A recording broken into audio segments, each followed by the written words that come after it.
A minute to go until the start of cash equity trading. I'm Francine Lacqua in London with Tom McKenzie. And here are your top stories. Boris Johnson survives a confidence vote, but the mutiny suggests his days as Prime Minister may be numbered. The RBA hikes rates by a jumbo 50 basis points, pointing to inflation spiralling higher than expected even a month ago. Bloomberg's commodities index hits an all-time high. And Elon Musk revives his assertion that Twitter has a bot problem in a filing Monday. The stock trades $15 below his offer price.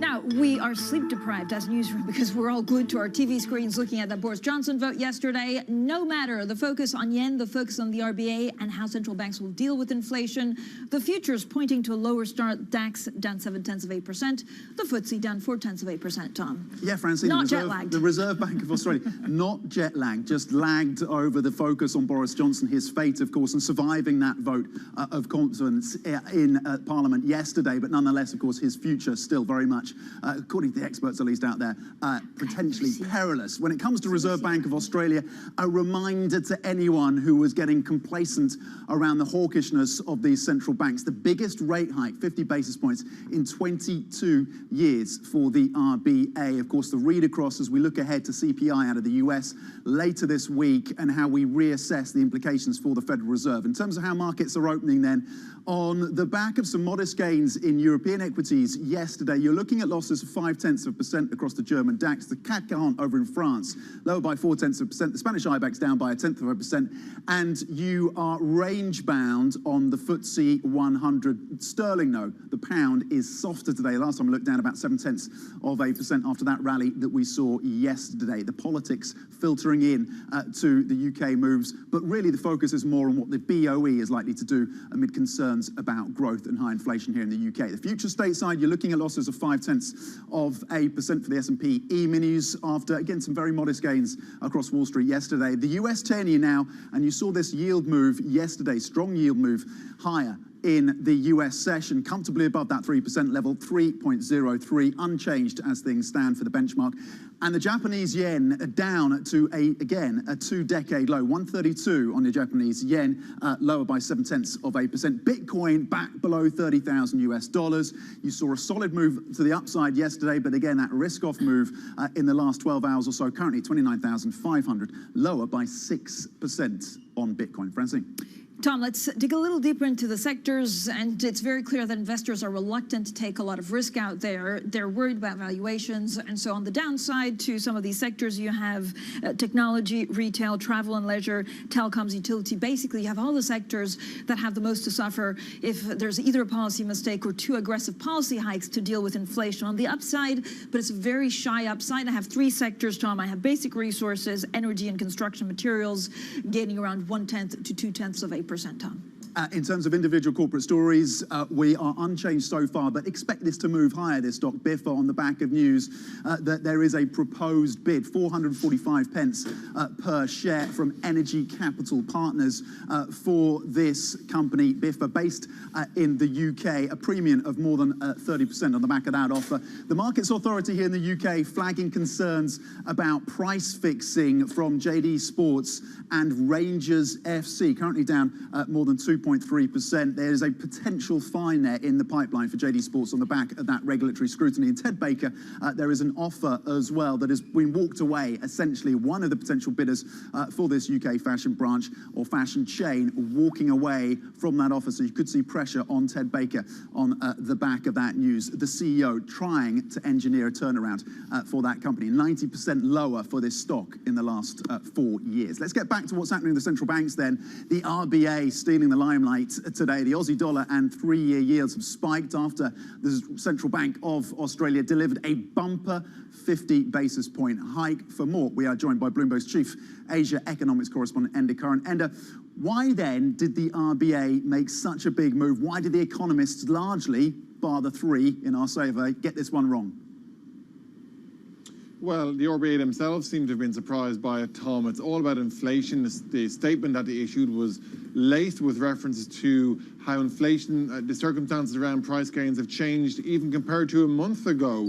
A lot of it was focused on energy prices. Australia is seeing a big spike in energy costs there, just like many other developed economies around the world too. The RBA, in addition, said that they will do what is necessary to contain inflation. They spoke about some slippage in house prices as interest rates go up, but they made a point that they're still up 25% from where they were before the pandemic. They seem to suggest that the broader economy is in good order at the moment, suggesting that it can withstand a few more rate hikes at least. So I think the big takeaway from today was that the RBA is at the very least now rushing to get ahead of the curve. It is front-loading these hikes. The question is at what pace these hikes will be from here on, or whether they slow things down from this big 50 basis points move. Yeah, and then the million-dollar question, we're looking actually at 3 signs that we could see inflation peaking globally. If you look at fertilizers, if you look at shipping and things like that, could we have gotten over the worst when it comes to inflation?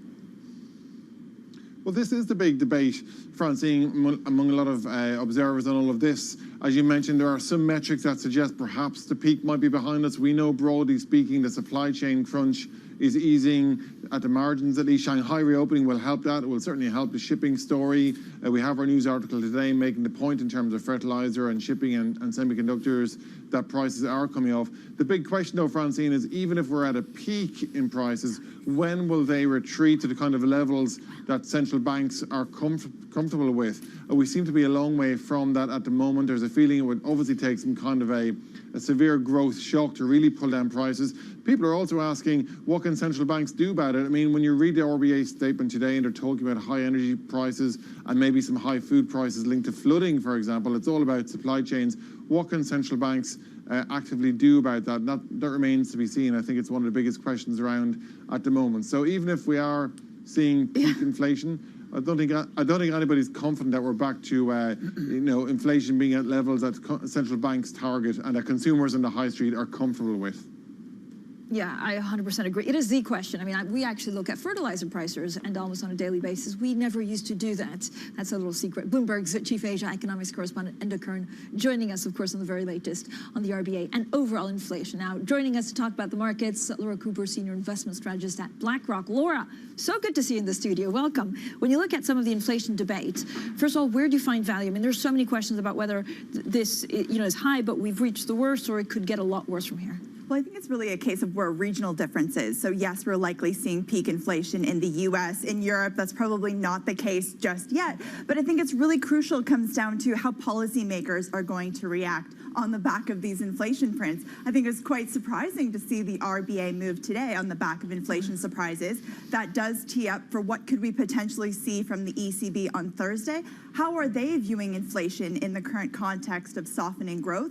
We're starting to see markets price in a 50 basis point hike. That's not our view, but I think it's going to be quite an interesting dynamic at the back end of this week. Is it a reminder that there's still some catch-up then in terms of market pricing? The RBA move, that surprise 50 basis point move. I think the RBA they're slightly behind the curve in terms of what we're seeing from other G10 economies. Notably when we come to the ECB, yes, they're going to have to get policy rates back to positive. That certainly is our view because of what we're seeing in terms of the inflation dynamics. But at this point, we do expect them to see 25 basis point incremental moves. That has been well flagged by policymakers at this point. I think the key question will be, Is Christine Lagarde going to keep the door open to a possible 50 basis point hike because they want to have that optionality because we are seeing these upside inflation surprises? But Laura, this seems pretty punchy, right? So I'm looking at money market wagers, and they're basically saying 50% of a historic half-point ECB rate hike as soon as July. I mean, that would be punchy, and that's definitely not the signal we had from Madame Lagarde.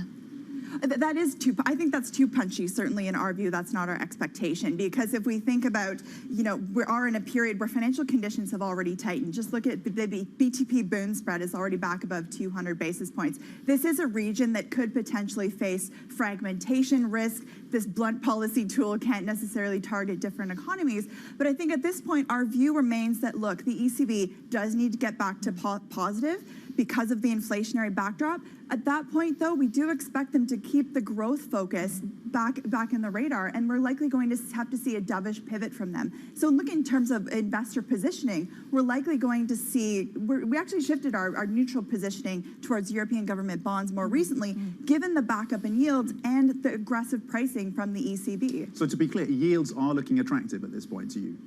I think at this point, I mean, we're still, it really depends again on that regional story. So if we look, for example, in the US, we actually trimmed our underweight on US Treasuries, but we still actually hold that underweight position. But I think that's largely the case of the focus right now in terms of market narratives has been on inflation and about what the Fed will do, less so on the growth front. We're not yet seeing signs of a US recession. Yes, growth is going to materially slow from here. And at that point, we would expect investors to position further up the curve. Now, but Laura, I mean, I guess inflation and some of those high-tech valuations that to a lot of investors no longer make sense. I mean, we're not necessarily looking at it in that case. We do still see some value in terms of having tech in your portfolio as a hedge against some of the growth risks that we are seeing. Certainly, valuations have come down quite materially over the past drawdown. So that's something we are still looking as attractive, but there's certainly pockets of selectivity to really kind of make sure your portfolios are well protected. There you go, espressos and well protected. Just excellent. Laura Cooper, very pleased to say Laura's staying with us. Laura Cooper, Senior Investment Strategist at BlackRock. More from Laura's calls just in the next few minutes. Francine. Also coming up, he's still Prime Minister. Yes, he is. He survived a no-confidence vote, but how long can Boris Johnson hold on in the face of a significant revolt from many of his own MPs? We'll have that full story next. This is Bloomberg.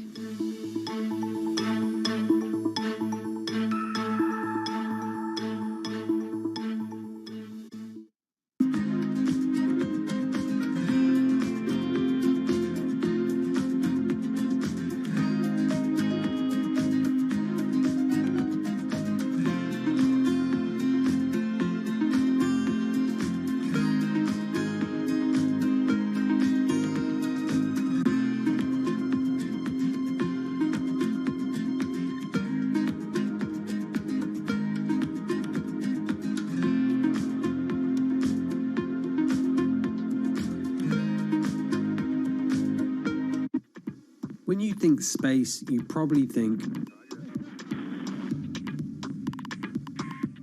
one space agency that travels under the radar is ESA,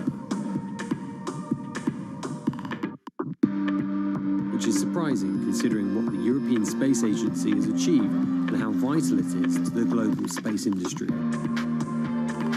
We've collaborated with pretty much everybody who is involved in space exploration. ESA wants to be a leading force in furthering humanity's mission into space. Commander Ground, do you copy? Copy. If we want to have successful human missions to Mars, we are going to have to learn to live and work off-world in a different way. The place where we are going to learn to do that is on the moon. Can ESA help humanity take its next giant leap?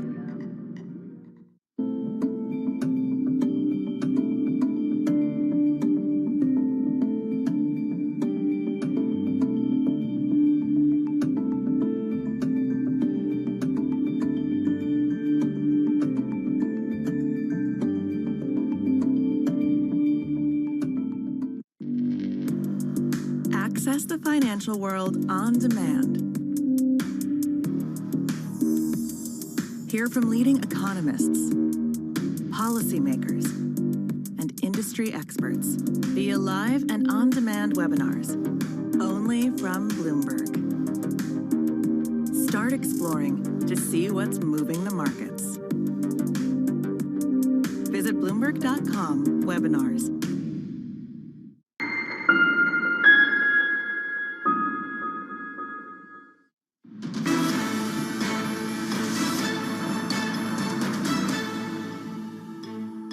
Welcome back to the Open. We are 13 minutes into the European trading day, and this week has been a reminder just the choppiness across these markets. It was risk on firmly yesterday, risk off today. The markets across Europe down 0.4%, just 4 sectors in the green at this point in the session. Basic resources up 0.5%, construction, energy and insurance all just clinging on to some very slim gains. Futures in the US pointing to lower by about 0.5 to 0.7% from the S&P E-minis to the Nasdaq futures. Francine. Now, the UK Prime Minister Boris Johnson has survived a confidence vote within his own party, but the scale of the mutiny against him suggests a danger that his days could be numbered. The vote in favour of having confidence in Boris Johnson as leader was 211 votes, and the vote against was 148 votes. And therefore, I can announce that the Parliamentary Party does have confidence. That was a whistling there, cheering. Joining us now is Bloomberg's David Merritt, who leads our UK coverage. David, the key question then, can Boris Johnson, can the UK Prime Minister, can he survive this? Is there a 12-month window? Does that hold? And does he make it through?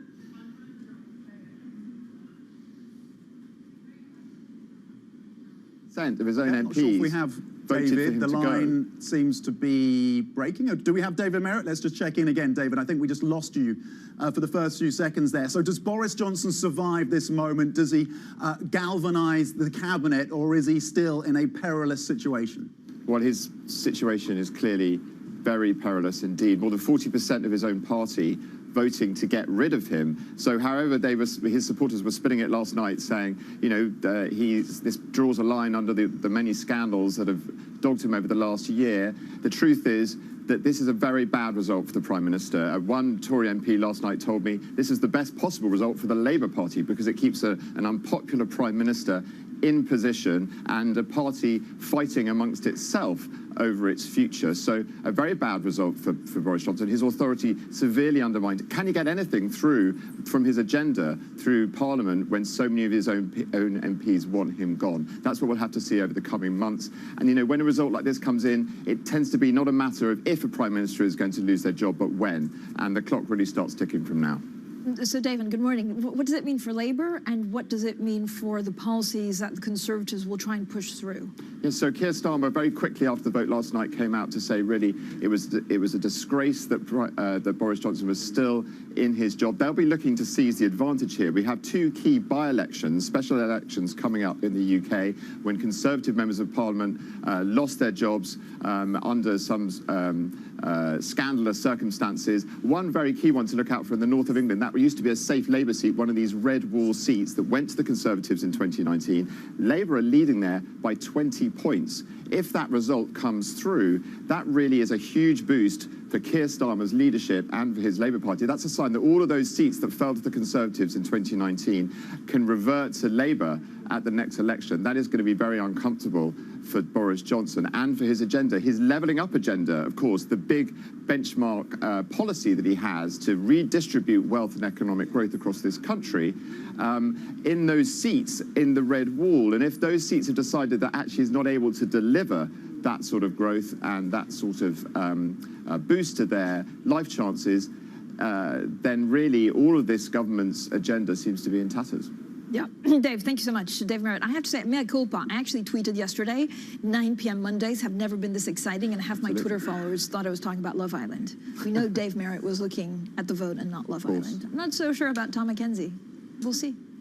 Still with us. No comment, I cannot deny or confirm. Still with us, Laura Cooper, Senior Investment Strategist at BlackRock. Laura, I mean, this hasn't really moved a lot of the markets on the back of it, but actually, it was also a bit of an earthquake, so it's impossible longer term to deny that this will have an impact on UK politics. Yeah, and I think looking at it from a market lens, I think at this point, really, if we take a step back, the outcome last night doesn't change our fundamental view on the UK and UK assets. Near term, we're likely going to see this heightened period of uncertainty, as you you allude to kind of have a higher political risk premium baked into UK assets. But I think at this point, really, when we look at the UK, it's going to be all about the trade-off between growth and inflation. Inflation is at a 40-year high. At the same time that inflation is eroding consumer purchasing power, that's going to clearly weigh on growth more materially later this year, and really raises the key question for the Bank of England: how are they going to curtail inflation against this growth backdrop? What is the window for the FTSE 100 relative outperformance to continue? That's a great question. We have seen that outperformance year to date, and that's largely because of its sector composition, the fact that it is more towards that cyclical value trade, and a large part of that is in terms of the energy component. Now, we are still liking energy as a sector, notably because we do see that valuations remain quite attractive. We have seen prices come down, prices have accelerated this year, but earnings estimates are actually outpacing that, so valuations have come down, so it's still attractive. And then we are still in this backdrop of geopolitical uncertainty. There are still a lot of factors that we like energy, so I think the FTSE outperformance can certainly extend in the large cap space, but probably not the magnitude of gains that we've seen year to date going forward. Laura, let's also go to an inflation chart looking at the UK, and I guess it's starting to have impact on UK consumer spending. I was looking at the British Retail Consortium saying sales decreased 1.1% last month compared to a year earlier, and then Barclaycard also saying that consumers are cutting down on luxuries such as digital subscriptions and dining out. Is it a case in point of what could happen elsewhere in the world? I think that is probably the case, but I think at the same time, the UK is a slightly unique situation in terms of the Bank of England has already hiked rates about 90 basis points, and we are seeing that start to filter through into the consumer. And whereas we look in the US, household balance sheets remain relatively firm. Yes, we are starting to see some cash pressures in certain pockets of households. We are seeing US net worth start to decline. There are some signs of slowing momentum there, but it's a very different dynamic than what we look at the UK. And more broadly, just stepping back, you at BlackRock, you've downgraded equities to neutral. What would you need to see? What are the conditions you would be looking at to be convinced that we've hit a bottom on these markets and you want to be changing that view?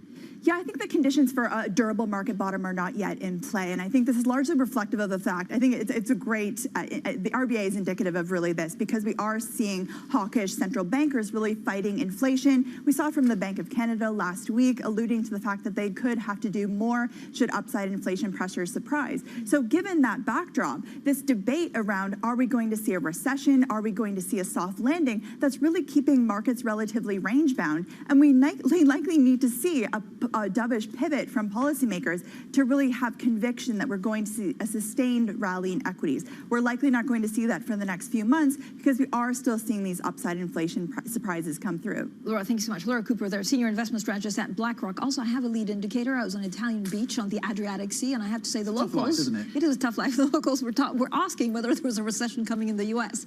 That's not a great sign when the locals start talking and when they're meant to be lounging on the beach and just enjoying their weekend. Those Italians, the savers. The recession.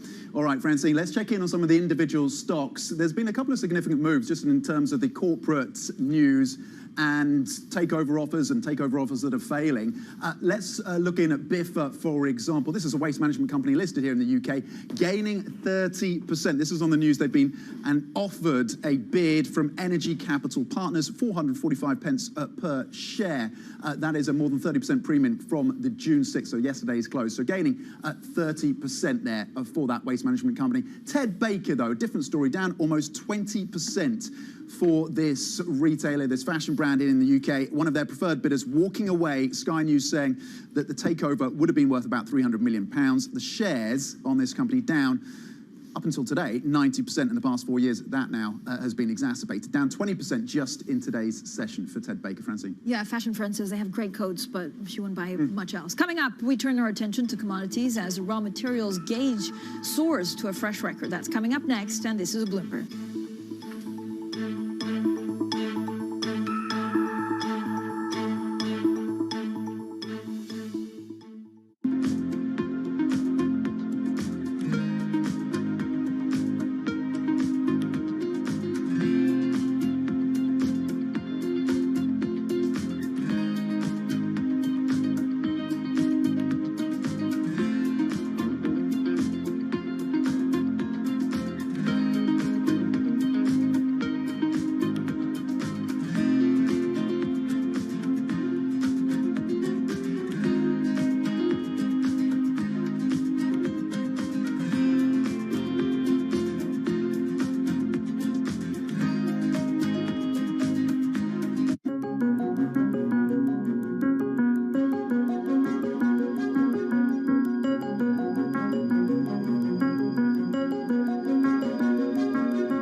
Welcome back to the Open this Tuesday morning, 24 minutes into the European trading day. You're seeing losses of 0.5% across European equities. The least badly performing index, major index, at least here in Europe, is the FTSE 100, the UK, despite the politics and the threat to Boris Johnson surviving that vote of confidence, of course, but still in a perilous political situation. The FTSE 100 just down 0.1%. Heavier losses in France, and the DAX as well, down 0.7%. Just two sectors in the green, energy and basic resources. Future stateside pointing lower as well, between 0.4% and 0.6%. Right, let's get to what's happening in commodities. We talked about the fact that basic resources and energy are the two sectors, 2 out of 3 that remain in the green at this point. Bloomberg's commodity spot index hitting a fresh record high. The gauge, which tracks prices for 23 raw materials, last peaked in April. Energy and food supplies continue to feel the pinch of the war in Ukraine and COVID measures in China. Let's bring in Bloomberg's energy and commodities editor in Singapore, Andrew Janes. Andrew, what is driving these fresh record highs then across commodities? Hi, Tom. Well, we saw big gains in wheat and natural gas, which have just sort of driven gains in the last day or so. But we're seeing a lot of upward pressure across the board, particularly in energy. We've got oil moving up a bit more today.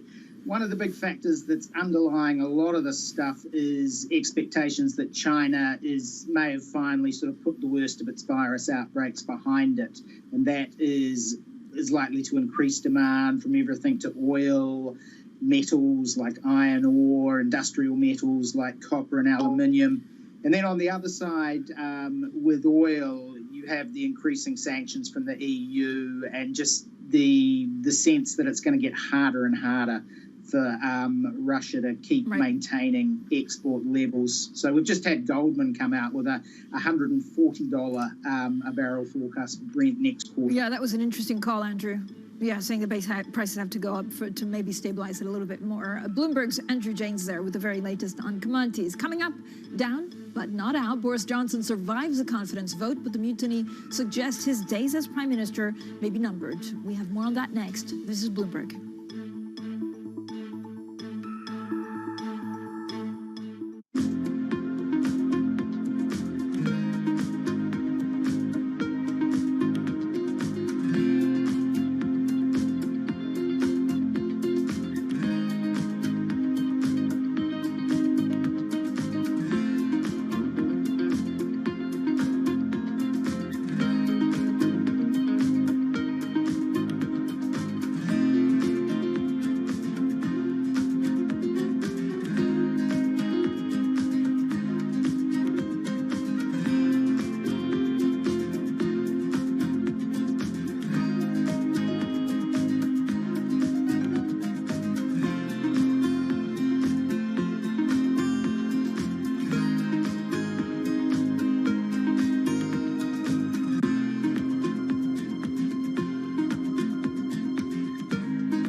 We know that it's highly transmissible. We know that 2 doses of vaccines, Pfizer vaccines specifically, neutralize the virus, but not as efficiently, because various studies showing that reduction up to 40-fold, meaning that a 3rd dose is a must for it to successfully neutralize the variant. What we don't know is still that what are the effects of mix and matching between vaccines, and what are the capabilities of antibodies produced from this mix and matching in neutralizing Omicron. Because as we know, many parts of the world use different types of vaccines. And that would be a great data to look at. It will be also great to look at, because majority of the studies done uses a small sample number, and most of the time when you translate it to real world, the data changes. So it will be really good to look at large-scale data of the ability of antibodies from vaccines to neutralize this variant. Grateful here today that the virus, Omicron variant, still uses ACE2 receptor as its main entry. It means that all of the vaccines which are designed with spike in mind still works. Imagine if it uses a different receptor other than ACE2. None of the vaccines would work today. So I think that is the best news that we got from all these studies which came recently, the past couple of days. Crypto You have a world of young people that want their own financial system and their own culture.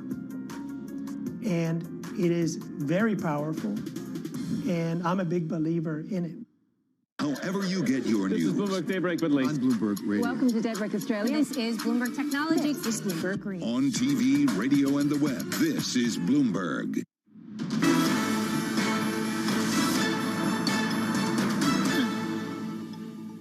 Welcome back to the Open, everyone. We're 30 minutes into the European trading day, and here are your top stories. Boris Johnson survives a confidence vote, but the mutiny suggests his days as Prime Minister may be numbered. The RBA hikes rates by a jumbo 50 basis points, pointing to inflation spiraling higher than expected even a month ago, while Bloomberg's commodity index hits an all-time high. And Elon Musk revived his assertion that Twitter has a bot problem in a filing on Monday. The stock trades $15 below his offer price. See the Italian hands. We're asking ourselves, is this true? And then we look at futures, and again, they worry about inflation, and there's a whole lot of news out of the UK. Yeah, the Reserve Bank of Australia just whacking these markets awake, at least earlier in the morning when it came out with this, the biggest hike for the Reserve Bank of Australia for 22 years, and essentially setting up for further hikes down the line as well. So we saw some modest gains across European and US markets yesterday, but that is looking short-lived. The least bad major index here in Europe, the FTSE 100, despite the political risk here, of course, and the potential perilous fate of Boris Johnson, the FTSE 100 just down 0.1%. The losses are heavier over in Germany, down 0.7%, and across the benchmark here in Europe, losses of 0.4%. Let's switch on and see how things are playing out sector by sector. Then Deutsche Bank, by the way, saying the markets are not yet pricing in a recession. That debate, of course, continuing even within investment banks themselves, like JP Morgan and their chief economist going head-to-head, essentially with Jamie Dimon on the debate as to whether or not a recession now is on the cards or in the cards for the United States. In terms of your sectors, just three that are in the green, just clinging on by their fingernails. You've got basic resources gaining 0.6%, construction and energy also just up about 0.1%. Every other sector, though, in the red. The heaviest losses felt across technology. Of course, yields up yesterday significantly. The benchmark US 10-year above 3%. And of course, the RBA with that reminder that the hawkishness from the central banks is set to remain. So we look ahead to the ECB on Thursday, and of course, the CPI, the inflation print out of the US on Friday. Francine. Now, Tom, the UK Prime Minister Boris Johnson has survived a confidence vote within his own party, but the scale of the mutiny against him actually suggests a danger that his days could be numbered.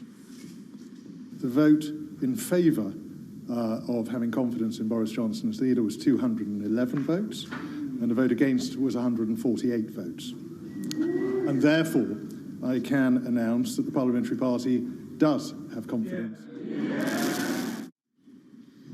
Well, joining us now is Tim Bale, Professor of Politics at Queen Mary University of London. Professor, thank you for joining us. So this, of course, raises big questions on how Boris Johnson can govern, how Boris Johnson can pass legislation through the House of Commons. Will he survive this? Well, it certainly was a blow, and I think it was a much bigger blow than many supporters of Boris Johnson expected or hoped. I'm not so sure that it means it will be impossible for him to get legislation through, but I do think it clearly is a blow to his authority. And with by-elections coming up at the end of the month, I don't think this story is altogether over. If the Conservative Party loses those by-elections as badly as some people expect them to, I think there will be renewed pressure on Boris Johnson from his MPs to go. So I don't think the story's over yet. Okay, so the by-election's certainly important as we look ahead to what could be the next catalyst for the fate around the Prime Minister. When it comes to the arithmetic of the politics in Westminster, it's also always been essential. 148, to what extent does that galvanise, do you think, the rebels going forward, Tim? Well, I mean, I think many of those who voted for Boris Johnson did so probably because they feared any kind of chaos that might ensue were he to leave. And perhaps some of them also wanted to hold on to their jobs, and they were worried about that. I think some of those people, now looking at the extent of opposition to Boris Johnson, may well feel that if this vote were to come around another time, they would actually jump ship. I think it's perfectly possible to see that Boris Johnson, if another confidence vote were to occur, could lose one now, because these things have a habit of building up a momentum of their own, spinning out of control, snowballing, if you like. I think the key metric, obviously, for Conservative MPs, and that includes obviously Conservative MPs who are in his cabinet, will be the opinion poll lead that Labour has. If it continues to widen, and if Boris Johnson's numbers plunge even further than they have already, then they are going to be looking for another chance to take him down, and they are going to be looking for anyone who might provide a better alternative, who isn't so distrusted and disliked by the British public.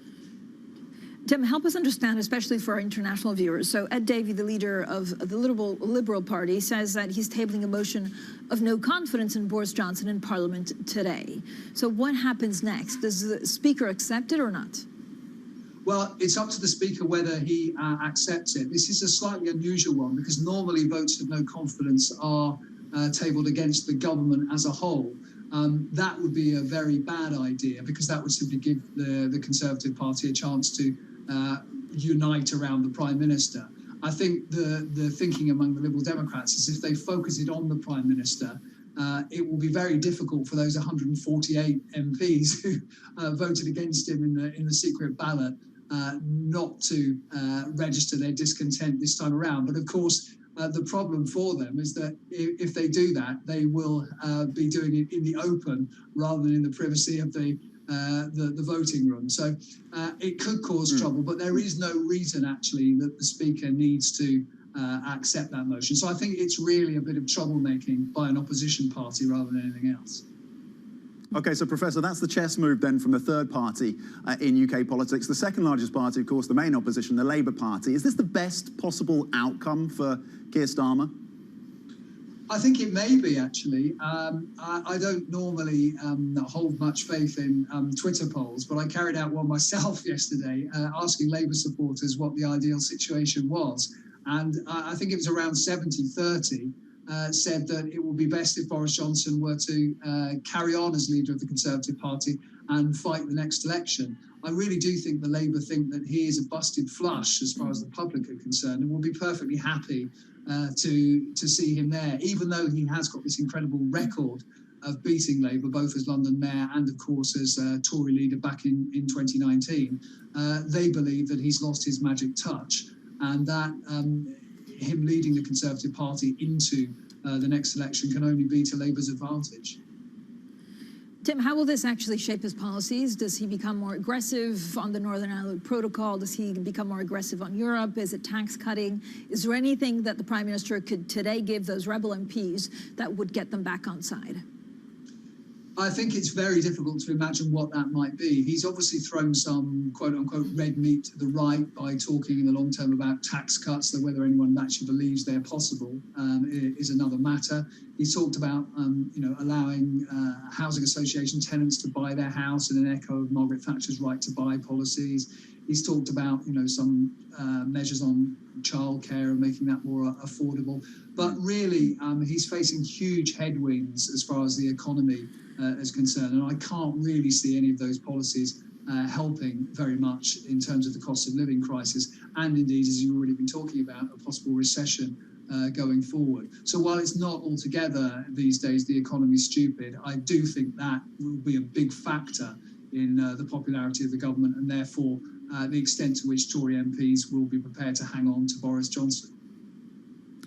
Professor, there's been a lot of focus, of course, on the Partygate scandal, but to what extent is this about deep divisions within the party when it comes to the need to shore up those red wall constituents versus that ideological bent, that neoliberal ideological bent that still permeates much of the party? I guess the question is, to what extent are we seeing the contours now of a fundamentally divided Conservative Party?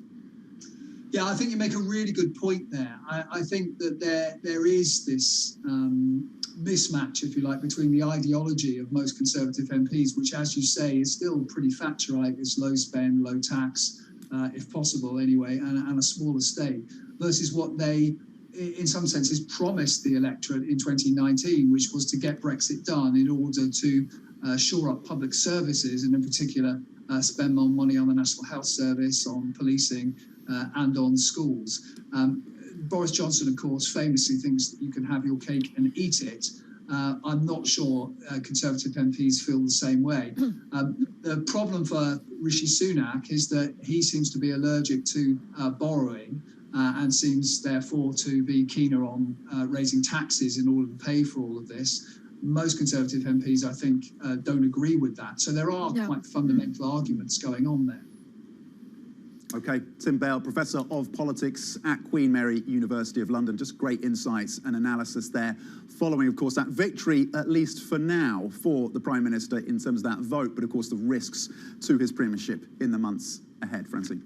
Coming up, Twitter repeats that it will hold Elon Musk accountable for the $44 billion takeover deal as he threatens to pull out in a battle over spam and bots. That story's up next, and this is Bloomberg.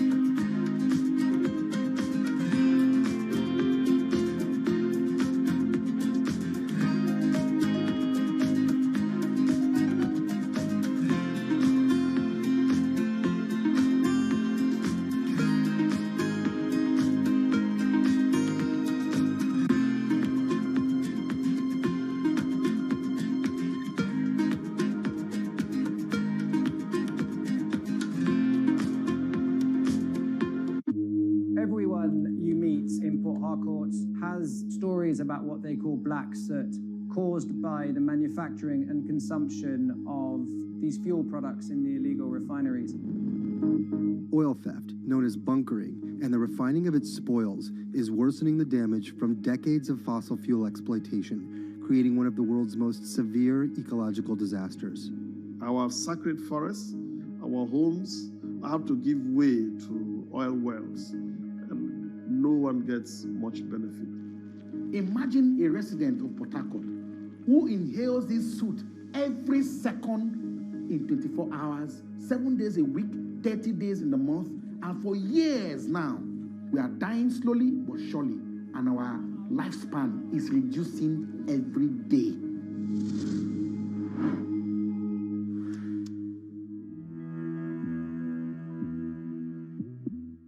Lots happening on Wall Street. It's the basic law of economics. It validated what the market was already pricing. Need to catch up? This is Bloomberg Wall Street Week. I'm David Weston. We've got the information and insights. David, you just hit the nail right on the head. From businesses most influential and instrumental. And that's the way you run good risk management. It's a challenging dynamic. We could continue to see that kind of strength. Bloomberg Wall Street Week premieres Friday with replays all weekend on Bloomberg Television and Radio.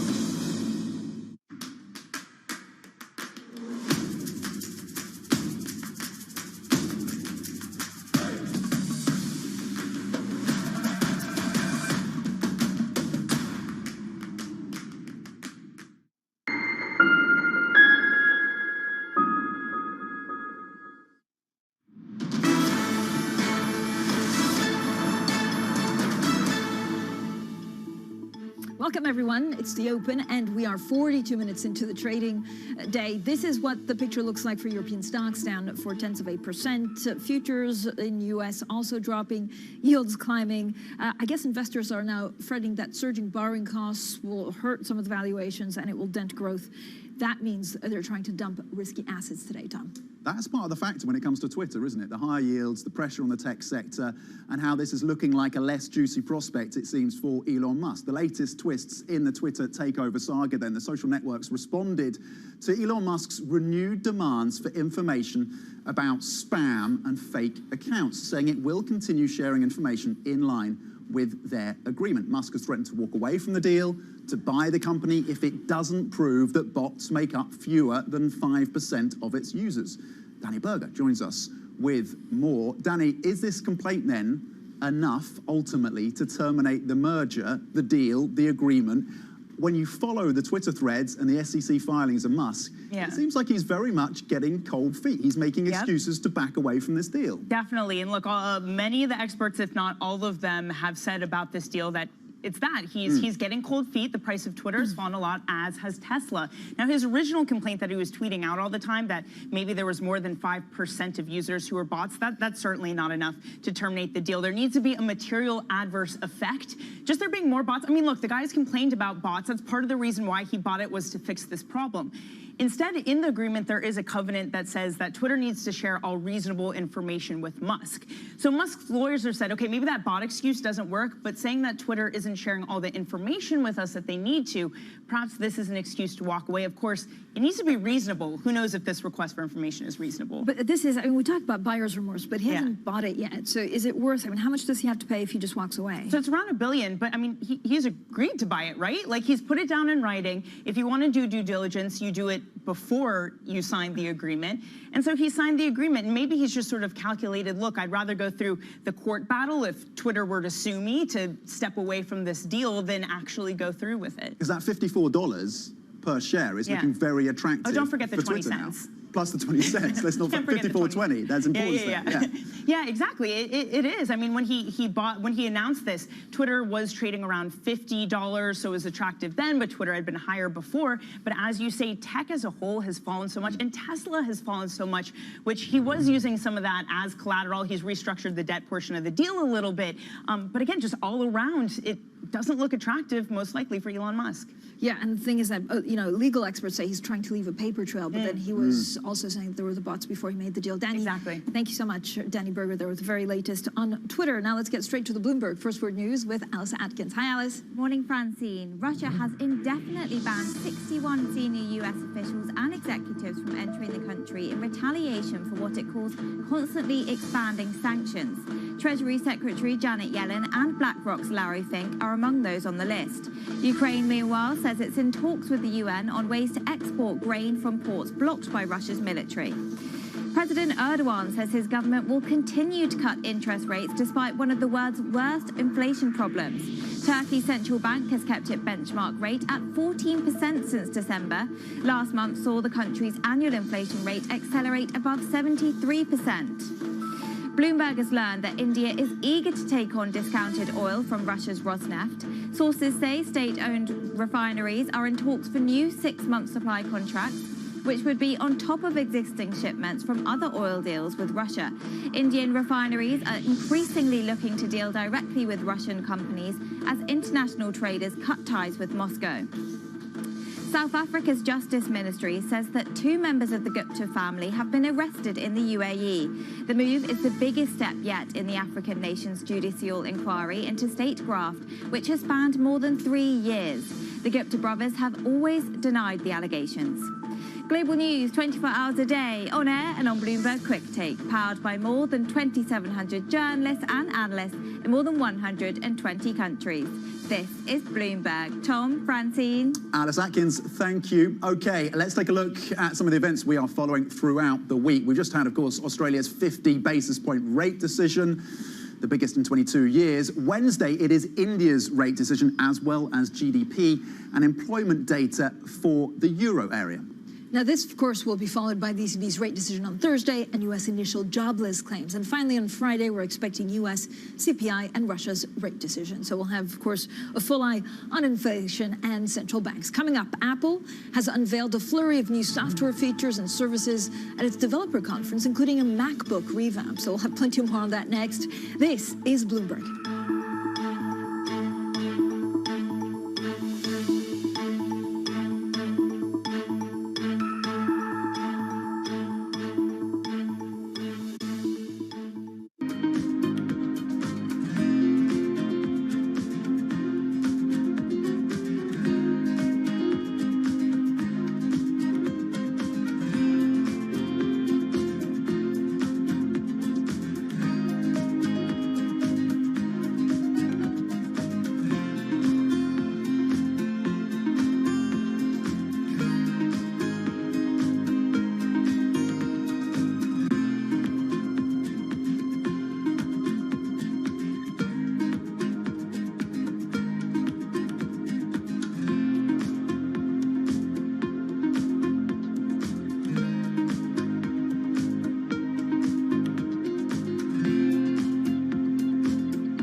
When you think space, you probably think one space agency that travels under the radar is ESA, which is surprising considering what the European Space Agency has achieved and how vital it is to the global space industry. We've collaborated with pretty much everybody who is involved in space exploration. But ESA wants to be a leading force in furthering humanity's mission into space. Commander Ground, do you copy? Copy. If we want to have successful human missions to Mars, we are going to have to learn to live and work off-world in a different way. The place where we are going to learn to do that is on the moon. Can ESA help humanity take its next giant leap? Mercedes-Benz is on a path towards CO2 neutral mobility. So we have flicked the switch there, and really we're going to step by step electrify everything. And what does that mean? Combustion engines get electrified. This is a market that over the past few weeks has made it clear it wants to go higher. It got a little spooked by the idea that geopolitical tensions are rising.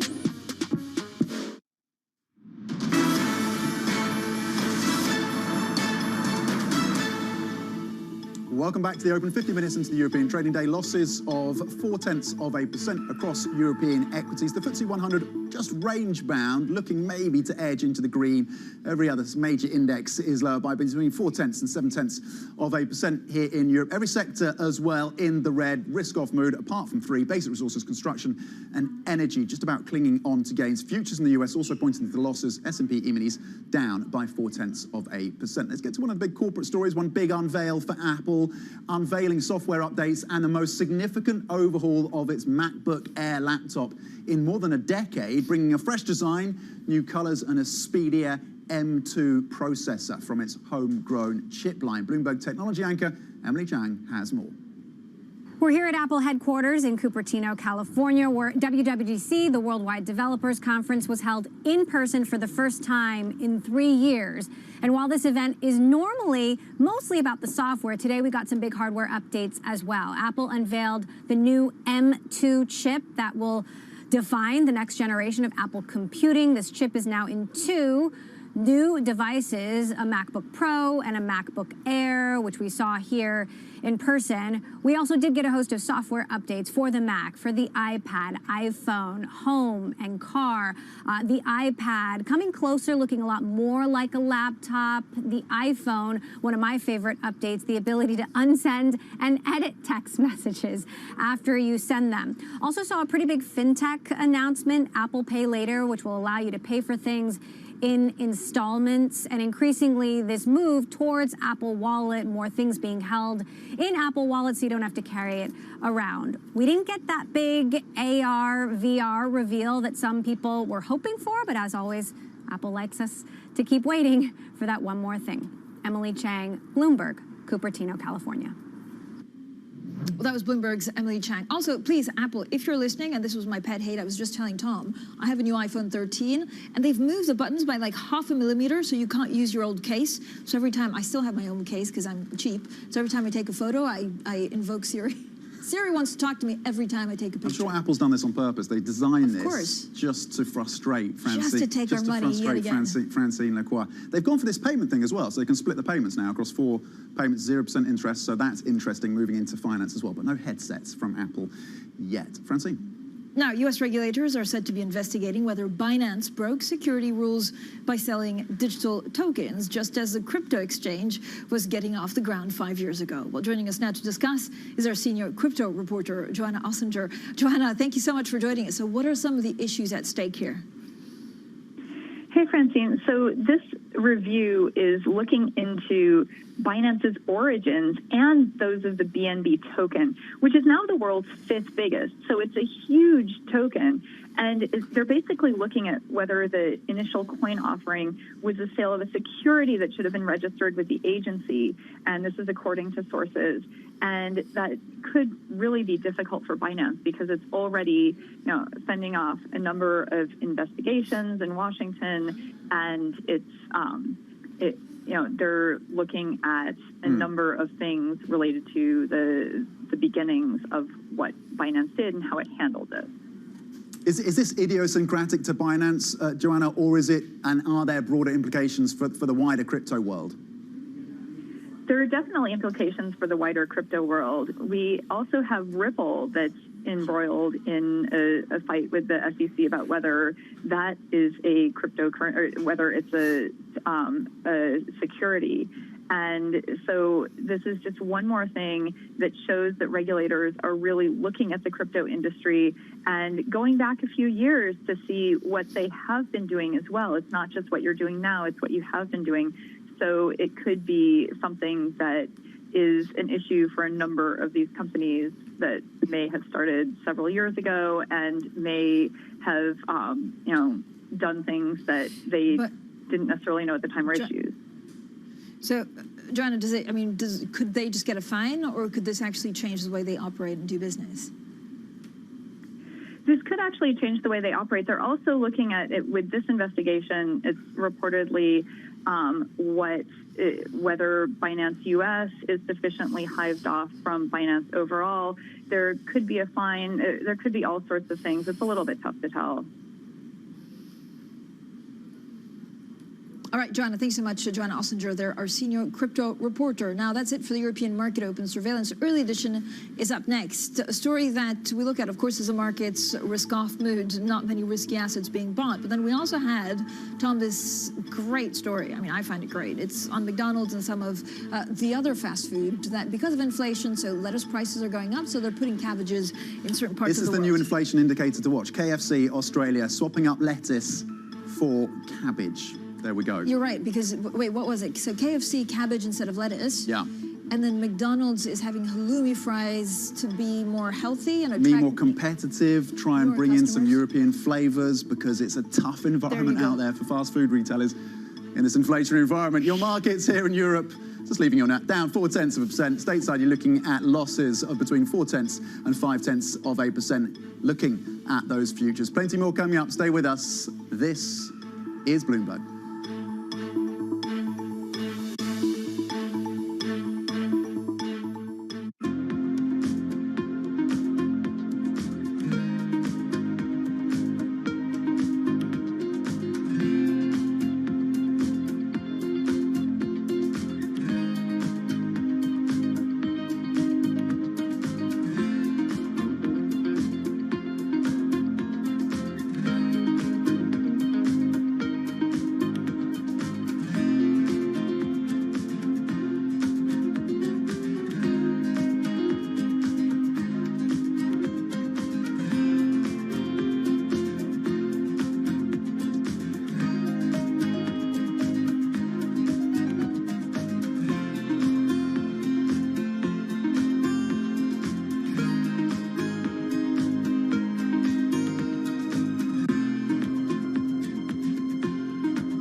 Companies now, they're getting hundreds, maybe even thousands of applications. So software has come in to automate the process. You want to write your resume for robots, not for humans. The only job your resume has is to be comprehensible to the software that is reading it, because that software or robot is going to decide whether or not a human ever gets their eyes on it. These things are programmed by a certain segment of the population that might not be totally inclusive or not be fully aware. Concerns about how this technology could exacerbate discrimination. For the FTC, I think foremost, the FTC needs to be making sure that we're fully understanding this technology. We don't trust companies to self-regulate when it comes to pollution. We don't trust them to self-regulate when it comes to workplace comp. Why on earth would we trust them to self-regulate AI?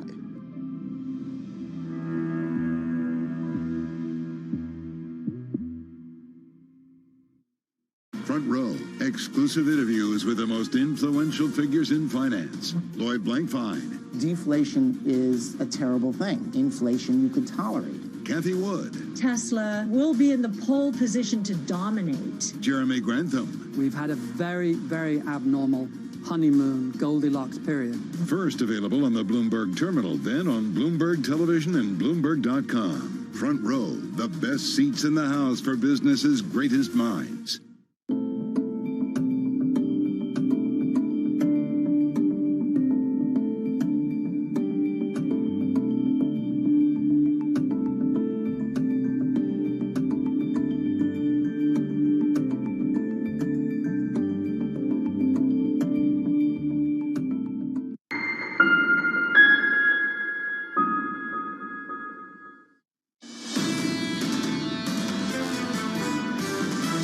I think what we're going to see is growth continue to be on the softer side, but growth continue to show resilience.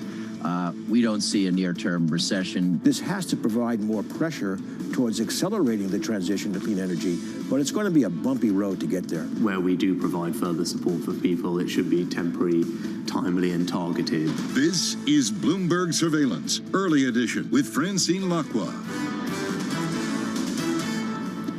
Well, good morning, everyone, and welcome to Bloomberg Surveillance Early Edition on this Tuesday, the 7th of June. I'm Francine Lacqua here in London, and here's what's coming up on today's program. Boris Johnson survives a confidence vote, but the mutiny suggests his days as prime minister may be numbered.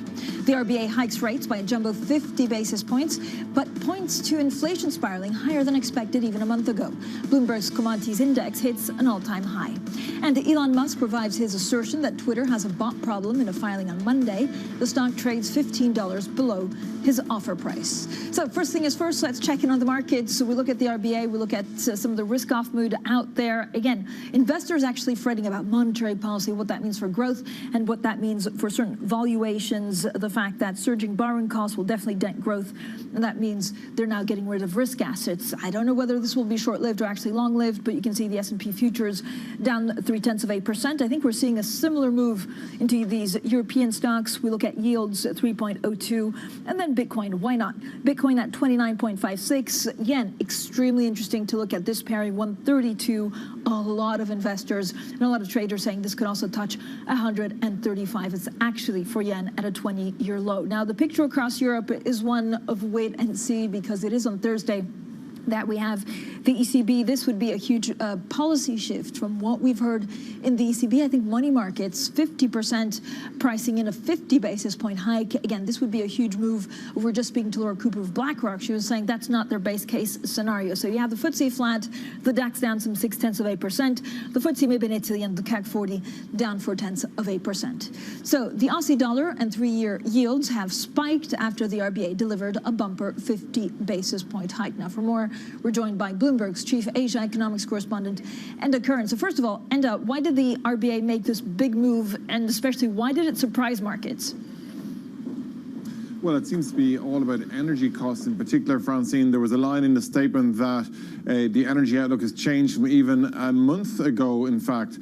Now, the RBA have said they will do whatever is necessary to contain inflation, so that does suggest interest rates in Australia will continue to go up from here. The broader statement was somewhat upbeat on the economy, though. It was pointing to a very strong labour market. It was also saying that house prices, even though they've come off their tops, are still 25% higher than where they were ahead of the pandemic. So obviously a very hawkish move. Markets didn't expect it. Only a handful of economists saw it coming, and it does put the RBA now in that bracket of central banks that are hiking rates by jumbo amounts in one go. We also have, and this great story on the Bloomberg terminal. I've also pushed that on social media. It's a tongue twister. So we're seeing peak inflation signs flashing in chips, shipping, and fertilizer. So could we see signs of peak inflation globally?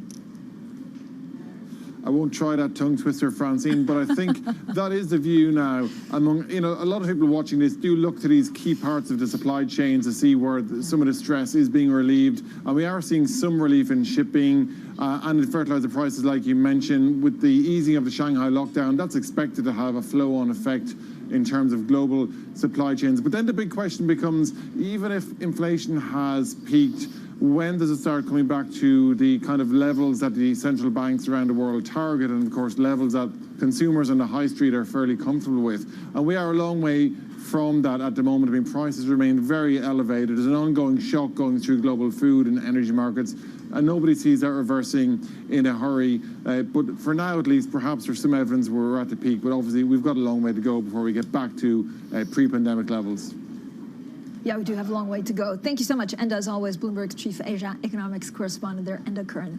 Now we're joined to talk about the markets by Saira Malik, Chief Investment Officer at Nuveen. Saira, thank you for joining us. First of all, Nuveen, I mean, I know everybody knows Nuveen, but you have a lot of money under assets or under management, $1.2 trillion. Are you nervous about all of this monetary policy shifts, how to deal with inflation and the fact that it could hurt growth? Well, it's definitely a different world out there, and our clients are nervous. The European Union is dealing with the same issues that the U.S. is, and that's three issues: higher inflation, hits to economic growth, and higher interest rates. But dissimilar to the U.S., we think there's more concern in the European Union because of geopolitical risks in places such as Russia, Ukraine, and China. And it's going to be a fine line for the central banks over here to raise interest rates to fight inflation while also trying to keep those growth rates from declining too much. We think that's going to be a challenge for this region. So, Sarah, do you expect actually some kind of policy mistake? And again, money markets are actually expecting by July 50 basis point hikes, or at least 50% of the money markets are saying that. I mean, that seems huge, especially if you believe what Christine Lagarde, the president, has been saying. Yeah, the risk around a policy mistake has to do with that path of interest rates. Hopefully we'll get more clarity on that this week. Is it going to be 25 or 50?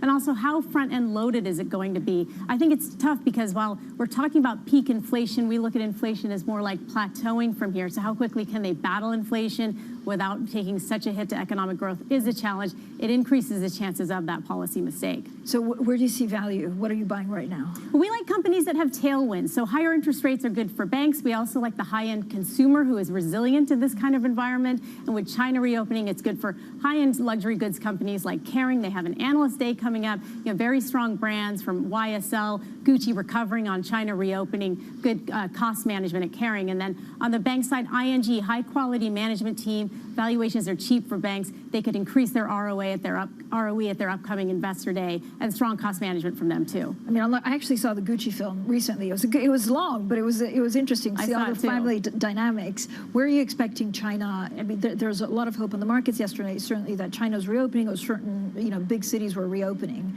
but it's not a given that they stay open. So how do you deal with that as an investor?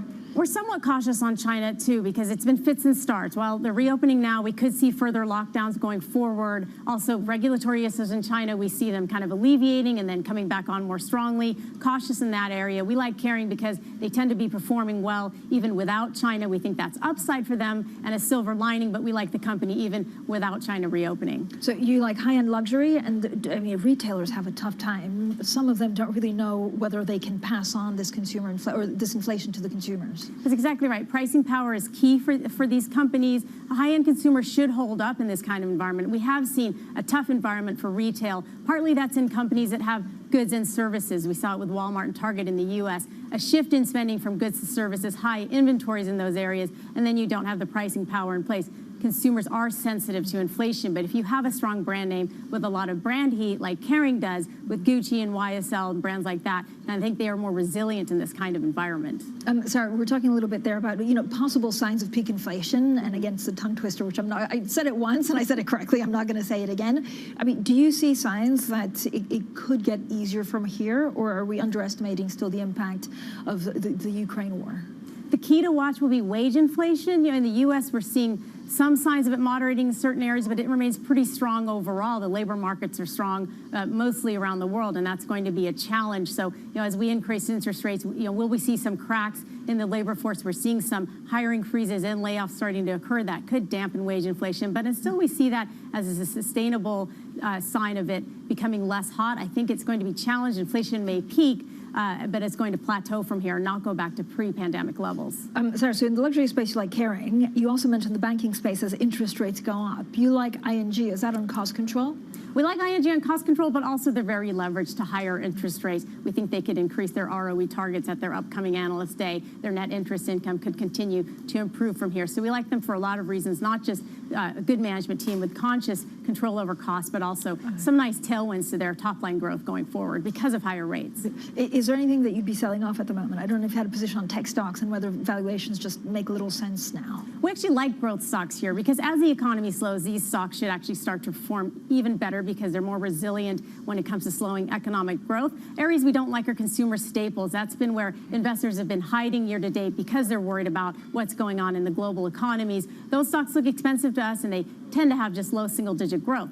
Another area we do like is energy. Within the commodity space, we have a strong view on energy since last year, tight supply, strong demand, and most importantly, producer discipline. They're returning cash to shareholders, which will keep the cycle tight for many years to come. Anything specifically on the energy? I mean, there's also the transition. We had a great piece actually on the Bloomberg terminal looking at batteries, for example, for EVs and the fact that we don't have the components that go into these battery storages. Well, we like the energy producers. Also, the refiners tend to be a bit of a laggard trade when it comes to energy. They tend to make more of their money after the barrels come out of the ground and on some of their margins and energy production. So that's another area of energy that we like. Sarah, on commodities, are we in a super cycle, commodity super cycle, or it feels like that, but it's also a very different set of cards?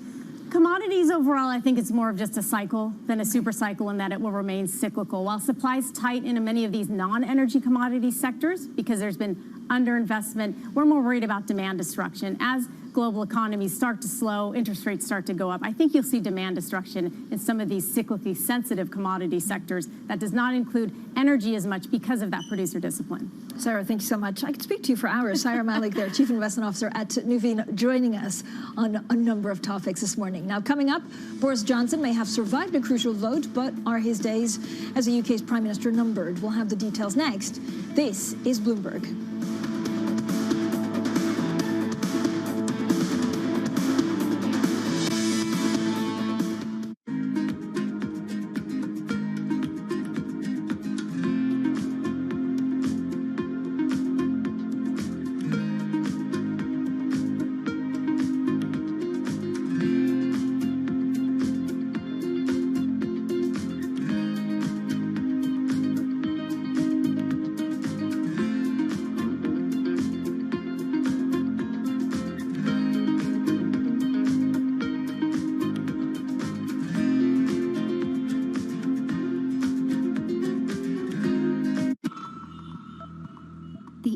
city of Jamnagar is a money-making machine for Asia's richest man, Mukesh Ambani.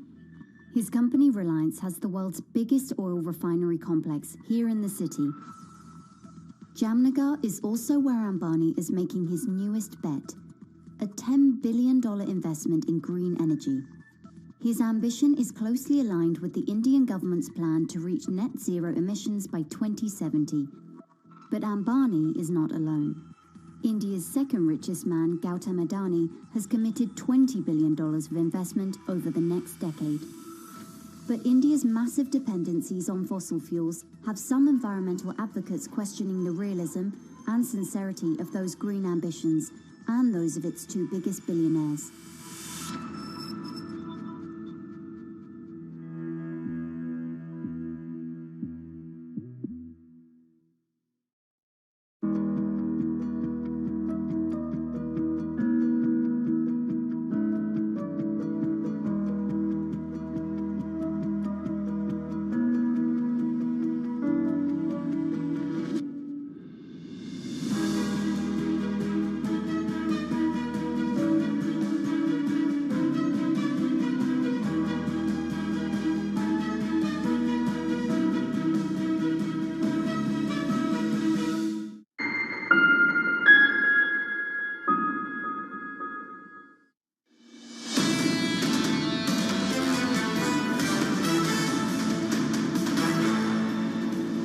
Economics, finance, politics. A lot of politics today, actually. This is Bloomberg Surveillance Early Edition.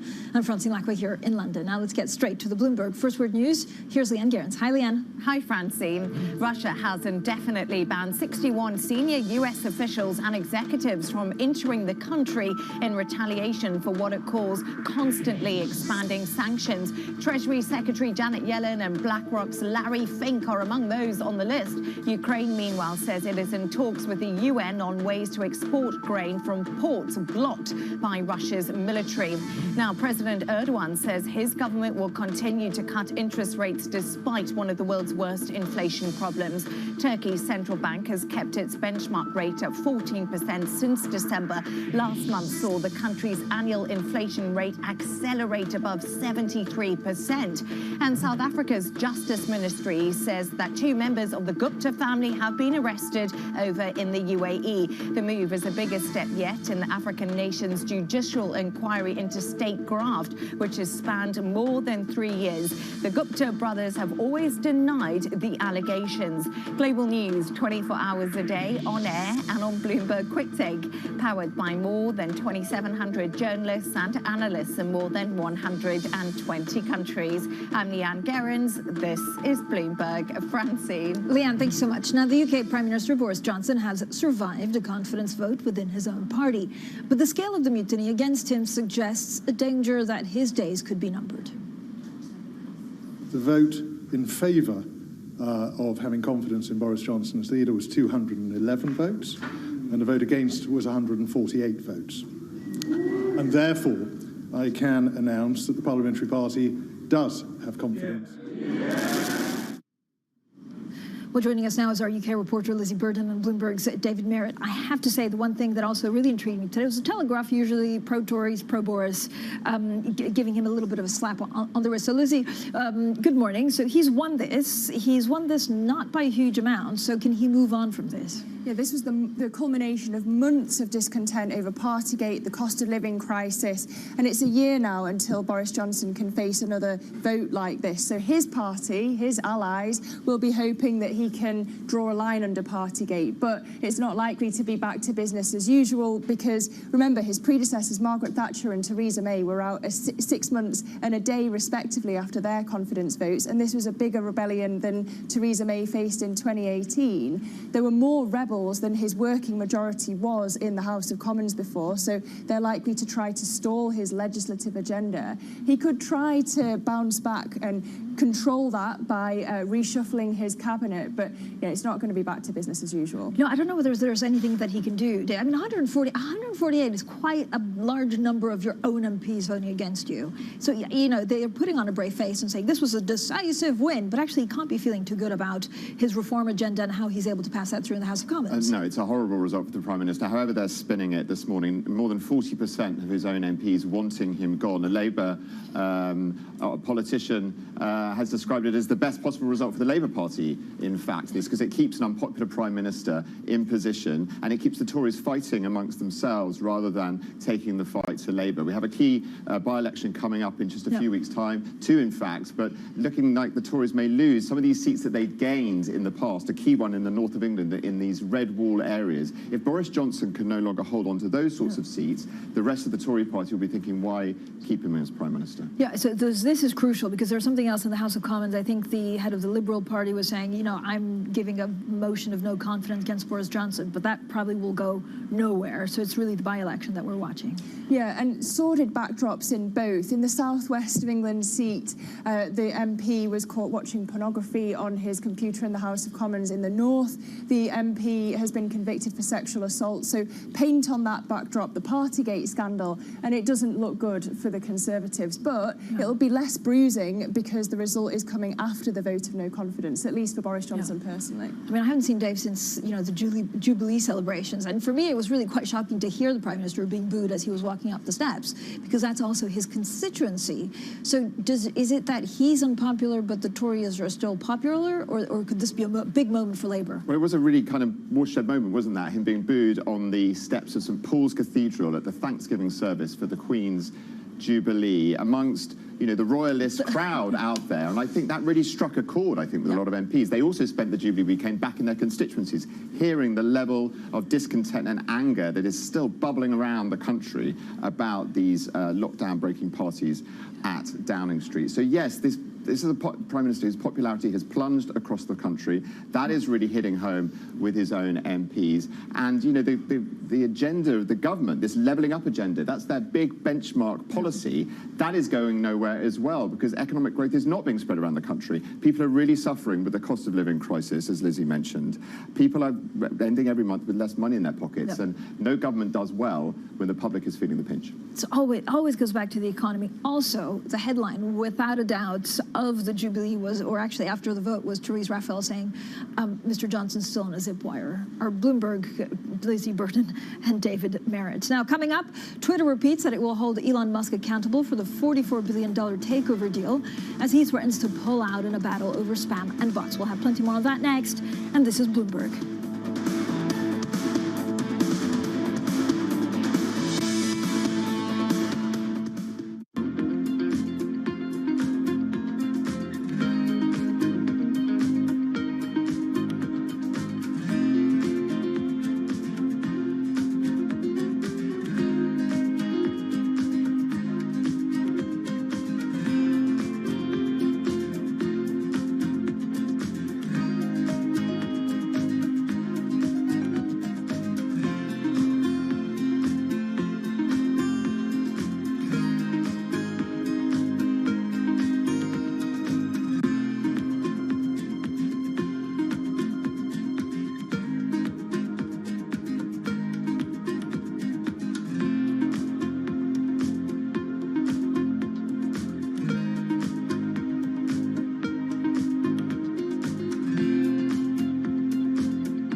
Energy prices and a short supply of key chemicals that produce synthetic fertilisers are sending pig, cow and horse manure prices soaring. Even human waste is in demand as farmers hunt for alternatives. Fertiliser helps increase crop yields.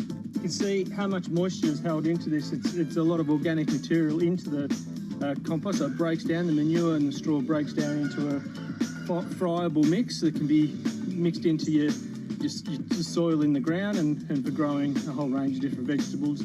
Holds the nutrients in, holds the water in, and it really increases the kind of biodynamic profile of the soil.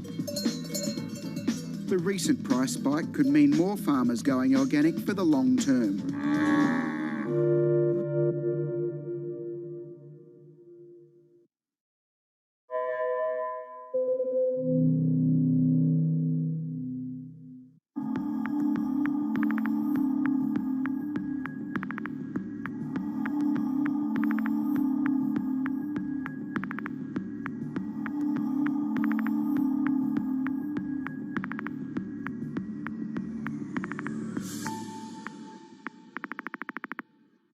BSO Now is your online home for weekly Boston Symphony Orchestra and Boston Pops performances. See new concerts that go behind the scenes, plus acclaimed archival concerts. Visit bso.org/now, where the music plays on. BSO season sponsor, Bank of America.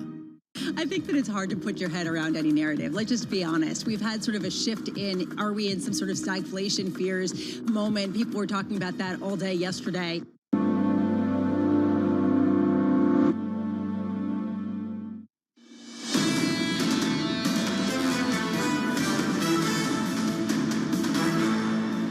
Economics, finance, politics. This is Bloomberg Surveillance Early Edition. I'm Francine Lacqua here in London. Now to the latest twists in the Twitter takeover saga, and there are many. The social network has responded to Elon Musk's renewed demands for information about spam and fake accounts, saying it will continue sharing information in line with their agreement. Well, Musk has threatened to walk away from the deal to buy the company if it doesn't prove the bots make up fewer than 5% of its users. Well, let's bring in our tech reporter, Giles Turner. Giles, so first of all, what is going on? I mean, he's going on about the spam and the bots. Is this buyer's remorse? Is he trying to walk away from the deal without paying the $1 billion? Or does he just want to buy it at a cheaper price? I think both those things are key here. All this bickering between Elon Musk, often using Twitter, this is kind of a sideshow. What he really wants is either to get a cheaper deal or to walk away from the deal, because it's completely changed from when he first came in there. The price is now in the 30s versus his $54.20 price he put in. So he's just instructed his lawyers to desperately try and find a way to get out of this deal. Firstly, he tried to use the material adverse effect, which is really looking at whether that 5% figure of spam bots, is it going to be greater? But that's kind of irrelevant right now, I think. Well, the problem, I guess, with that is that he was going on about the bots even before he made the deal. But the fact that the share price has fallen by so much, would that not be a materially adverse effect? No, but it all comes down to essentially very legal terms, which is why I think eventually this will end up in a law court. He has to show, is a percentage above 5% a big deal? Is that really going to affect the deal? Is that going to affect his financing? Now, maybe if it was 90% of all the accounts on Twitter were spam, obviously that would be a huge deal. But it's not going to be that. It's very, very unlikely. I mean, Twitter would have to be lying to us all this time. I very much doubt that. So he's got to try and figure out, okay, is this percentage somewhere perhaps 50? Can I get away with that in the law courts and say that's a huge deal?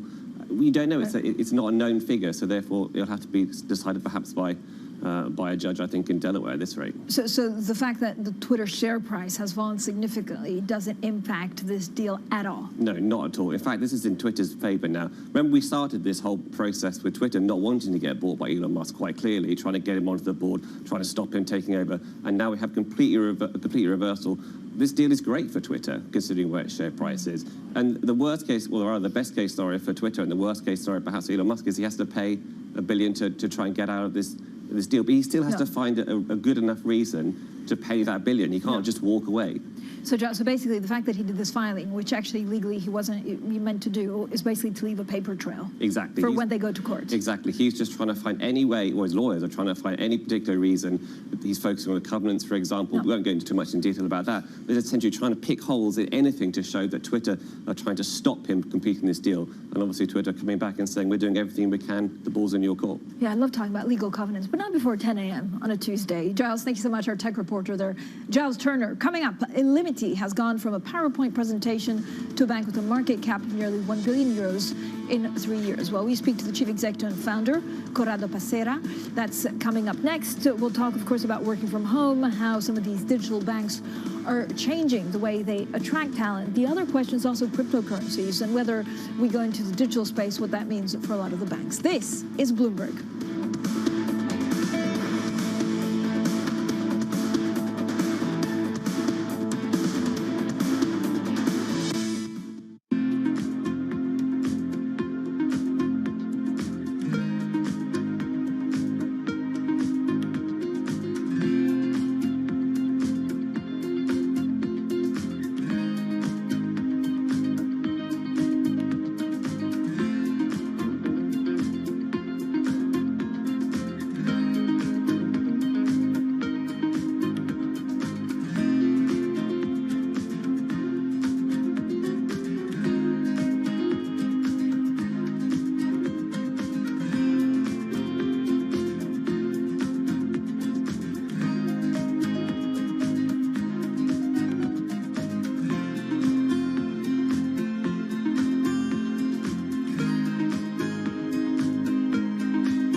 The Delhi airport, and behind me you can see SpiceJet 737 MAX aircraft.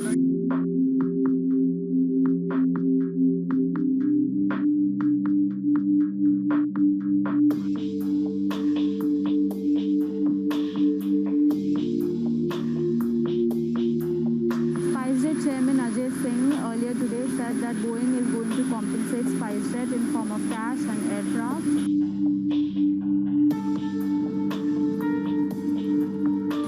Celebration happening at the Gwalior airport. As you can see, they've literally rolled down the red carpet for SpiceJet chairman Ajay Singh. There are balloons, there are flowers. This is a big deal for SpiceJet because it is the only Indian operator of Boeing 737 MAX planes currently. Bloomberg has enhanced search on the terminal to deliver what you need when you need it. Now, you can simply type phrases in everyday English in the command line. Compare financials. Find people. Analyze markets. You can enter phrases or ask questions. What do you want to know today? Ask a question or visit SearchGo to find answers now. Stocked early enough all these precious materials you were just mentioning, and we were on the lucky side that our prognosis was spot on in a way, forecasting what kind of material we would need and what quantity we would need. It's really a reminder, isn't it, just how sensitive the markets are to any commentary about trade. We did see some pressure on the yuan, we did see some pressure on the futures. That is now being reversed.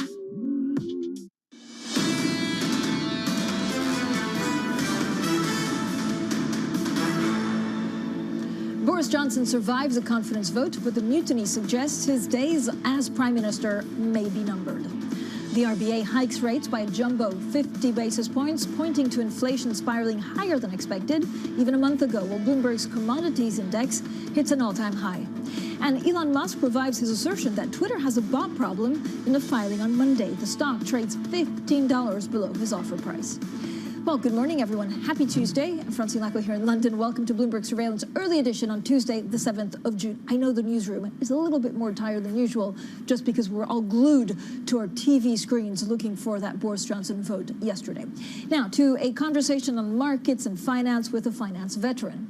After 25 years career working at names such as McKinsey, Olivetti, and Poste Italiane, Corrado Passera stamped his name on Italian finance history when he took a role as chief executive at Banca Intesa in 2006. Now, he was one of the main proponents who helped carve out a process that ultimately led to the merger of Banca Intesa and San Paolo, where he became chief executive of what is now Italy's largest bank. He left his role in 2011 to take over as Italy's Minister for Economic Development. Now, he's moved into competition with his old employer.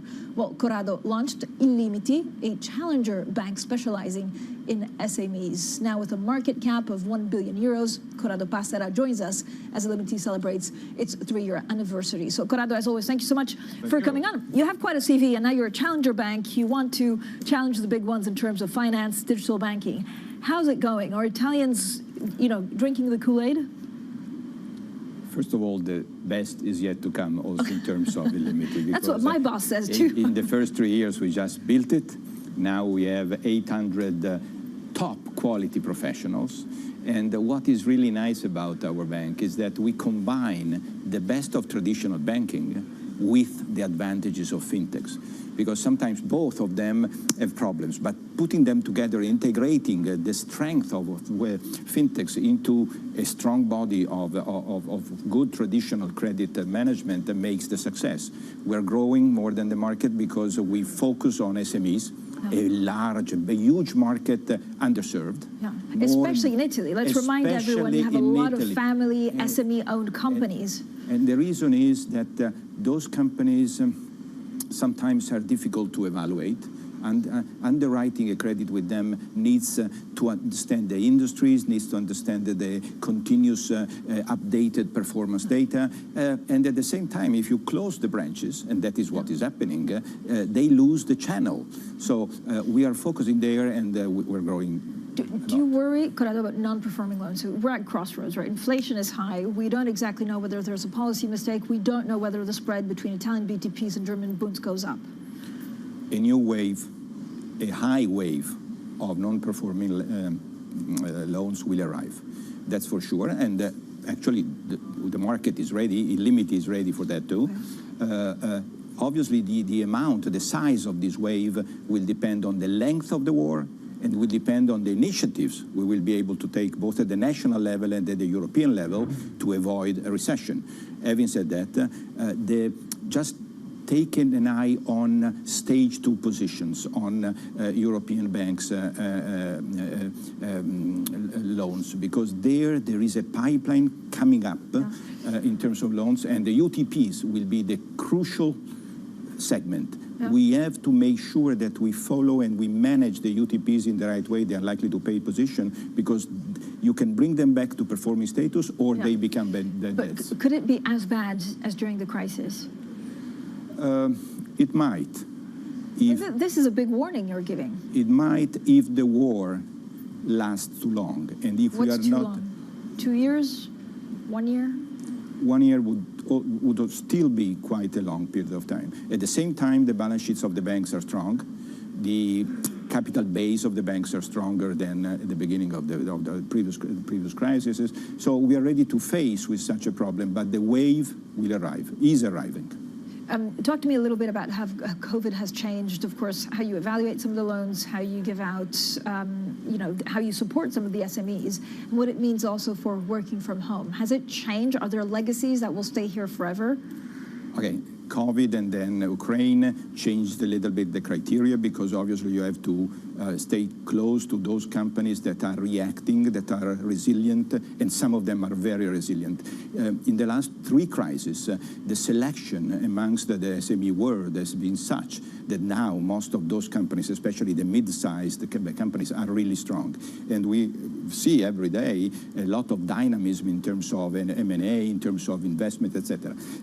Having said that, there are a number of companies that are not catching up. New work, new ways, smart working. Smart, yeah. I mean, sorry, could I just say, I love the fact the Italians basically call working from home smart working.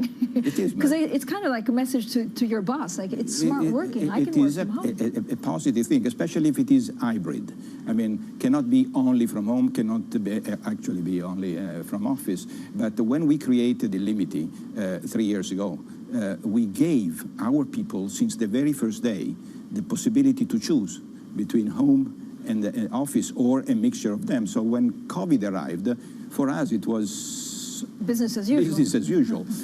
Now people have got accustomed to a very hybrid mechanism, and each team inside the bank decides how to organize their work, and we will never get back to.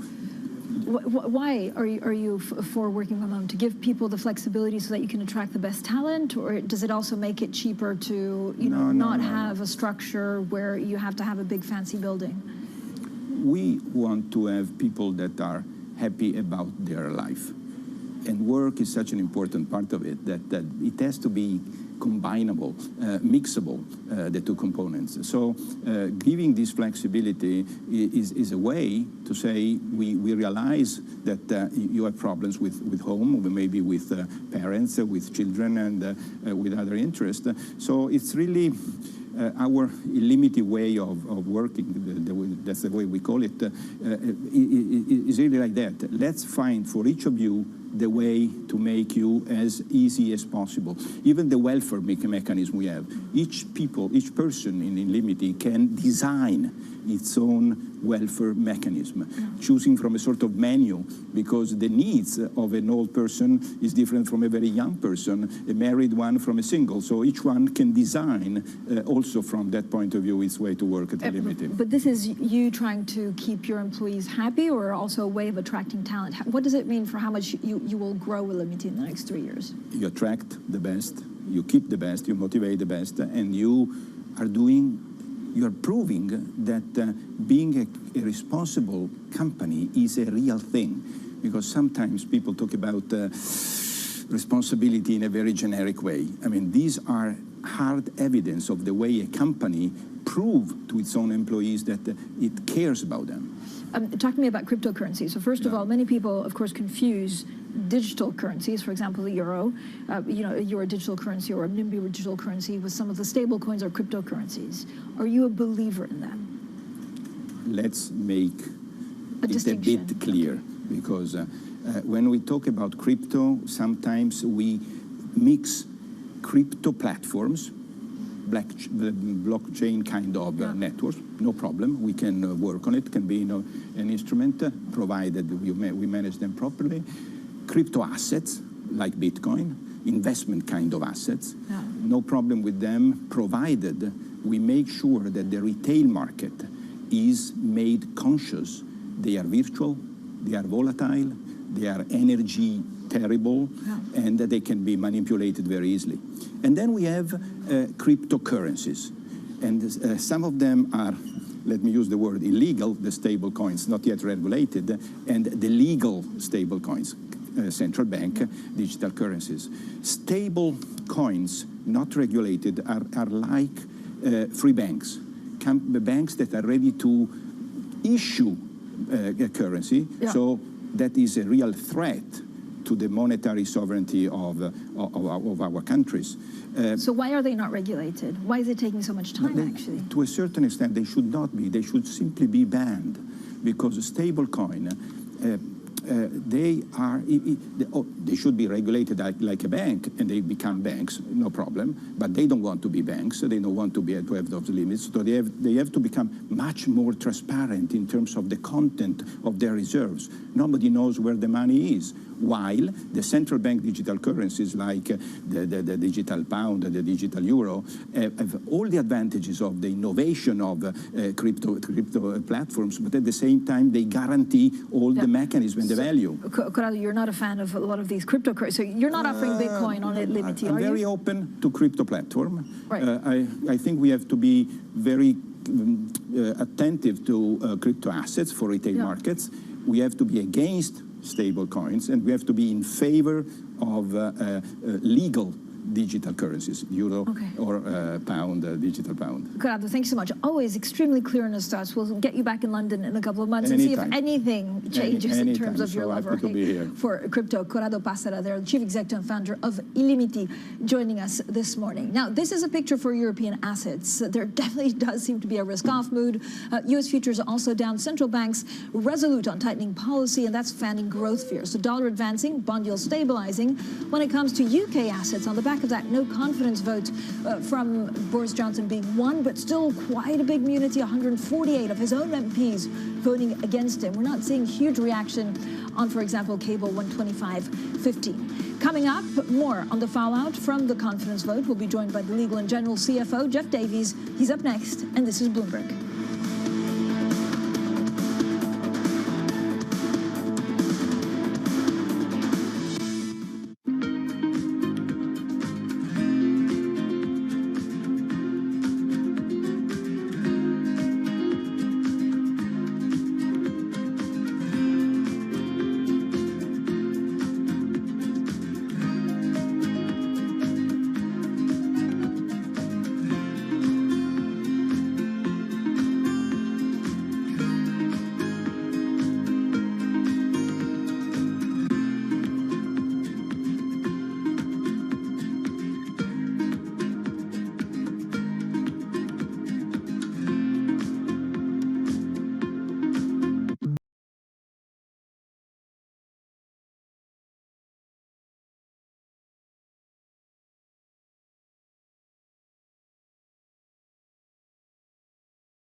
Access the financial world on demand. Hear from leading economists, policymakers, and industry experts via live and on-demand webinars, only from Bloomberg. Start exploring to see what's moving the markets. Visit Bloomberg.com/webinars.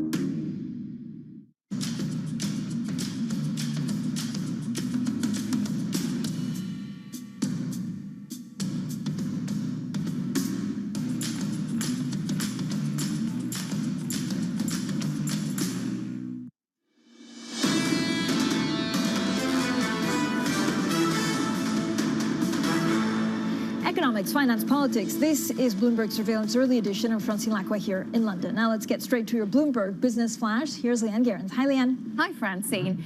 Twitter says it will hold Elon Musk accountable to the terms of his proposed $44 billion takeover offer after the billionaire again threatened to pull out of the deal over the issue of bots. Musk believes Twitter's breaching their agreement by not meeting his demands for more information about spam and also fake accounts.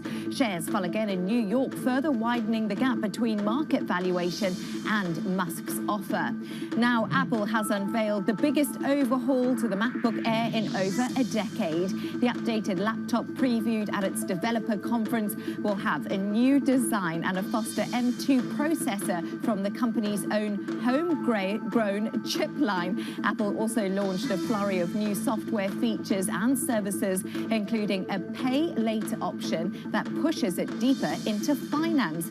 And Kohl's in exclusive talks with a franchise group for a deal that would value the retail chain at about $8 billion. Franchise Group's offer is for $60 a share. That is Kohl's surging in pre-market trading. In February, Kohl's said it had rejected takeover offers because they undervalued the company. And that's your Bloomberg Business Flash. Francine. Leanne, thank you so much. Now, the UK Prime Minister Boris Johnson has survived a confidence vote within his own party, but the scale of the mutiny against him suggests a danger that his days could be numbered. Now, these are some of the UK front pages that are covering the story. The Daily Telegraph leads with the headline, "Hollow Victory tears Tories apart." Of course, they're usually pro-Boris Johnson and pro-Tory. The Star reads, "Carry on Pinocchio." The Time has a headline, "A Wounded Victor." And the front page of the Mirror says, "Party's over, Boris." Similar from the Metro as well. The party is over for Boris. I mean, it's quite incredible to see some of the right-wing faction of the UK press, if not turning against Boris Johnson, certainly not being pro and not proclaiming, as some of his most loyal supporters, staunch reporters have said, which is an overwhelming victory. Now, for his take on the events, joining us now is Legal & General CFO Jeff Davies. Jeff, thank you so much for joining us. I know you're at a Goldman Sachs conference in Rome, so probably missed all the festivities yesterday as we were all glued to our TV screens to look at the vote. What does this mean in terms of the UK? Do you worry that he will not be able to pass on the legislation needed in the House of Commons, that the levelling up agenda will take even more of a backseat?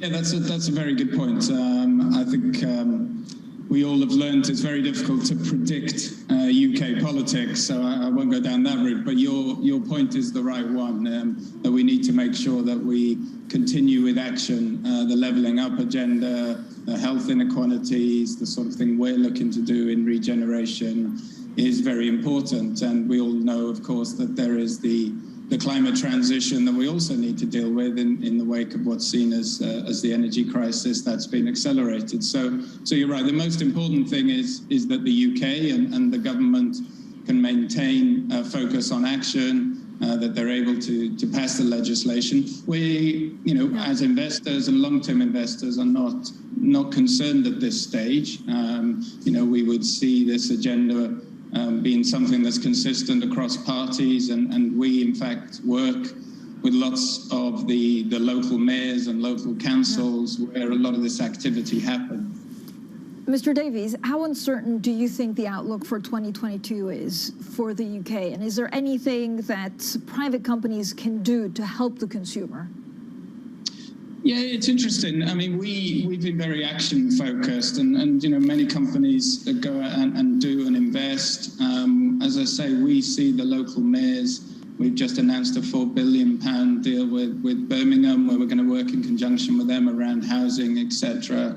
And we're seeing a huge demand for investment across the UK, where it's aligned with the demand. So you see, as I say, housing, and whether that's affordable housing, or of course we still have significant demand for build to sell, people moving, post-pandemic, reviewing where they want to be situated. I saw you were talking earlier about hybrid working, having an influence on that. And we're simply moving forward with all of that and continuing to invest. And so I think there is a lot of demand. I think people There's high employment, which is an interesting feature, and people feel reasonably secure, but are still being selective in where they're spending. So we're investing alongside these big themes to ensure that they would be more stable. And talk to me a little bit about it. I know that Legal and General Investment Management was voting against the election of certain, of course, Amazon directors, including the founder and former CEO, Jeff Bezos. Why is that? Yeah, that's, as you say, that's our asset manager as part of their engagement model. They look very seriously at their voting on many topics, and governance as part of the G in ESG is one of those. They have rules and thoughts around the splitting of duties. So, for example, the chair and CEO, they voted previously against companies where they haven't split the roles, and that there's sufficient turnover on boards after periods of time. And that was really the issue they were looking to raise there as part of that, and voting against it. I don't think they were commenting personally on the capabilities of Jeff Bezos, but more the governance overall and the sort of timescales people have been involved. Is there's enough challenge and turnover? And when you look at working from home, and of course we talk about this day in, day out for a lot of the financial companies, what does it mean for how you're running Legal and General? Will it change the flexibility that you give to a lot of your employees? Absolutely, yes, and we're seeing that, and we're investing now in a brand new office in Cardiff. That will be, a leading office both from environmental point of view, but also developing that to allow hybrid working. Clearly, it differs by divisions, and people who need to be out on building sites on a regular basis are not going to be working at home as often. And, we've had to make sure that our operations for our 14 million customers are maintained, and they will quite often need to be in the office more often, but not all of the time. But we are seeing that. But we're also seeing that people want to be back. And so, we've got really good attendance. People want to be back where they're working on projects, where they want to work together, they want to collaborate.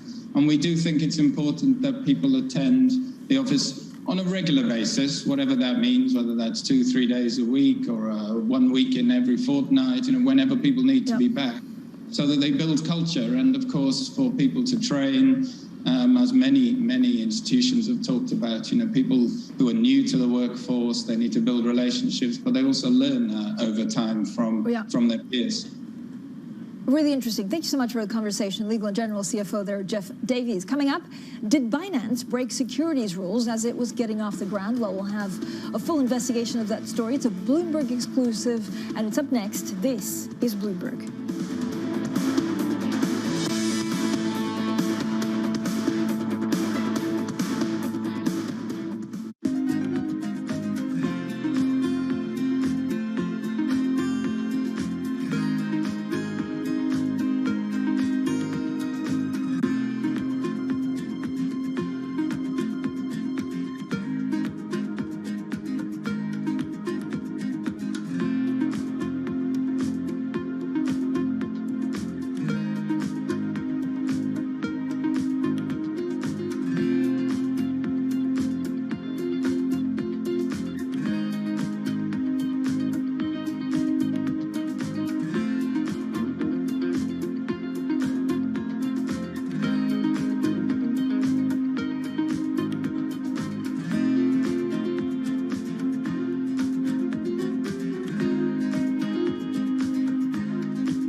When you think of cutting-edge technology at sea, you might be thinking of stuff like this.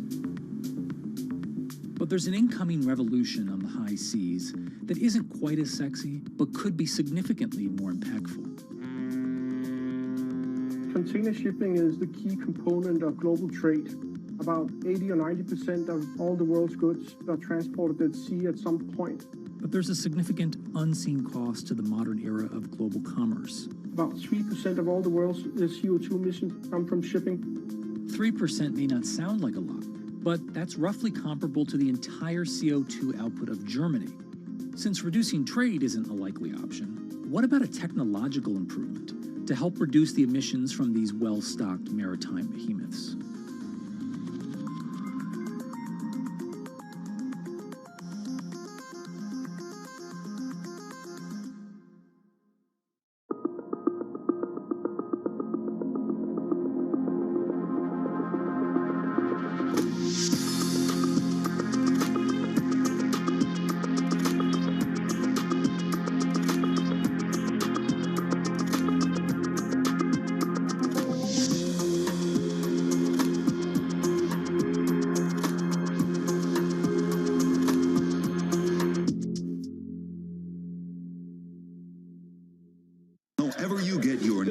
Daybreak with Lee. On Bloomberg Radio. Welcome to Daybreak Australia. This is Bloomberg Technology. This is Bloomberg Green. On TV, radio, and the web, this is Bloomberg.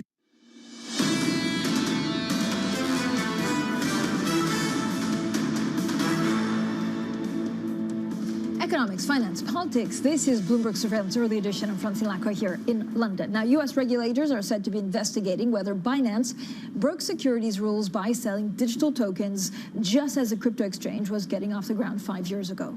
Well, let's get more now with our senior crypto reporter, Joanna Ossinger. Joanna, great to speak to you on this. I mean, there are quite a lot of issues at stake. Does it go back to how they started, or does it impact how they'll carry on? It impacts both things. It's a probe not only into the origins of the BNB token, which is the 5th biggest in crypto, so it's a pretty big deal, but actually into the origins of Binance itself, because the investigation is whether the initial coin offering in 2017 was a sale of the security that should have been registered with the SEC, and that's according to people who are granted anonymity to discuss the probe. But it's also probing possible trading abuses by Binance insiders and whether American affiliate Binance US is appropriately hived off from global Binance. So it's really into quite a lot of things related to the corporate operation. So, Joanna, what does this mean for the broader crypto world? Yeah, well, it means that crypto companies have to take the U.S. seriously about regulation. And also, the U.S. is often, a bellwether for what other countries might do. And it's a reminder that countries are now serious about dealing with crypto, and even things from prior years that, companies might say, oh, well, that was a long time ago. We're now doing things a different way. But it is a reminder that, countries are getting really serious about crypto and its impact on the broader ecosystem and even things from a prior period. Joanna, thank you so much for joining us, Joanna Ossinger, there on this wonderful and very important story, which is a Bloomberg scoop on Binance. Now, Bloomberg Surveillance continues in the next hour. Matt Miller, Kaylee Lyons in New York, Anna Edwards is here in London, and this is Bloomberg.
almost the end of the year, but Bali is still quiet and empty.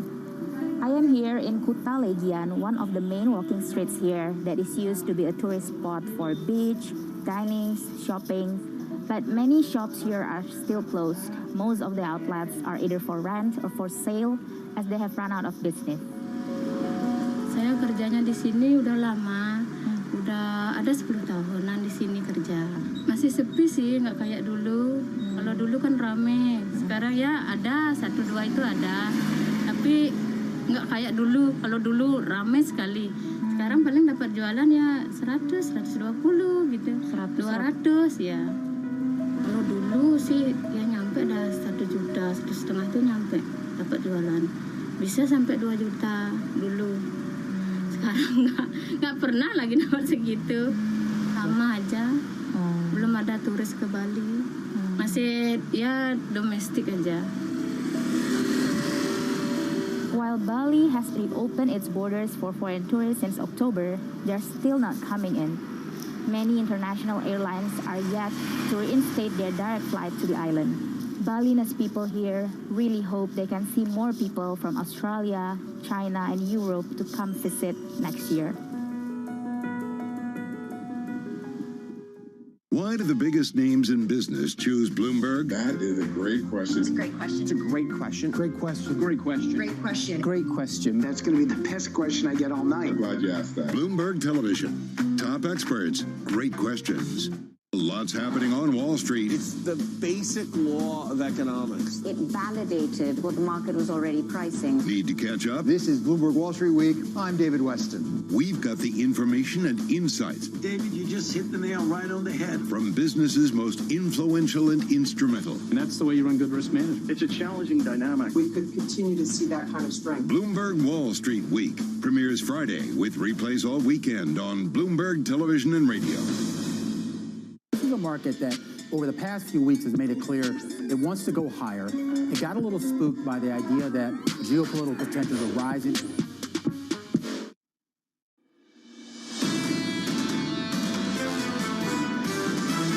There's no real reason to be worried about a recession. I'm not sure we've seen the higher yields. We may go back and test those. While we are factoring in this economic ratcheting down, we do want to take account of the fact that sentiment probably has, hit peak bearishness as well. The market's got us settling down and being okay with what the piece, it seems like what the Fed's doing. For the other central banks, they are still adjusting their guidance, and that guidance is unequivocally in the hawkish direction. This is Bloomberg Surveillance, Early Edition, with Anna Edwards, Matt Miller, and Kaylee Lines. It's 10 a.m. in London, 5 a.m. in New York, and 5 p.m. in Hong Kong on this Tuesday, June 7th. Our top stories today. A surprise move by Australia's central bank. It raises interest rates twice as much as forecast, sending yields soaring. Meanwhile, the ECB will lay the groundwork to join the global fight against inflation when it meets later this week. Boris Johnson manages to cling to power, but his days as British Prime Minister may be numbered. After surviving a confidence vote, Johnson will try to turn the page. And Elon Musk appears to have buyer's remorse, but that's not enough to get him out of the $44 billion deal to buy Twitter.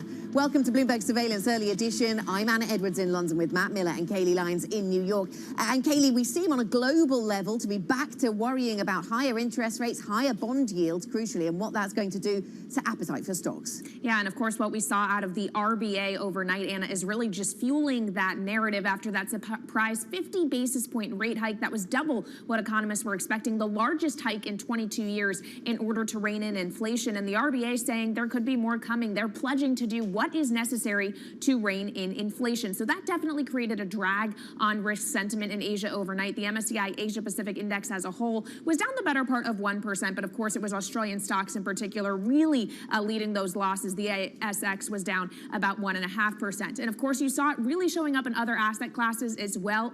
Big moves in the short end of the Australian bond market, up about 17.5 basis points on the 2-year yield to just shy of 280 on that yield. You also have the Aussie dollar was stronger against the US dollar earlier on, now just fractionally weaker, while there is major weakness coming once again for the Japanese yen. It comes back to that rate differential story, a Bank of Japan keeping policy easy, even as central banks around the world, including the Fed and the RBA, are getting more hawkish. So the Japanese yen at another 2-decade low low against the U.S. dollar, right now trading at 132.77. Wow, and that rate concern really weighing on risk sentiment. Certainly, futures are down right now. S&P futures off 1/3%, and investors are buying bonds, pushing the yield down a little bit, but still it's over 3%, so higher than where we were at this time yesterday, 3.0159. NYMEX crude changed very little from where we were yesterday, still at around 119 a barrel. Right now, 118.57 for Texas Intermediate.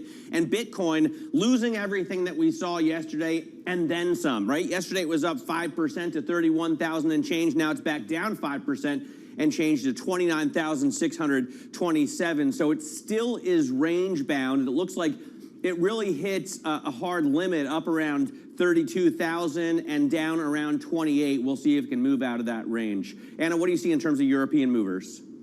Yeah, European equity markets then, broadly speaking, moving lower this morning, Matt. Again, linked to that fear about higher interest rates. Certainly the ECB looms into focus on the horizon. That meeting coming up on Thursday, laying the ground at least for higher interest rates there. This is the picture across European stocks then right now. So some of the major markets are in negative territory in France and in Germany. The London market doing a little bit better. And basic resources once again to the rescue when it comes to London and the different sector, the sector makeup that is helping there. So basic resources up by 0.6%. We saw the Bloomberg Commodities Index actually moving to a new all-time high in yesterday's session, so working that way through, and some of those stocks that rely on those higher commodity prices doing pretty well. Here's the pound down 0.3% against the US dollar this morning.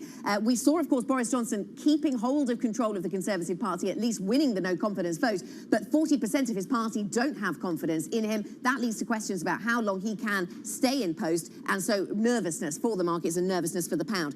BIFA, just to go back to something we don't talk about all that much, I guess, at the moment. That's M&A, because of such volatility in markets. Certainly when we saw war in Ukraine starting, that put an end to some of the M&A that we've been talking about. But BIFA in the UK receiving a bid for a New Jersey-based venture capital business, and it seems that recycling and waste management all very topical right now, and so that stock up by 27% as a result of that bid approach.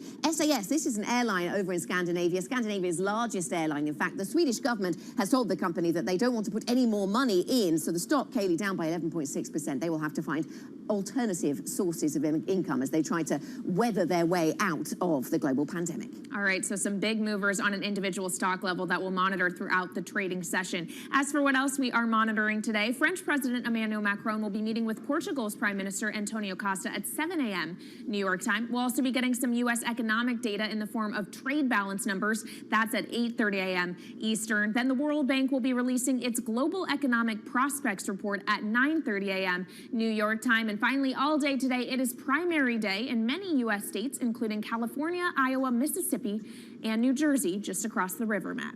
All right, we'll be paying attention to that for sure. Now let's get back to the big market-moving story. The RBA, Reserve Bank of Australia, surprised investors today by raising interest rates 50 basis points, twice as much as had been forecast. The move sent yields soaring and was predicted by just 3 of the 29 economists Bloomberg surveyed. Enda Curran, Bloomberg's chief Asia economics correspondent, joins us now to talk about, I guess 50 is the new 25 for central banks, Enda. It does seem to be the case. The RBA is certainly in that camp now, Matt. This was all about energy prices. The statement was littered with references to how things are changing on the pricing front there. In particular, even to only a month ago, the RBA said things had moved on faster than expected. They said they will do whatever is necessary to pull in inflation, so more interest rate hikes are coming. They also talked up the economy. They cited a strong labour market. They said that the housing market has come off a little bit, but prices are still 25% above their pre-pandemic levels, suggesting that the economy can take these interest rate hikes. So economists responded by ratcheting up their own rate hike forecast for Australia, and all the indications are now that the RBA is very hawkish and interest rates are going up. It's a question of what pace from here. Yeah, the rates may be very different, Enda, but the narrative so similar in many parts of the world. Thank you so much, Bloomberg's Enda Curran with the latest on Australia and linking to the global picture. Back here to the UK, Boris Johnson survived a no-confidence vote, but his hollow win shows there's a war raging in the Conservative Party. The vote saw 148 Conservative MPs try to oust him. The vote in favour of having confidence in Boris Johnson as leader was 211 votes, and the vote against was 148 votes. And therefore, I can announce that the Parliamentary Party does have confidence. Bloomberg's Lizzie Burden joins us now from Downing Street. Lizzie, a lot of talk today about a cabinet meeting that's going to take place, whether we'll see a reshuffle of his top team, whether we'll see policy changes introduced. But so much of this wasn't about the top team and it wasn't about policy. It was about the man at the top. Exactly, that meeting will happen in Downing Street, number 10 behind me now. Victory for Boris Johnson, but the question is how long can he hold on for? The current rules say that there can't be another vote like this for another year. Boris Johnson's come out guns blazing, saying he wants to move on, but just look at the history books. Margaret Thatcher and Theresa May, his predecessors, lasted a day and 6 months respectively, after they won their no confidence votes. And actually, Boris Johnson's rebellion was bigger than Theresa May's in 2018. Also, there were more rebels for Boris Johnson than his working majority before the vote last night. So they may try to stall his legislative agenda now. If you add up the numbers, it looks like many of them were on the government's payroll. What's most worrying for Boris Johnson, though, is the disparate, random nature of the rebellion. You've got north, south, left, right, Brexit, Remain, young, old. It's not going to be as easy to tame as one rebel faction. So no wonder the runners and riders lists are circulating today. The surprise now would be for Boris Johnson to call an early election. That's all the markets care about, really. But the focus now turns to the by-elections on June the 23rd. 2 on the same day, 1 in the southwest of England, 1 up north in Wakefield. Both the Conservatives are expected to lose. All right, just a couple weeks away. We will all be watching with interest to see how those elections go. Thank you so much to Bloomberg's Lizzie Burden outside Downing Street. Now from UK politics to US politics, it's another busy Tuesday for primary voting with elections across 7 states, including California and New Jersey. And one issue on voters' minds, the gun debate. Jack Fitzpatrick, Bloomberg government reporter, joins us now from D.C. So, Jack, Congress is back in session, focusing on gun control legislation after a recent string of mass shootings here in the United States. Where do negotiations stand?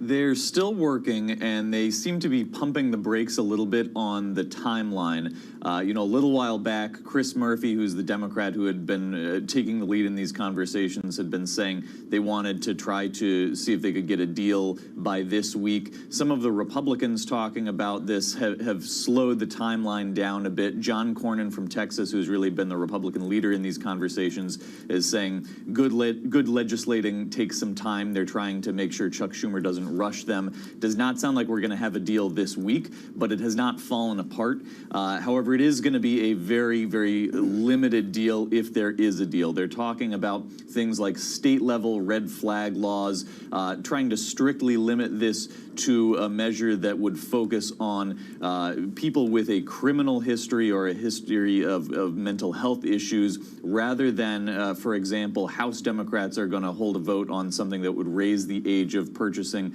a semi-automatic weapon from 18 to 21. That's not something that looks to have much bipartisan support. So anything that would come out of the Senate would be quite limited. Jack, inflation also obviously still in focus with the book out that says Janet Yellen urged Biden to reduce the $1.9 trillion stimulus package. Plus, we had an opinion piece yesterday saying Joe Manchin, his decision to go against the $3.5 trillion legislation looks pretty prudent from this vantage point. Yellen is going to testify before a Senate panel today. What do we expect to hear? Yeah, today and tomorrow she's talking to Senate Finance and House Ways and Means. Even aside from the book excerpt, which Yellen has put out a statement denying, saying she liked the March stimulus, Republicans have hammered away at pretty much any economists, any Democrats testifying in this kind of setting on the role of the March 2021 stimulus and to what extent that has contributed to inflation. A lot of the conversation on Capitol Hill regarding inflation has turned toward the midterms. It's basically campaign season now. Not a lot of forward-looking legislating, but a lot of sort of litigating politically over the role of that law and how it has played into inflation. So I would expect a fairly politicized debate and certainly some questions about that book and the assertions that she was on Larry Summers' side all along. Jack, thanks so much. Bloomberg's Jack Fitzpatrick in Washington. Now, in a securities filing yesterday, Elon Musk said he thinks Twitter is breaching their agreement by not meeting his demands for more information about spam and fake accounts. But behind the scenes, both sides are said to be cooperating. Let's get the latest with Bloomberg's Danny Berger. Sometimes things look smooth from the outside, but are chaotic within. Sometimes it's the reverse. Yeah, like the opposite duck effect, where everything's busy up top but calm underneath the waters, perhaps. But yeah, what a time to be Elon Musk's lawyers. So we've talked about before how Elon Musk just complaining about the Twitter bots wasn't enough to terminate this deal. Perhaps he was trying to use it as a negotiating context. This one's a little bit more interesting because there's a covenant within the agreement that basically says that Twitter needs to supply Elon Musk with all reasonable information pertinent to the deal. Now, Musk's lawyers are saying by not giving him the details he wants on the spam bots, we're not totally sure what those information is, but then that violates the agreement. And if they don't do this, then Musk will step away. Well, Twitter, for its part, says, look, we've supplied him with all the information he needs. We'll continue to do so.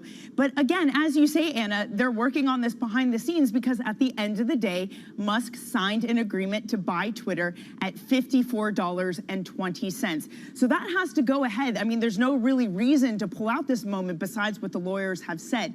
Now, to be fair, it could get to a point where Twitter has to sue us to go through with this. I mean, those are some of the extreme scenarios, but the market doesn't necessarily believe that this is going to go through. That gap between what Elon Musk proposed to pay and what Twitter is at keeps widening, and Twitter yet again falling in the pre-market session, Kaylee.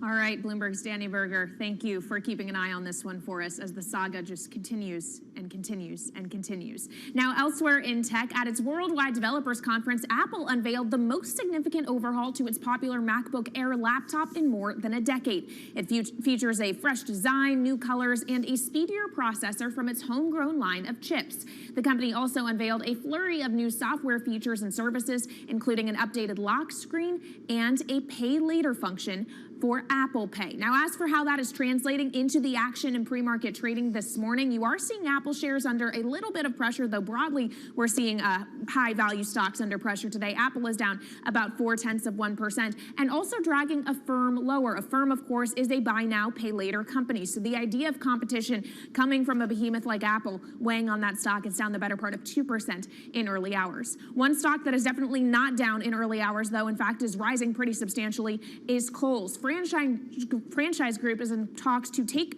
over this company for $8 billion, $60 a share. It's trading at $47.69 in early hours this morning, up about 13%.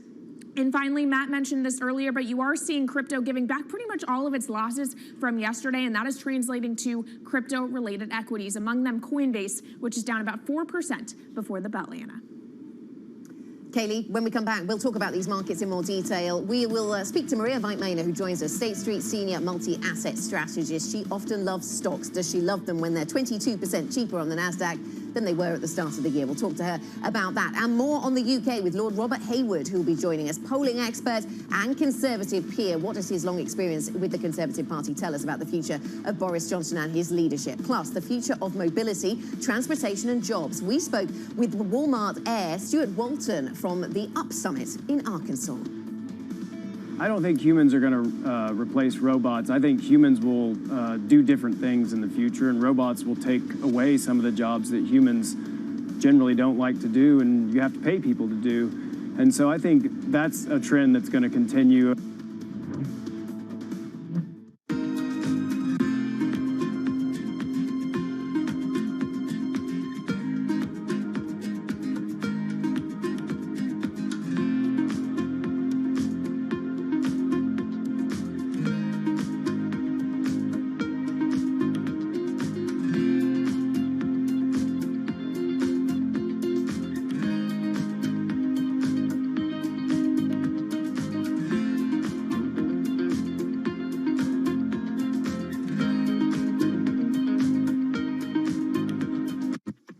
When you think space, you probably think one space agency that travels under the radar is ESA, which is surprising considering what the European Space Agency has achieved and how vital it is to the global space industry. We've collaborated with pretty much everybody who is involved in space exploration. ESA wants to be a leading force in furthering humanity's mission into space. Commander Ground, do you copy? Copy. If we want to have successful human missions to Mars, we are going to have to learn to live and work off-world in a different way. And the place where we are going to learn to do that is on the moon.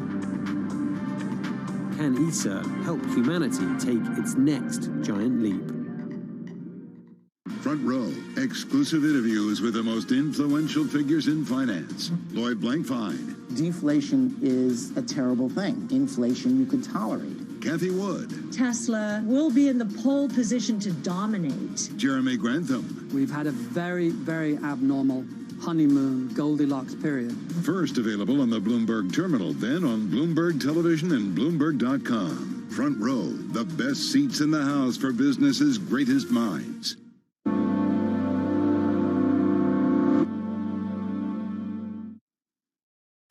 This June, in honor of Pride Month and Juneteenth, Bloomberg brings you a special equality series every Thursday in June at 1 p.m. Eastern. Bloomberg Equality, celebrating inclusion this Pride Month and all year long.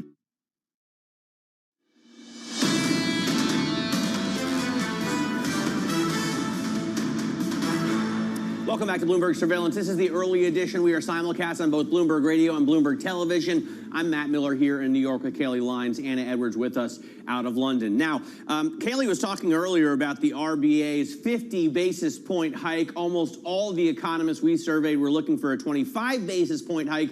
And now we're talking about a 50 BP hike coming from the ECB as well, after we know that the Fed has been doing it. Ksenia Galuchko joins us, Bloomberg Equities team leader, to talk about how markets are reacting to, Ksenia, the fact that I guess now 50 is the new 25, right?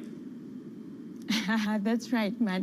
So yeah, equities have tried to recover from the lows that we've seen a couple of weeks ago, but this rally has not been very sustainable. And the main concern, of course, is the hawkish central banks. And the ECB meeting this week is going to be crucial.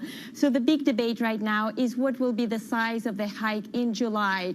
Will it be 25 basis points, which will be pretty tame, or will it be a more rapid 50 basis point hike, which will be warranted, according to some economists, in response to the record high inflation which euro area has been suffering from. Ksenia, good morning. The other political drama closer to home here where we are, of course, in UK politics and leadership of the Conservative Party. Do you see much evidence of that in the markets? I mean, there's some in the pound. It was weaker earlier on, though. It's off its session lows. Yes, it's been very interesting because we were expecting much more drama in the market, but both the stock market and the pound have moved on very quickly past yesterday's big drama surrounding Boris Johnson's future.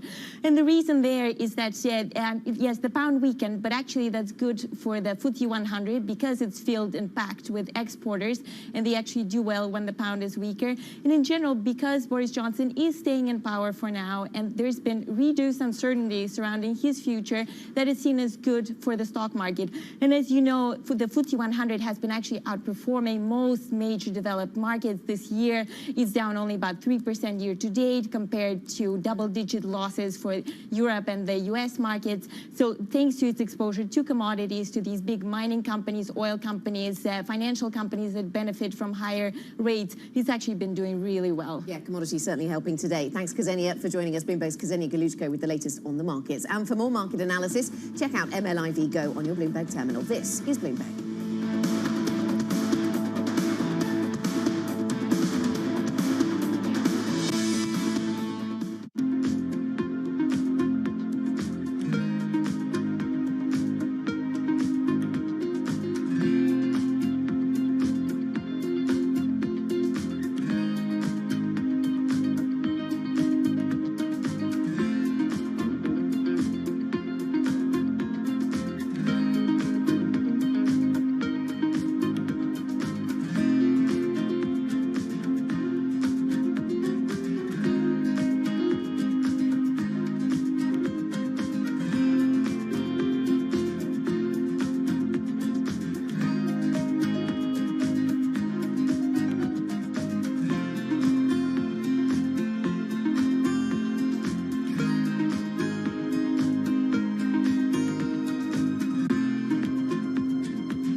about what they call black soot, caused by the manufacturing and consumption of these fuel products in the illegal refineries.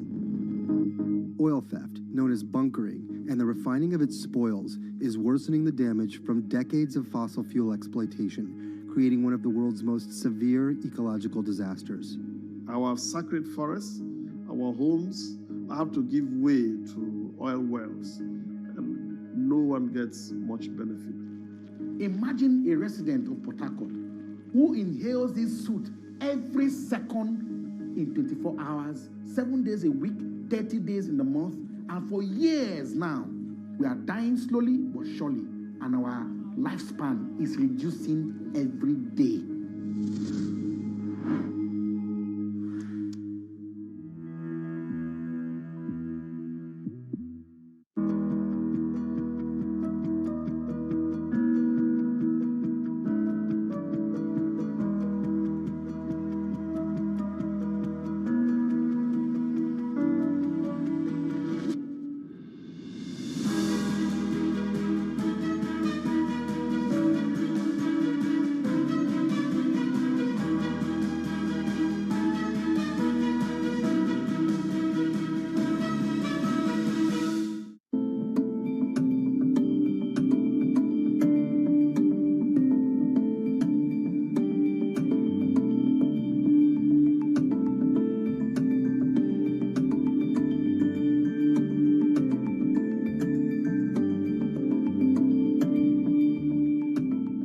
I think what we've seen during this period of time is that communicating via video is not a fad. We are using it in all aspects of our lives, for work, for learning, for communicating, for staying in touch. I think that it's hard to put your head around any narrative. Let's just be honest. We've had sort of a shift in, are we in some sort of stagflation fears moment? People were talking about that all day yesterday.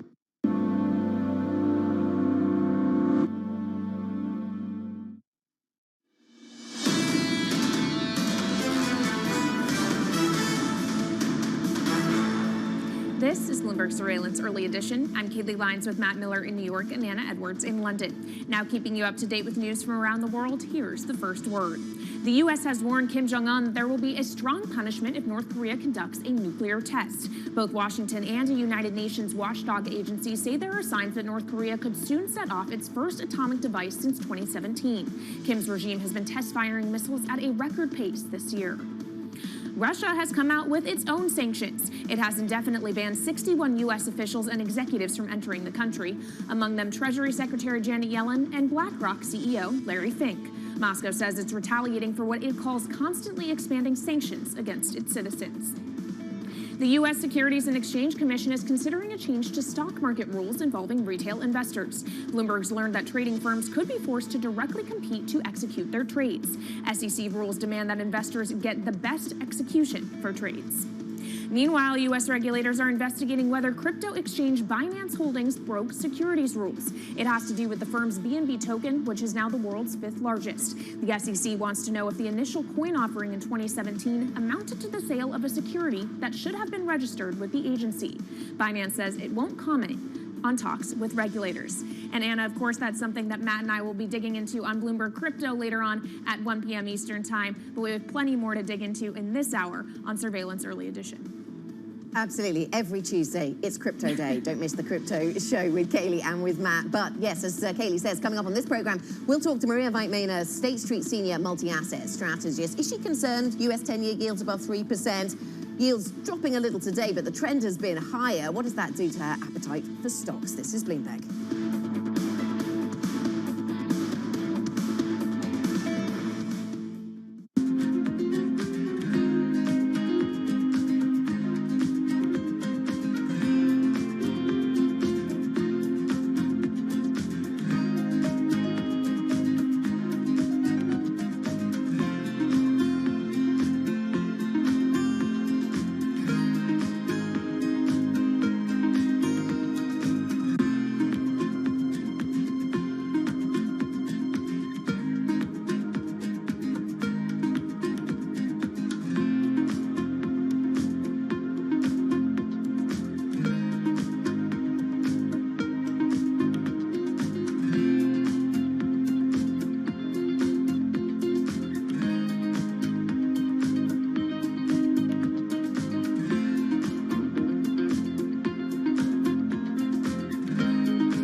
nuestro estudio, nuestro experimento, no hemos pintado todos los edificios de blanco, sino estos más asequibles de pintar.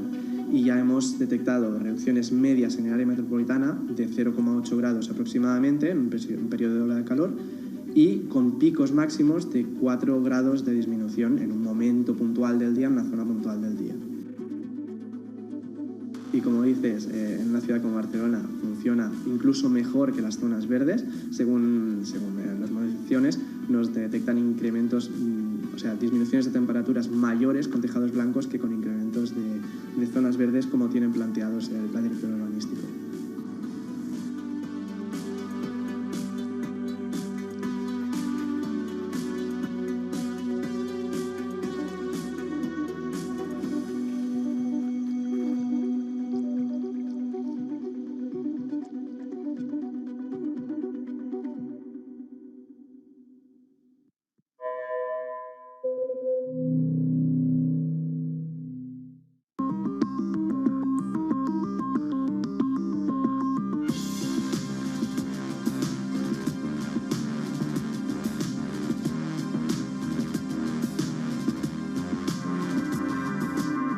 It's really a reminder, isn't it, just how sensitive the markets are to any commentary about trade. We did see some pressure on the yuan, we did see some pressure on the futures. That is now being reversed.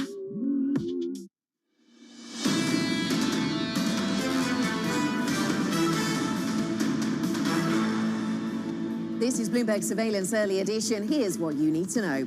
A surprise move by Australia's central bank. It raises interest rates twice as much as forecast, sending yields soaring. Meanwhile, the ECB will lay the groundwork to join the global fight against inflation when it meets later this week.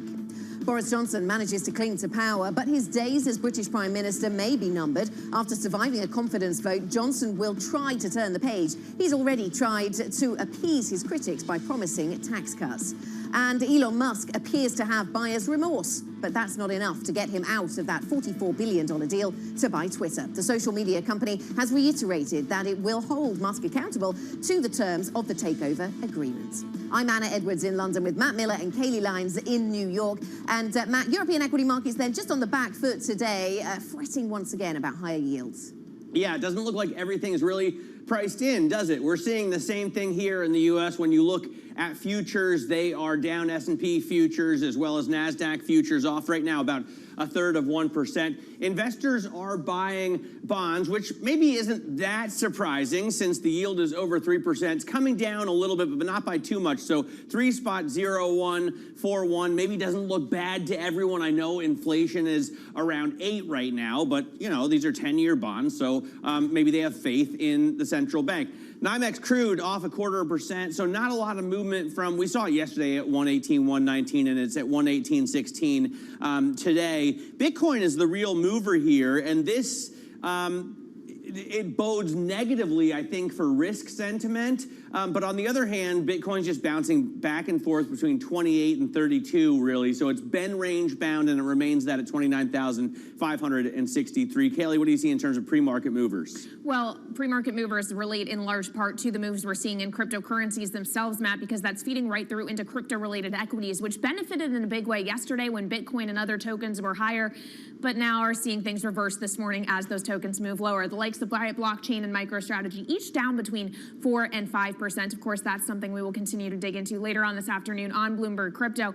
And of course, something else we continue to dig into, or at least try to make sense of and follow as best we can, is the saga ongoing between Elon Musk and Twitter and what the fate is of that $44 billion deal for Elon Musk to buy the company. We know he has made a large issue of bots. He wants concrete evidence. They make up less than 5% of users on the platform. Twitter says they can't do it. Musk says it's a breach of the agreement.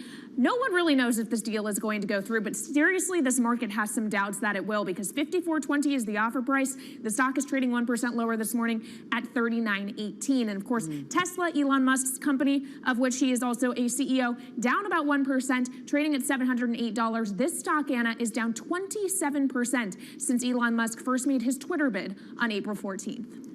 Yeah, the market's still sceptical. A lot of execution risk then priced in there, Kaylee. Let's have a look at European stocks. European equity markets, as I mentioned to Matt, on the back foot then, down by 0.5%. The London market does a little bit better with its exposure to miners and to energy stocks. We saw that new all-time high on the Bloomberg Commodities Index during yesterday's session. So that cushions London, but elsewhere we are seeing some weakness. Also, the pound is interesting for London-listed stocks as well. Not moving as much as it was earlier on in the day. We saw it down quite substantially in the first hour of trading here in London, but down by 0.2% on the pound now. A bit of uncertainty surrounding the future of Prime Minister Boris Johnson, even though he did win, of course, that confidence vote. So he's safe for the short term, but what that means later on, we will see. Biffa, this is an interesting, it's a waste management business. We don't talk about these very often, but energy companies we do talk a lot about. Recycling and energy assets of all sorts, clearly a hot topic of a conversation, and this one has received a bid from a New Jersey-based business in the venture capital space. And SAS, this is a Scandinavian airline, the largest Scandinavian airline, in fact, and the stock is down by 11.8%. They've been told by the Swedish government that government does not want to put any more money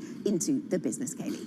All right, Anna, well, let's continue our conversation on these markets. Joining us now is Maria Weitmana, Senior Multi-Asset Strategist at State Street. Maria, good morning. My good morning welcome this morning was the fact that the RBA hiked 50 basis points overnight, not 25. We have a Federal Reserve that is hiking 50, plans to do so again at least 2 more times, and the market is now pricing in even odds of a 50 basis point hike from the ECB in July. In a world where 50 is the new 25, how does that change your thesis on equities? Yeah, good morning. And I think that's really the point, is that what we're seeing right now is a very, very pervasive inflation concerns. And what central banks around the world are absolutely focused on is slowing it down. So we're going to see more hikes, more aggressive central banks, and that's unfortunately not great news for equity investors. It isn't. And Maria, good morning. You've been very keen on equities for a long time, and maybe your view has moderated a little in the more recent period. But tell us what kind of appetite you have for stocks and from where. Yeah, so you're absolutely right. We've been quite constructive on equities for some time, and our view have definitely moderated. And I think the fact that we're seeing this inflation concerns not going away, and I mean, as you might know, we have this daily measure of online inflation, and online prices are not slowing anywhere. Whichever way we cut the data, by sector, by country, by region, inflation is still there, which will mean that central banks will need push and push and push. And yeah, that's a challenging backdrop. That's interesting because we had some analysis out overnight, Maria, that looked at a number of key elements within the chip space, for example, DRAM prices and the like, and suggested that maybe some of those elements that had been pushing up prices may have moderated in recent weeks. That's not what you're seeing then. The high-frequency data that you look at tells us what, that inflation hasn't peaked. I mean, I think mathematically, it's probably year-on-year numbers have peaked given the base effects, but they're really not slowing enough to give comfort to central bankers and to give comfort to kind of, okay, inflation problem has moderated. So definitely we're seeing a lot of pressure still there. And not slowing enough to give comfort to consumers or to help corporate margins turn back around. Are you expecting a recession, Maria? Because that was really seems like the big debate over the last few days in the States. Yeah, so on the recession debate, I think the flip side of this kind of fairly strong and still very strong inflation number is that why inflation is so strong, and that comes back to still cash on the sidelines. Corporates have cash, consumers have cash. Not all consumer and lower income consumers definitely suffering the cost of living crisis, but consumer and aggregate still have cash. Corporate are generating very healthy free cash flows. So to us, this recession risk is a bit overstated, which will mean that economy can take more hikes and will make inflation would not go away very quickly and will make central bank to push more and more. So probably more constructive on economies than maybe consensus, but that makes me more concerned about risk assets. How about risk assets in the sense that, look, ISI expects, I think, 4% growth this quarter, then 3% next quarter, 2% at the end of the year, and then 1 or 2% for 2023. So Ed Hyman agrees with you, no recession. But that doesn't mean that the market necessarily can get out of what looks like a bear market right now. What do you expect for risk assets? in this year? Yeah, so I don't disagree with this view. I think, I mean, arguably, maybe the best thing for markets would be imminent recession, and then you get a Fed put, and then hiking schedule is kind of reduced, and risk assets can rally. But that's really not our view. Our view is that economy is robust, corporate profits are fine, and financial conditions will continue to tighten, which in the short run will pressure multiples, and in the long run will, central banks will destroy demand, and that will pressure profits. So not great outlook. Obviously, Maria, for some time, markets have had to be focused on the monetary policy picture, but also one of geopolitics and domestic politics as well, which has really been front and center in the UK over the last 24 hours. Yes, Boris Johnson survived that no confidence vote, but there remains a question of just how long he can hold on to power. How do you view UK equities given domestic political turmoil like that? UK equities, they are the most defensive equity market. So there's three components to UK equities. There are lots of defensive stocks. So you have your staples, you have your healthcare stocks, then you have lots of commodity sectors. So you have energy, you have materials. So those two groups, they are very well supported. And then you have a bunch of financials and everything else, which we are a little less keen on. So I think on the kind of defensive basis and commodity basis, so UK steel is kind of a place to hide in the current kind of very challenging market environment. Maria, thanks very much. Thanks for joining us. Maria Weitmaner joining us there from State Street. Coming up on the programme, we just talked a little, heard Maria's view a little on UK politics. We'll get back to that story. We'll talk to Lord Robert Hayward, polling expert and Conservative peer. He's seen a number of confidence votes come and go. We'll get his perspective on what we saw last night from the Conservative Party and what the future holds for Boris Johnson. This is Bloomberg.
Bloomberg has enhanced search on the terminal to deliver what you need when you need it.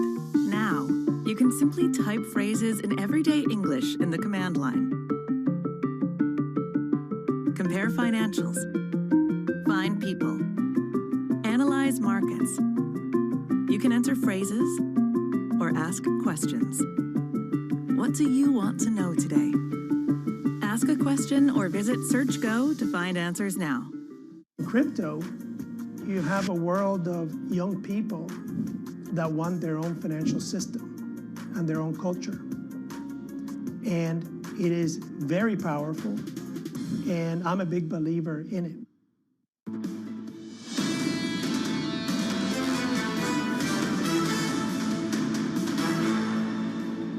This is Bloomberg Surveillance Early Edition. I'm Matt Miller with Kayleigh Lyons in New York and Anna Edwards in London. Now, Boris Johnson survived yesterday's confidence vote, he called it himself, a decisive victory. But if you look at it historically, it doesn't look that great, and his days may be numbered. Bloomberg's Lizzie Burden is back and live from Downing Street with the latest. Lizzie? Yes, I'm stood outside number 10 Downing Street, and there's been a flurry of ministers coming out of the front door, a mix of expressions on their faces, some looking pretty discontent, some saying it's been a productive meeting. Boris Johnson, of course, won the vote of no confidence last night. It's going to be another year until another such vote could take place. He's come out guns blazing, as you say, but if you look at the history books, his predecessors, Theresa May and Margaret Thatcher, lasted just 6 months and a day, respectively, after they won their no confidence votes. And Johnson actually faced a bigger rebellion last night than Theresa May in 2018. In fact, he had more rebels than his working Commons majority before the vote, so it's going to be very difficult to get his legislative agenda through now. If you add up the numbers, it seems like many of the rebels were on the government's payroll. But what's most worrying for Boris Johnson is the disparate, random nature of this rebellion. You had MPs from the north, the south, Brexiters, Remainers, young, old, and it's so random that the vote came almost out of nowhere. It was a surprise yesterday. So it's going to be more difficult to tame than some random one faction rebelling against Boris Johnson. The surprise now would be if he were to call a general election. That's really all the markets care about. Lizzie, thank you very much. Bloomberg's Lizzie Burden reporting from Downing Street. Joining us now for more on the confidence vote and its impact, Conservative peer Lord Robert Hayward. Lord Hayward, thank you very much for joining us. So we were just hearing there from Lizzie, 40% of the party then voting with no confidence in the Prime Minister. How difficult will it be for him to govern and to get his agenda through with that as the situation? It is going to be difficult. Boris's greatest asset has been his style, his charisma, his oddball nature in many ways, but it's now become his biggest problem.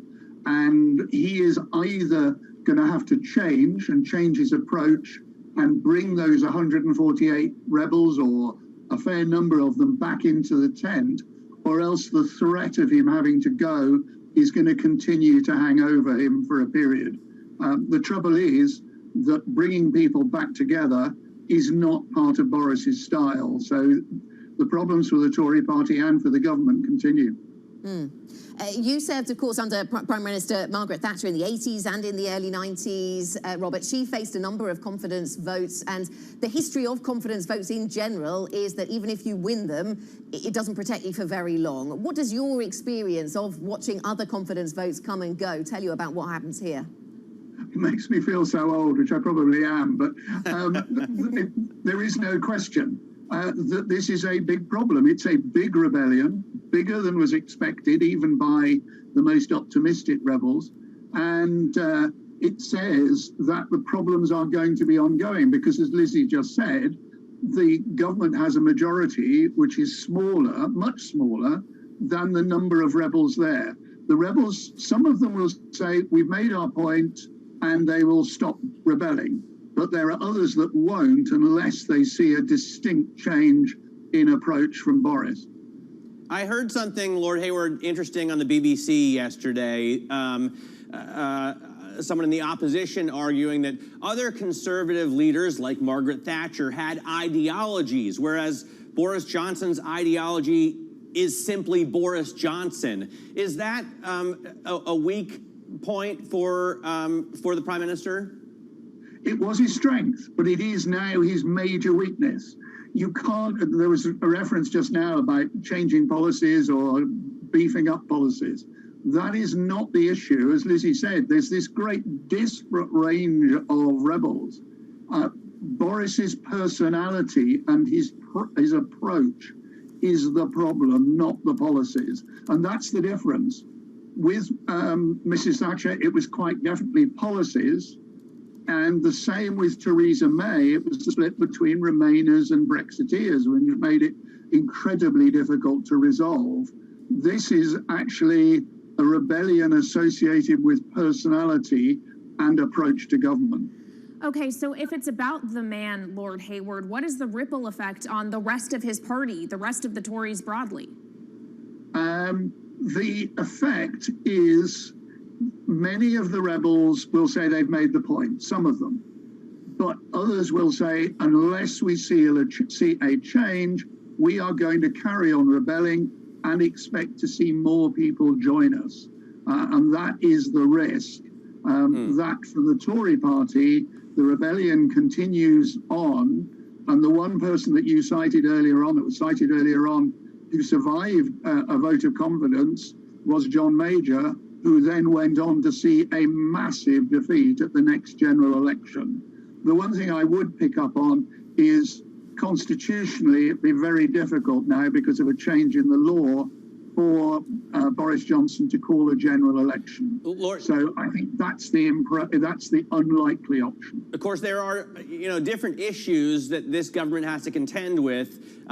The issue of Boris Johnson's character and his sort of trustworthiness is the issue that brought on this vote of confidence. But the economy is also a big problem for the constituency, right? I mean, the inflation that they're facing and the help that they are or are not getting from this government will decide his popularity or the government's popularity going forward. There's no question that inflation is a massive issue.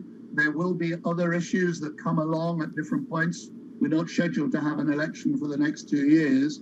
And the problem is that Partygate, as it's called, this whole approach in relation to COVID and parties in inverted commas at number 10, will continue to run alongside the issue of the likes of inflation and how Northern Ireland deals with the protocol and the union in relation to Scotland. So there are some massive issues, and at the same time, there's a rebellion in relation to personalities.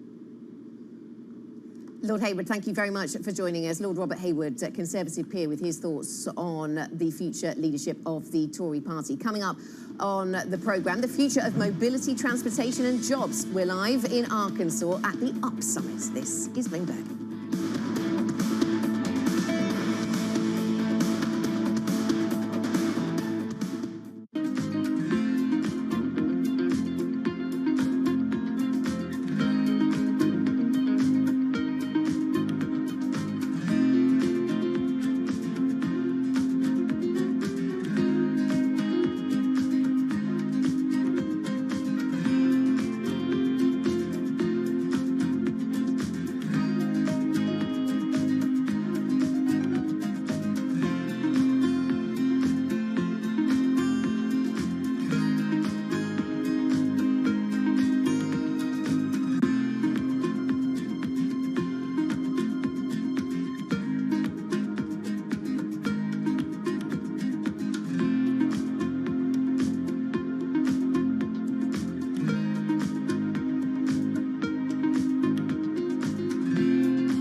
When you think space, you probably think one space agency that travels under the radar is ESA, which is surprising considering what the European Space Agency has achieved and how vital it is to the global space industry. We've collaborated with pretty much everybody who is involved in space exploration. ESA wants to be a leading force in furthering humanity's mission into space. Commander Ground, do you copy? Copy. If we want to have successful human missions to Mars, we are going to have to learn to live and work off-world in a different way. The place where we are going to learn to do that is on the moon. Can ESA help humanity take its next giant leap? Access the financial world on demand. Hear from leading economists, policymakers, and industry experts via live and on-demand webinars, only from Bloomberg. Start exploring to see what's moving the markets. Visit Bloomberg.com/webinars. However you get your news. This is Bloomberg Daybreak with Lee. On Bloomberg Radio. Welcome to Daybreak Australia. This is Bloomberg Technology. This is Bloomberg Green. On TV, radio, and the web, this is Bloomberg.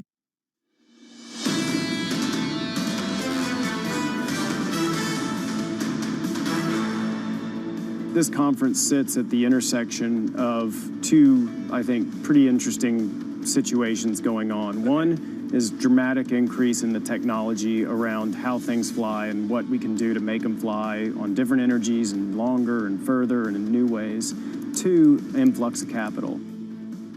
That was Walmart heir Stuart Walton speaking with Bloomberg's Ed Ludlow at the UP Summit in Bentonville, Arkansas. The invitation-only summit is bringing together investors and executives to discuss the future of mobility and transportation. Ed Ludlow is up early for us now from Bentonville to tell us what we can expect. First off, this is about all different kinds of mobility, right? I know that the Walton brothers are big fans of flying, but they're investing also in startups around these kind of things.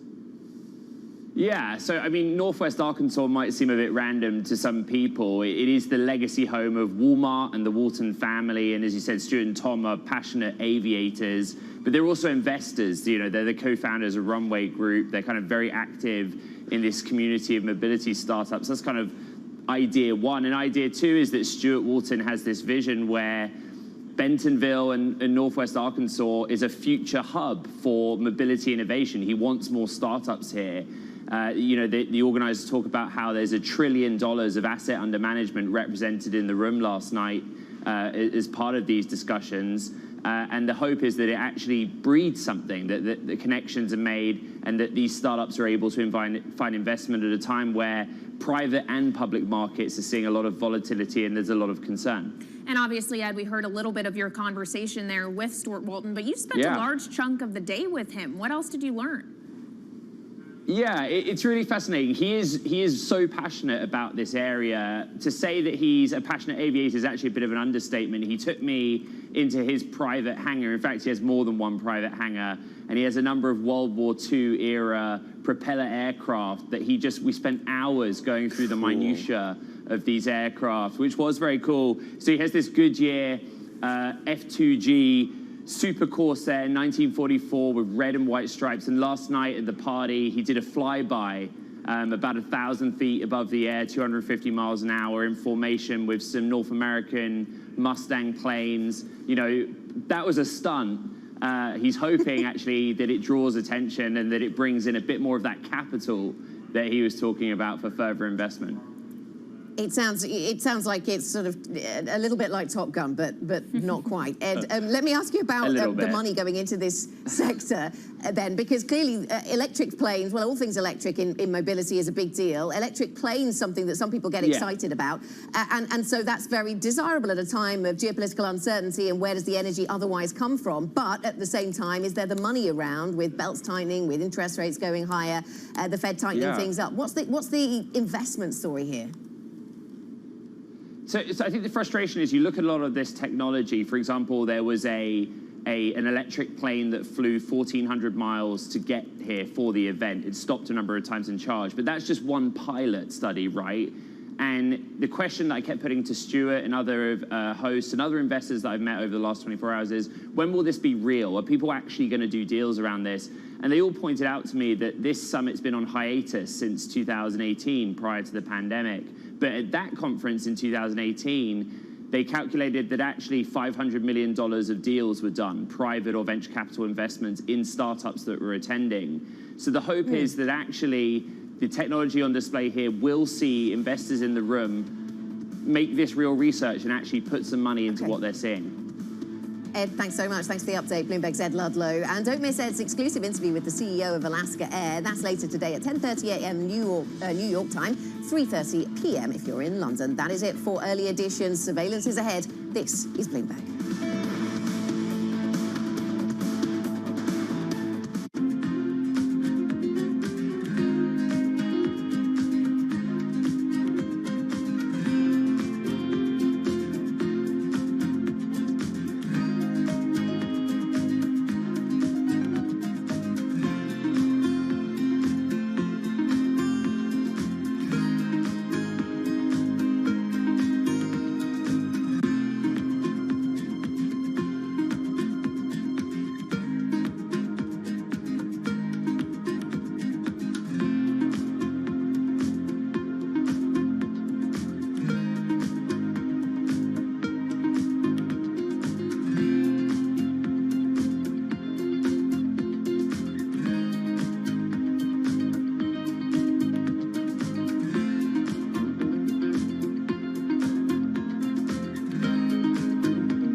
companies now, they're getting hundreds, maybe even thousands of applications. So software has come in to automate the process. You want to write your resume for robots, not for humans. The only job your resume has is to be comprehensible to the software that is reading it, because that software or robot is going to decide whether or not a human ever gets their eyes on it. These things are programmed by a certain segment of the population that might not be totally inclusive or not be fully aware. Concerns about how this technology could exacerbate discrimination. For the FTC, I think foremost, the FTC needs to be making sure that we're fully understanding this technology. We don't trust companies to self-regulate when it comes to pollution. We don't trust them to self-regulate when it comes to workplace comp. Why on earth would we trust them to self-regulate AI?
The Fed has given very strong guidance about what they're going to do, but they've probably reached a maximum level of rhetorical hawkishness. In the end, with inflation this high, it's very difficult for the Fed to change its reaction function. I'm afraid the Fed's going to have to do more, and I think 50 basis points July and June. The Fed is tolerant of inflation above 2%, so this is going to take time before we get to the point where the Fed really has to hurt us. We're taking the optimistic case here that the Fed will be able to pull this off. This is Bloomberg Surveillance with Tom Keene, Jonathan Ferro, and Lisa Abramowitz.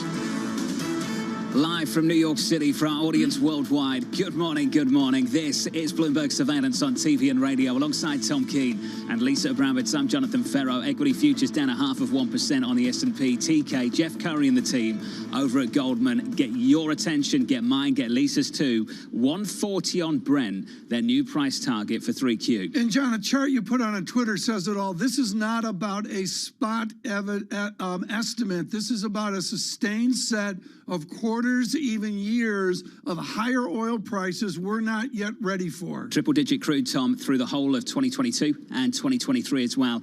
And that's what's needed to rebalance this oil market, Tom, in the minds of Jeff Curry and his team. Well, that's the oil story, but I'm seeing it as well. John, as you and I talked about yesterday, I think Lisa chimed in on this as well when she wasn't looking at the auction calendar. I got a 3.02% on the 10-year yield. I've got a yen out 131, 132. Our first guest is going to talk about that. These are tea leaves of a shift of what Bullard would call a new regime. Yields up in the last 24 hours. The conclusion, central banks have more work to do. And Bramo, the RBA front and center overnight. Surprising with a 0.5% point move, highlighting how a lot of these central banks are trying to get ahead of the inflation that they're seeing that continues to have some legs. And this is really the dilemma that I see. There was a story out on the Bloomberg this morning about how supply chain disruptions are starting to ease a little bit. You see this with the chips and the auto manufacturers. But is it enough to bring inflation low enough to create some sort of easy balance at a time where we're seeing, on an adjusted basis, inflation very reminiscent of the 1980s? Is that RBA move an appetizer for the ECB? Yeah. Later this week. Okay, there's a 0.5% point move actually baked into market expectations at some meeting by the year end by the ECB. I mean, we're talking about how outrageous it was to even be talking about that after the negative yielding environment. But here we are as a base case heading into the year end. Question, John, can we do a dumb question at 6:02? There are no dumb questions at 6:02, TK. They're all raising their rates. Thought. How does Japan get away with not raising rates? I don't get it. The inflation backdrop's very different for a start, Tom. Or so they say. That's in their favor. What they can't do, though, I think, is ignore what's happening with the bond market. That's where things are going to get tremendously difficult. Yeah. For a long time, the centre of gravity, I think, for the global bond market has been JGBs and bund yields, Lisa, just a weight on 10-year treasuries. That's going to change now with an ECB starting to tighten, think about doing so, and some double tightening from the Federal Reserve. Can the JGB market just sit there and do nothing with the Bank of Japan trying to sit on top of it? Put another way, the Bank of Japan has had the rest of the world moving with it for the past decade. Now they're going to see the rest of the world move away from it in a dramatic way. And can it sustain its normal at a time when everybody else is facing a very different reality? Will they get dragged with them, kicking and screaming? Futures this morning on the S&P, just a little bit more negative, softer, lower, down by 0.5% on the S&P 500, down 0.6% on the Nasdaq. Yields come in a couple of basis points on a 10-year to 3.0178%. But that's not the story this morning. The story was yesterday. Yields higher, Lisa. What on? Not much. Maybe not much. And yet there does seem to be a feeling that people perhaps got ahead of themselves with this expectation that we were seeing some sort of rollover and that central banks might pause. Remember the pause, the Raphael Bostic pause that quickly got thrown out as people started to look at the data. As far as the data goes for today, this is for you, Tom. 8:30 a.m. we get the U.S. trade balance for April. I have another one for you, too, coming up. But this one is interesting because we've seen a record deficit in terms of trade with the U.S., and this has come on the heels of a dollar that has strengthened. The U.S. can export and import things much more cheaply on a relative basis because of the dollar. They can import more goods, and that has come on the strength of the dollar. How much, though, does this remove from GDP? Because basically people expect that if this trend continues, that we could see 1.5 percentage points taken off GDP this year just simply because of the trade deficit that we see in the United States. At 10 a.m., Treasury Secretary Janet Yellen is testifying to the Senate Finance Committee. The goal is to analyze President Biden's 2023 budget. The reality is this will be a discussion about her view on inflation and what she wrote, or possibly what she indicated off the record in that biography in terms of not wanting the stimulus in 2021 to be as big as it was. This comes ahead of that CPI report later this week that is expected to come in still hot, perhaps a little bit decelerating, but still, how quickly do we have to see that inflation decelerate in order for people to feel more comfortable? At 1 p.m., this is the big one, the U.S. Treasury Department is selling $44 billion of three-year notes. Yes. This is particularly interesting. No, this really is. It's because it is the first auction affected by the quantitative tightening, by the lack of reinvestment of the Treasury Department back into the market. I don't know that this is going to roil everything, but it's a really important watershed moment, John. The beginning of quantitative tightening at a time when people have a very unclear view of how that will affect the market. I can't decide whether you're trying to wind up Tom or not. Are you serious? It's important. I always find them important. Okay, just to clear that up, because I know part of this is just to wind TK up because Tom hates this stuff. Hold on a second, John. Did that clear it up? Not really, but okay, thank you. We can discuss it later. We can do that a little bit later German this morning. judge gives it a 7. And Tony joins us now. Tony Crescenzi, portfolio manager at Market Strategist over at PIMCO. Tony, we won't talk about supply and auctions just yet. Let's focus on this soft, hard landing debate. Where are you and the team on that? And how would a $140 crude price influence your thinking? Well, it does seem like the odds of a soft landing are reasonably good, but it's tough to manage. What the Federal Reserve wants, of course, is to avoid an outright recession. Recession defined as a decrease in employment and output. What it wants is a growth recession, which is that soft spot, the soft landing between 0% growth and 1.8, which is the growth potential. Navigating it into that narrow runway is challenging. The price of oil rising, of course, will reduce aggregate demand, perhaps, and that will likely help bring it into that zone. But lots of other things have to happen. Lots of things can be broken along the way. For example, we see the Federal Reserve affecting the housing market through higher interest rates, et cetera, very difficult to manage. But the final word I would say is it does look like the chances of a soft landing are pretty good. The chances of a deep recession are pretty low. Anthony, I want to talk of all your expertise across the globe on short-term paper. The anomaly is Japan. Can they ignore the Fed, the ECB, the Bank of England, and everybody else, including RBA, as John mentioned earlier? I mean, it's out there that the Japan wants to play by a different playbook. Can they get away with that? The real challenge is when the Governor Kuroda, who leads the Bank of Japan, leaves next April. There will be a communications challenge, and communications are awfully important to central banks these days, sometimes more important than the actions they take. And they'll have to navigate that period, which could be tumultuous. And so it's possible that Japan will have difficulties in the same way that some nations have difficulties defending the currency pegs. So if interest rates are high globally, it might get challenging. What will help Japan, of course, is the very challenging demographics, with the population continuing to shrink at 125 million today, looking like it's going to go to under 100 million by the year 2050. So that's a force that will keep wage pressures down, it's expected.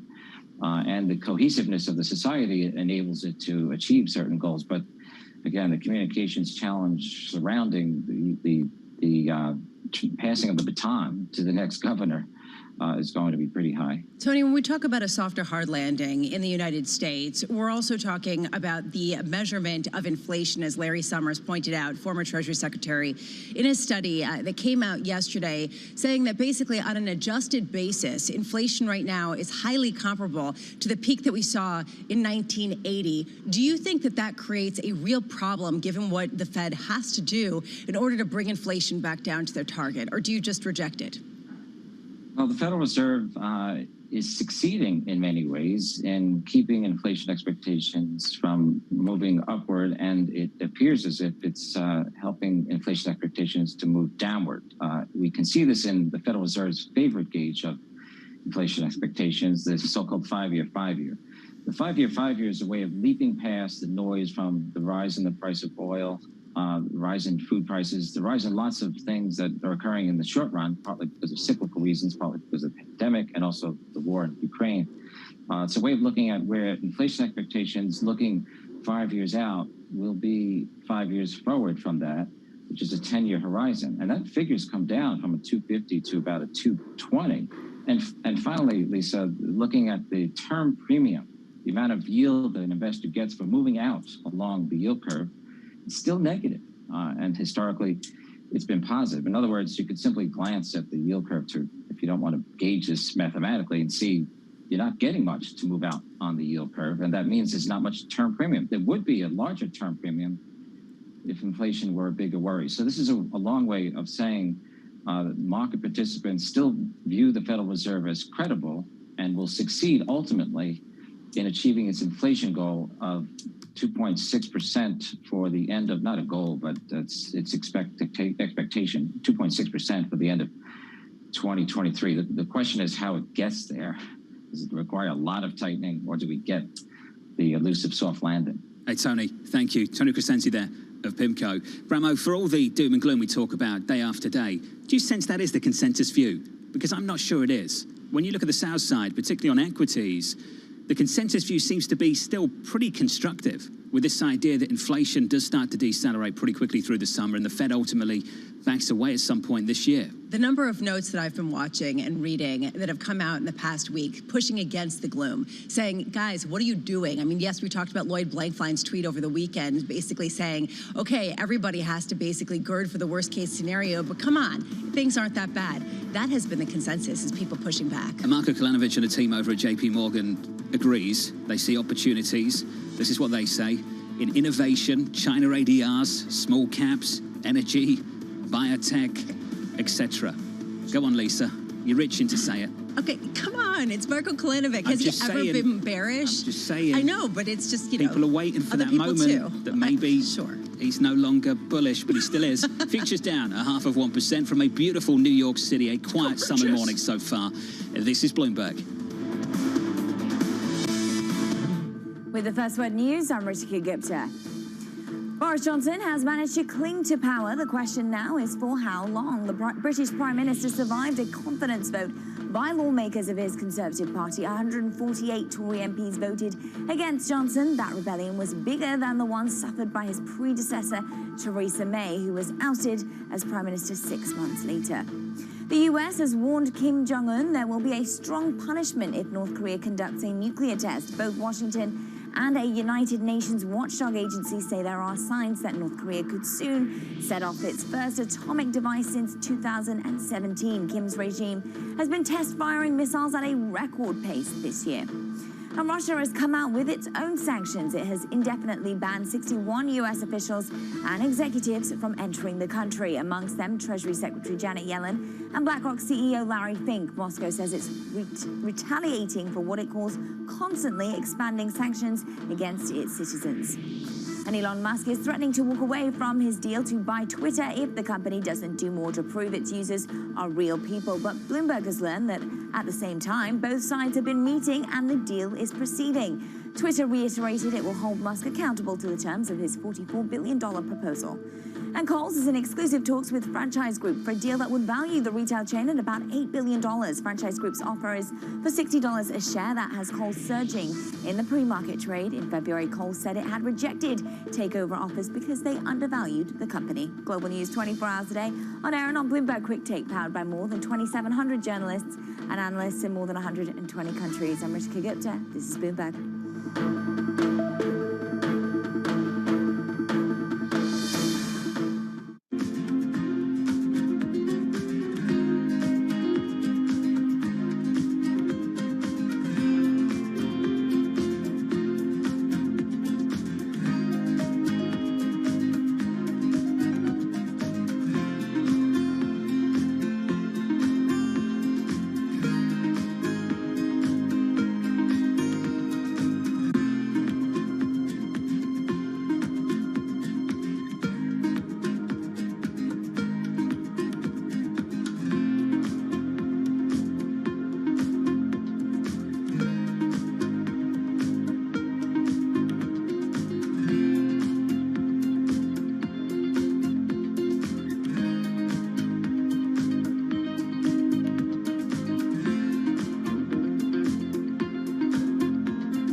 Happening on Wall Street. It's the basic law of economics. It validated what the market was already pricing. Need to catch up? This is Bloomberg Wall Street Week. I'm David Weston. We've got the information and insights. David, you just hit the nail right on the head. From businesses most influential and instrumental. And that's the way you run good risk management. It's a challenging dynamic. We could continue to see that kind of strength. Bloomberg Wall Street Week premieres Friday with replays all weekend on Bloomberg Television and Radio. The Indian city of Jamnagar is a money-making machine for Asia's richest man, Mukesh Ambani. His company Reliance has the world's biggest oil refinery complex here in the city. Jamnagar is also where Ambani is making his newest bet, a $10 billion investment in green energy. His ambition is closely aligned with the Indian government's plan to reach net zero emissions by 2070. But Ambani is not alone. India's second richest man, Gautam Adani, has committed $20 billion of investment over the next decade. But India's massive dependencies on fossil fuels have some environmental advocates questioning the realism and sincerity of those green ambitions and those of its two biggest billionaires.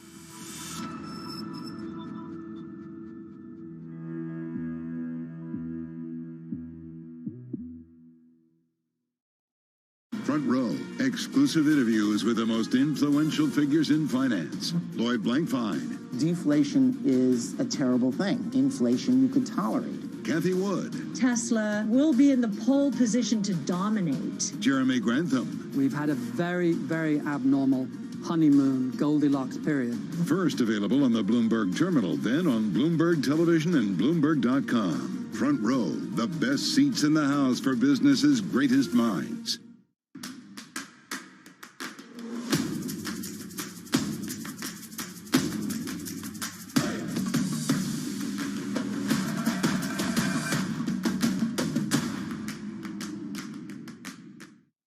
In honor of Pride Month and Juneteenth, Bloomberg brings you a special equality series every Thursday in June at 1 p.m. Eastern. Bloomberg Equality, celebrating inclusion this Pride Month and all year long.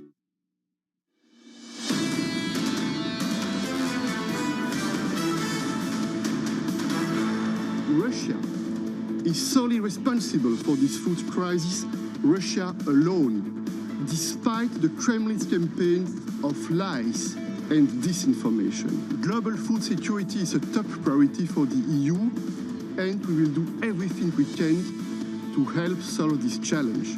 That's the view from Charles Michel, the President of the European Council from New York City this morning. Good morning. We'll be catching up with the World Bank President, David Malpass, a little bit later this morning. This is going to be a key part of that conversation. Equity futures negative 0.6% on the S&P 500. On the Nasdaq 100, down 0.75%. Look out 140 on crude. That's the view from Goldman. Right now, 118.25. Just a little bit lighter, lower negative here, Tom. Softer by about 0.2% on the session. Yeah, Brent comes back 120 down to 119, but again, I'm looking at week yen. 132.67 is extraordinary on Japanese yen. With extraordinary reporting out of 10 Downing Street, Lizzie Burden joins us right now for a quick view here of the future for the Prime Minister of the United Kingdom, Jack Fitzpatrick in Washington as well. Lizzie, I want to cut to the chase, which is the former leader of the Conservative Party, hugely respected, William Hague, writing in the Times of London, this is an honorable thing to do, leave. When does Boris Johnson exit?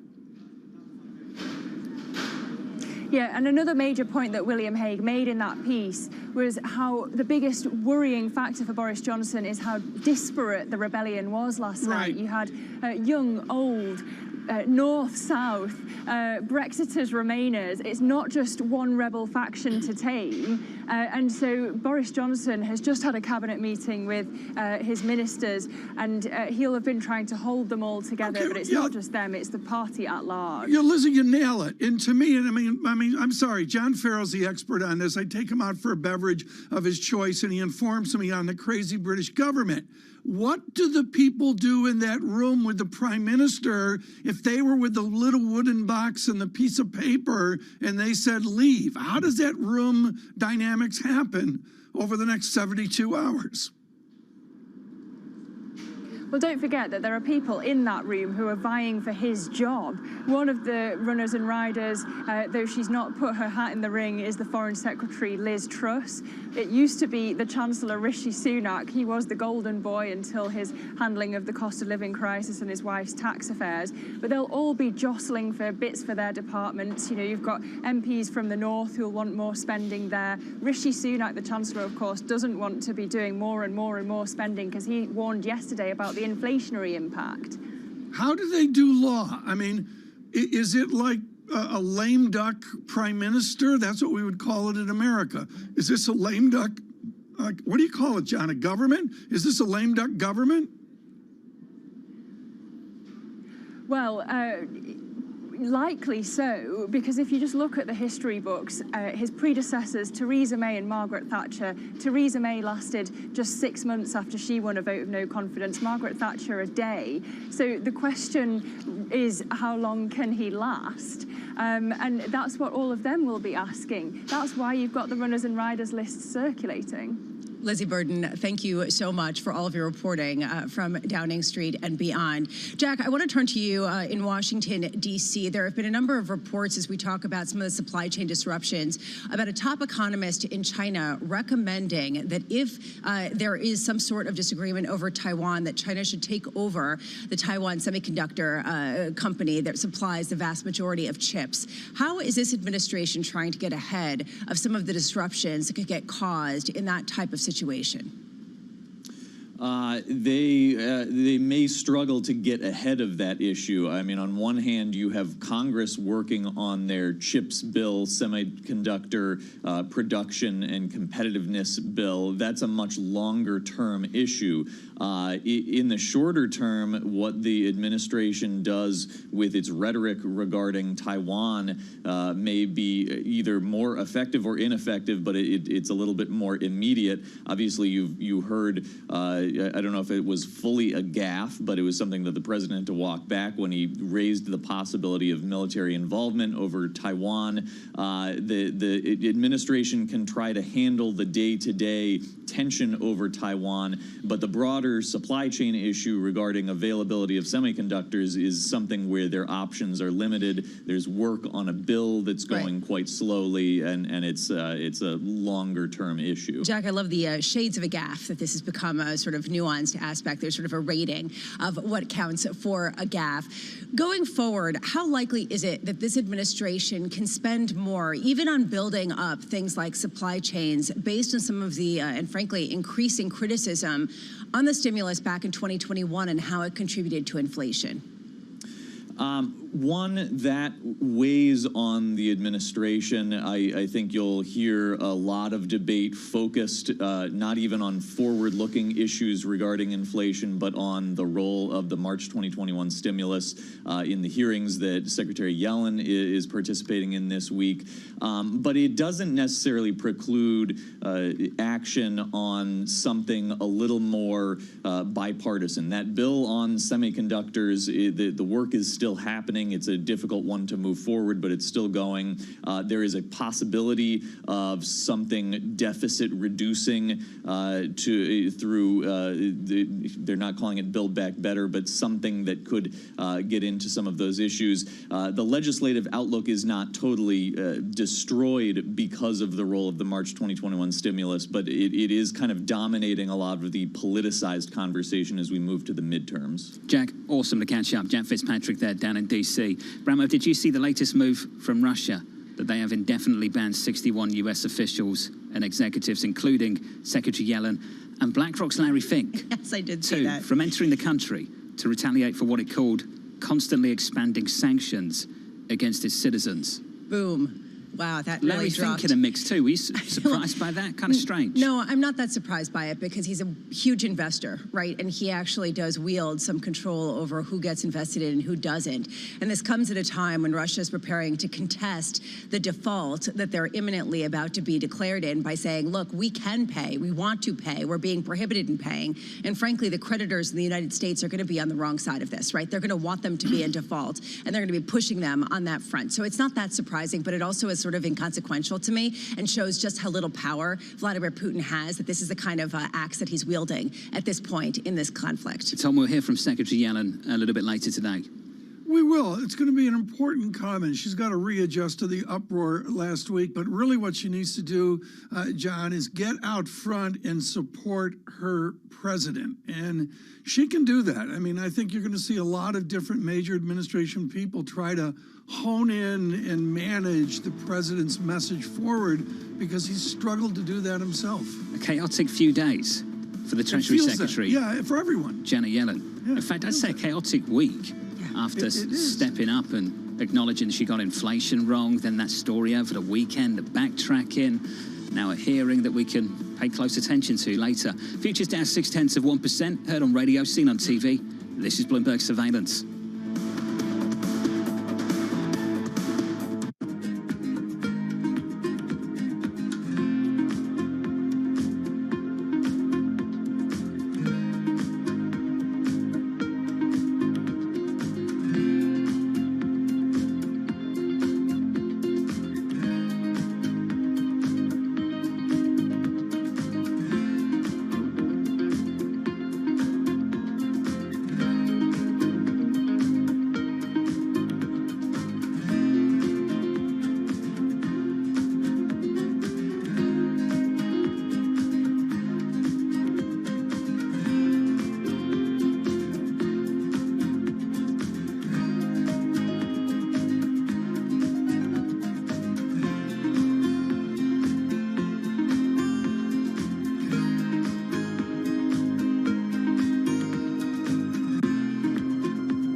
When you think of cutting-edge technology at sea, you might be thinking of stuff like this.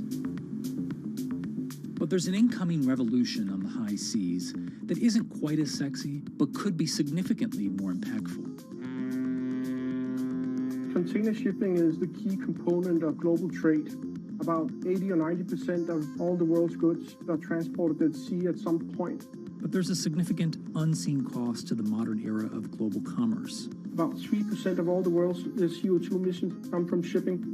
3% may not sound like a lot, but that's roughly comparable to the entire CO2 output of Germany. Since reducing trade isn't a likely option, what about a technological improvement to help reduce the emissions from these well-stocked maritime behemoths?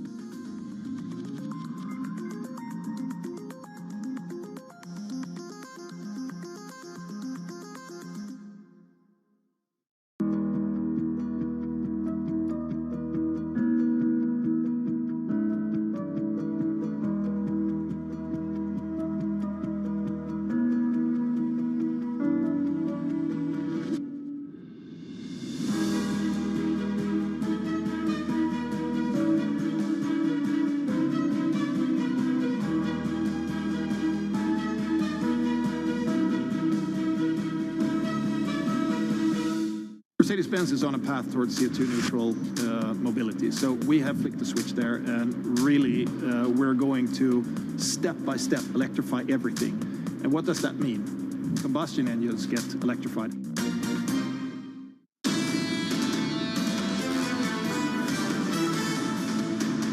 Live from New York City this morning. Good morning on TV and radio. Here is your morning price action. Equity futures lower by 0.6% on the S&P. On the Nasdaq, lower by 8 or 0.9%.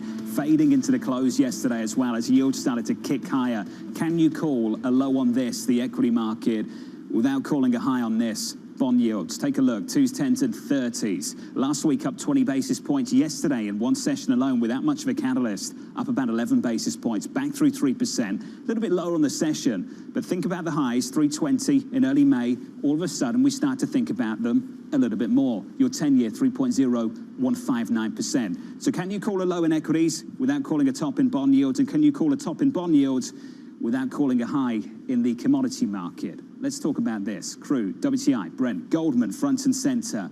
They think we need some demand destruction. Jeff Curry's been talking about it for a while. Brent crude right now, 119.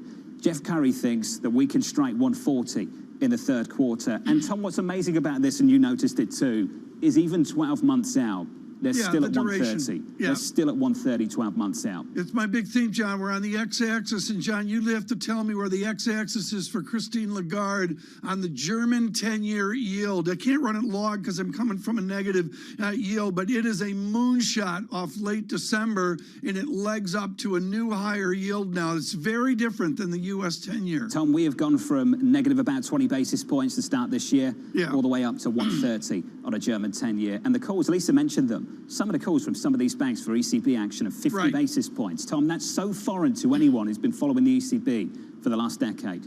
Yeah, let's do this now. With futures negative 21, the VIX 25.63. Let's swing over to the equity market.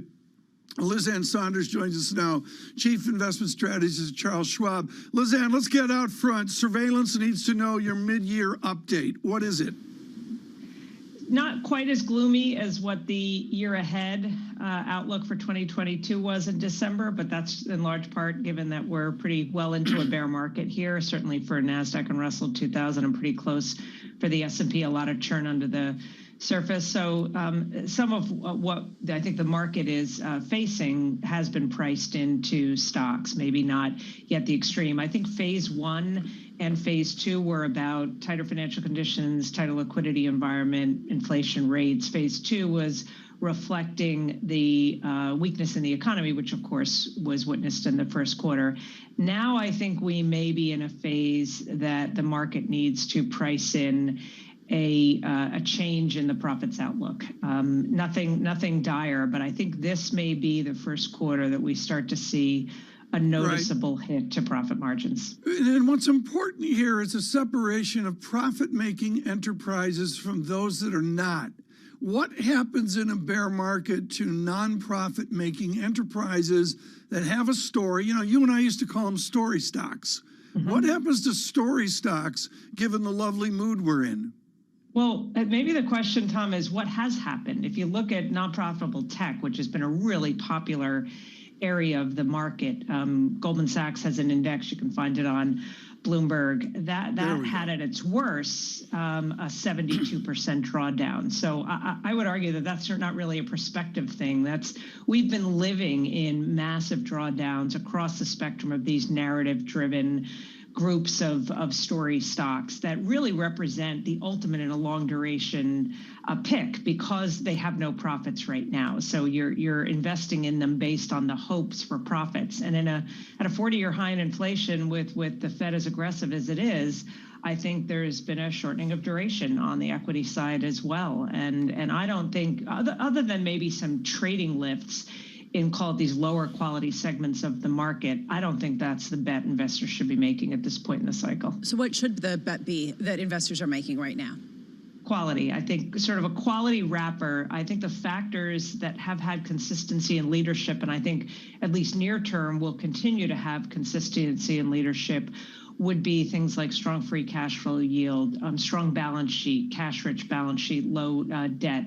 In this more constrained earnings revisions environment, positive earnings revisions. So all of those have that quality wrapper around them. And I think that's still the approach that investors want to take, even if there are those trading maybe opportunities in the very short term down the quality spectrum. There's a fight right now in markets and among strategists around whether people are being too bearish or not bearish enough with respect to the economic outlook, whether the idea of recession is a likelihood or an outlier event that could come down the pike. Where do you stand in terms of how investors should think about this, how much potential alpha they should give up hanging out in safety and hedging against some sort of recessionary circumstance? Well, my answer, Lisa, to that question, if we were at all-time highs, recession versus soft landing would probably be different, because I think at that point it would make a big difference. Given the pain we've already experienced in the market, especially under the surface, even in the case of the S&P, at the recent lows, the average drawdown across the 500 members was 30%. So I think the question of recession, no recession, maybe matters a little bit less right now in terms of ultimately what the downside for the market is. Yes, you can look at history, bear markets with recessions down in the low 30s on average, bear markets without, mid 20s, but there's a wide range around both of those. I don't think that, assuming we're going to get a recession, that's always the better bet if you use history as a guide in tightening cycles. I don't think it suggests an 07 to 09 kind of recession. There aren't so many massive imbalances. Even if housing continues to falter, it doesn't take the entire financial system down with it. This would be the more typical end to a cycle. But again, the fact that the market has suffered a lot already, I'm not sure it makes such a huge difference in terms of where we go from here. Lizanne, talk about use of cash and talk about profit-making companies that have announced share buybacks. Do they speed them up, given the drawdown that we've seen across NASDAQ, SPX, and Dow? Do they complete their buybacks quicker to announce more? Well, you have seen a pickup this year. And what's interesting is it's not just among the S&P companies, but you're seeing a recent pickup in buybacks down the spectrum, down the cap spectrum into the Russell 2000 sphere. And Tom, as you know, when you look at insider buying or selling, insider selling is less valuable an indicator because they can sell for lots of reasons. It's the buying. So you've got insider buying and now buybacks as an attempt to help boost the profits picture. And, in net, that's a positive for the market. And could it accelerate? Sure. So, Lizanne, people used to say that companies would borrow to buy back their shares. That's kind of out the window right now, given where the rates are, to borrow money, at least for the vast majority of companies. But when do they actually have trouble raising cash on another level? Deutsche Bank came out with a note this morning talking about an increase in defaults and a return to a higher default cycle. Do you see that as a likelihood? I think we're going to start to see more trouble. When people talk about spreads in the credit market, they often think of it in level terms, but I think it's direction. So maybe it's 7% or so. That's not egregious. But when it's up from 4%, and you were maybe on the marginal end of the spectrum having trouble financing foreign change, it becomes much more difficult even with another couple percent. So I think that's also has the potential to be more of a story in the second half of the year. One final question, Lizanne. What's the sweat factor among retail right now? What does Charles Schwab see in terms of flows in and out of equity? We've seen pretty steady flows into ETFs, the passive side. More of the outflows have been on the mutual fund side. What's interesting about that is we actually have equal weight doing better than cap weighted right now, but not a lot of panic. We saw sort of capitulation on the attitudinal side of sentiment, a lot of fear, a lot of angst and concern, but it really wasn't matched on the behavioral side. And as is almost always the case with our investors, if they have what we call an advised approach, if they're disciplined, they have strategic asset allocation, they're disciplined around that using methodology like diversification and rebalancing, they tend to ride through tough environments more so than the, call it the wing it traders. The wing it traders, we like that. Lizanne, thank you. Lizanne Saunders there of Charles Schwab. TK, do you like that, the wing it traders? Well, I think Gary Gensler likes it. I mean, we're looking for that, do you think Gary likes Wednesday, today. And, this is sort of like, it's way too early to do this. 6:39 a.m. We're not talking execution rules and all that. But everybody's been waiting for SEC, let's go. And today may be the day where they let's go. We'll have to see. You've been focused on Elon Musk, haven't you, Tom? Day after day, week after week, month after month. What did you make of yesterday? Let's just start there. Let's build it out a little bit. What did you make of yesterday? He wants out. I mean, come on. Matt Levine, I thought was great at Bloomberg about this. We've got Dan Ives coming up who's going to provide wisdom on it as well. He's playing by his own rule book. And, to give him credit, he did it, I believe, within a 13D filing. He's allowed to do that.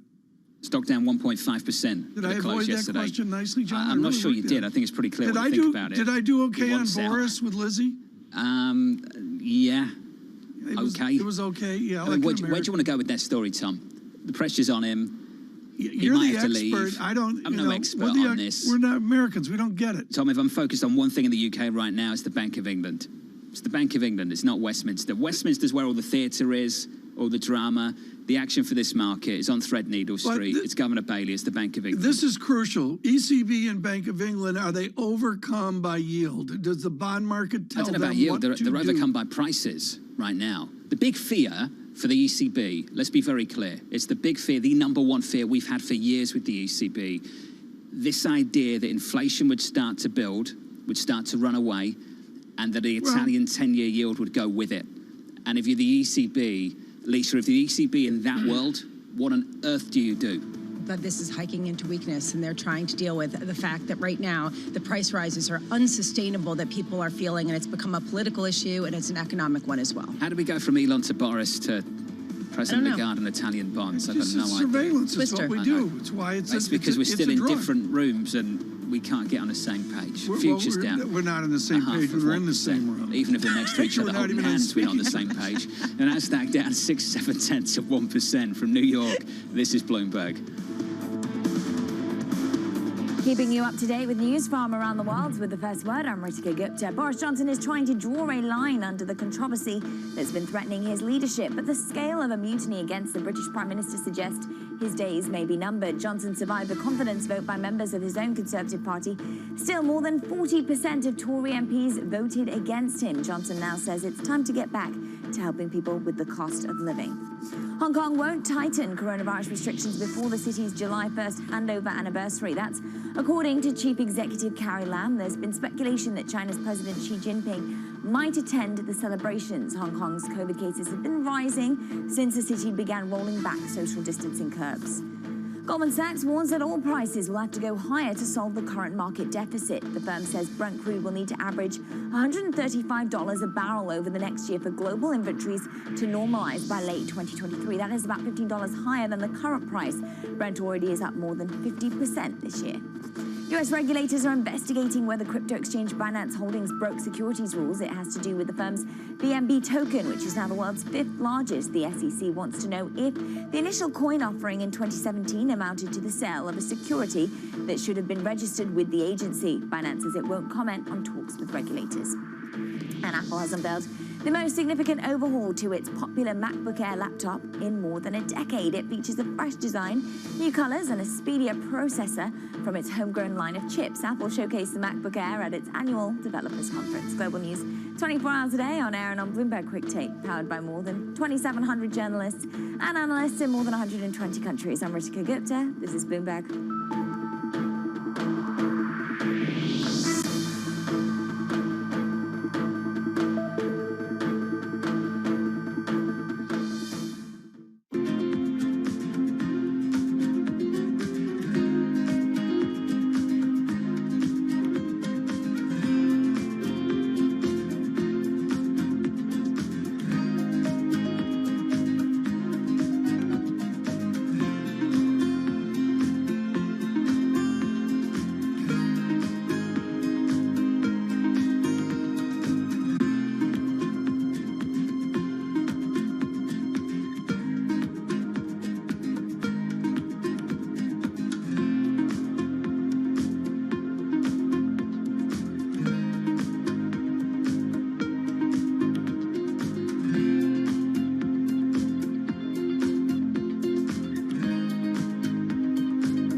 Bloomberg has enhanced search on the terminal to deliver what you need when you need it.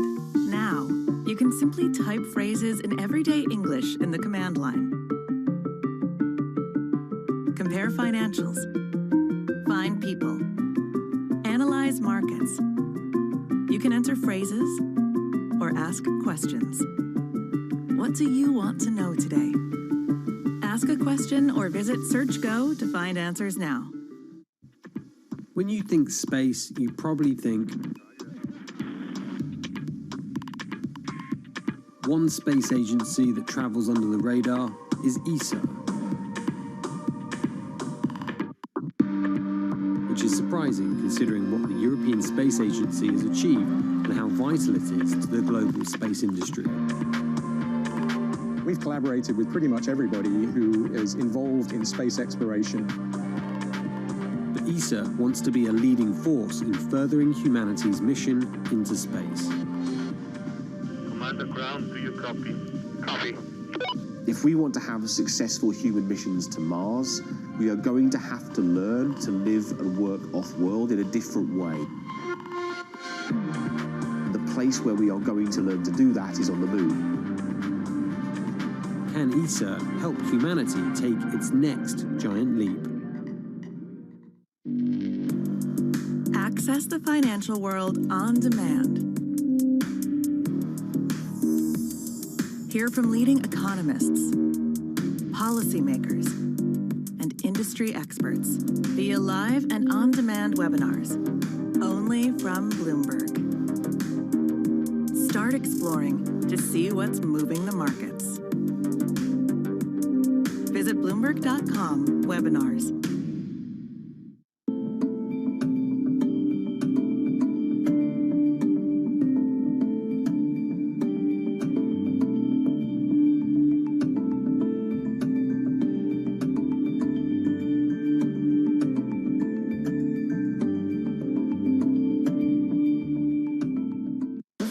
That over the past few weeks has made it clear it wants to go higher. It got a little spooked by the idea that geopolitical tensions are rising. BSO Now is your online home for weekly Boston Symphony Orchestra and Boston Pops performances. See new concerts that go behind the scenes, plus acclaimed archival concerts. Visit bso.org/now, where the music plays on. BSO season sponsor, Bank of America.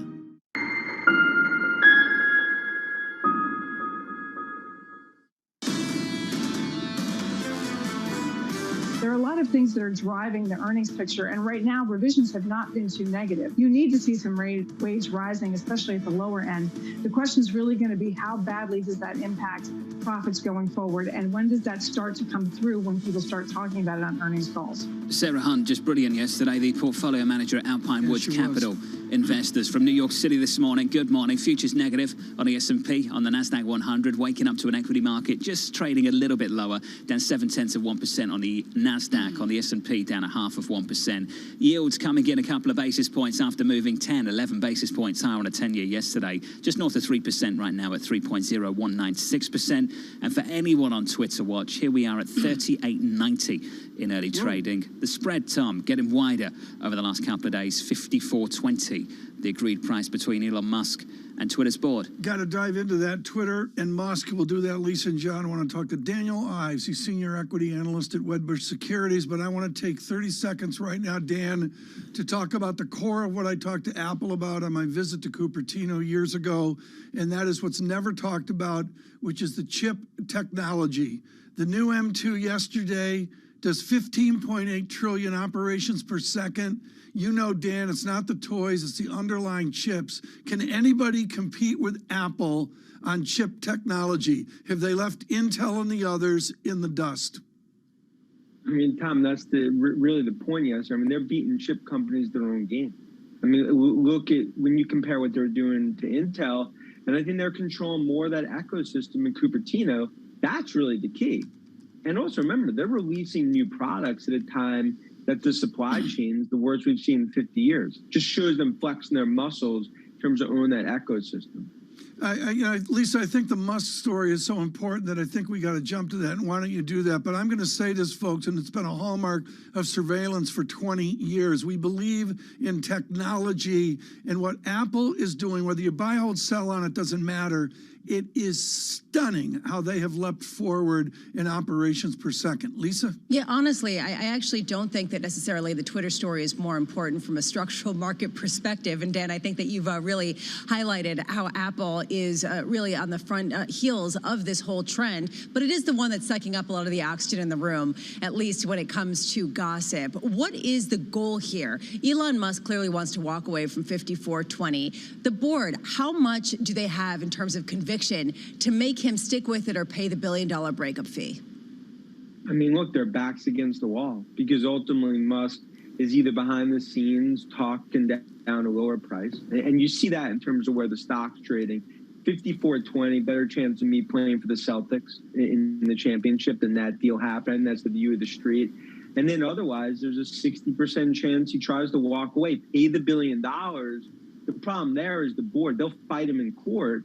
And then really bruised and battered, this continues to sort of be a company that could blow in the wind, you know, as it's a standalone public company. Board is in just between a rock and a hard place.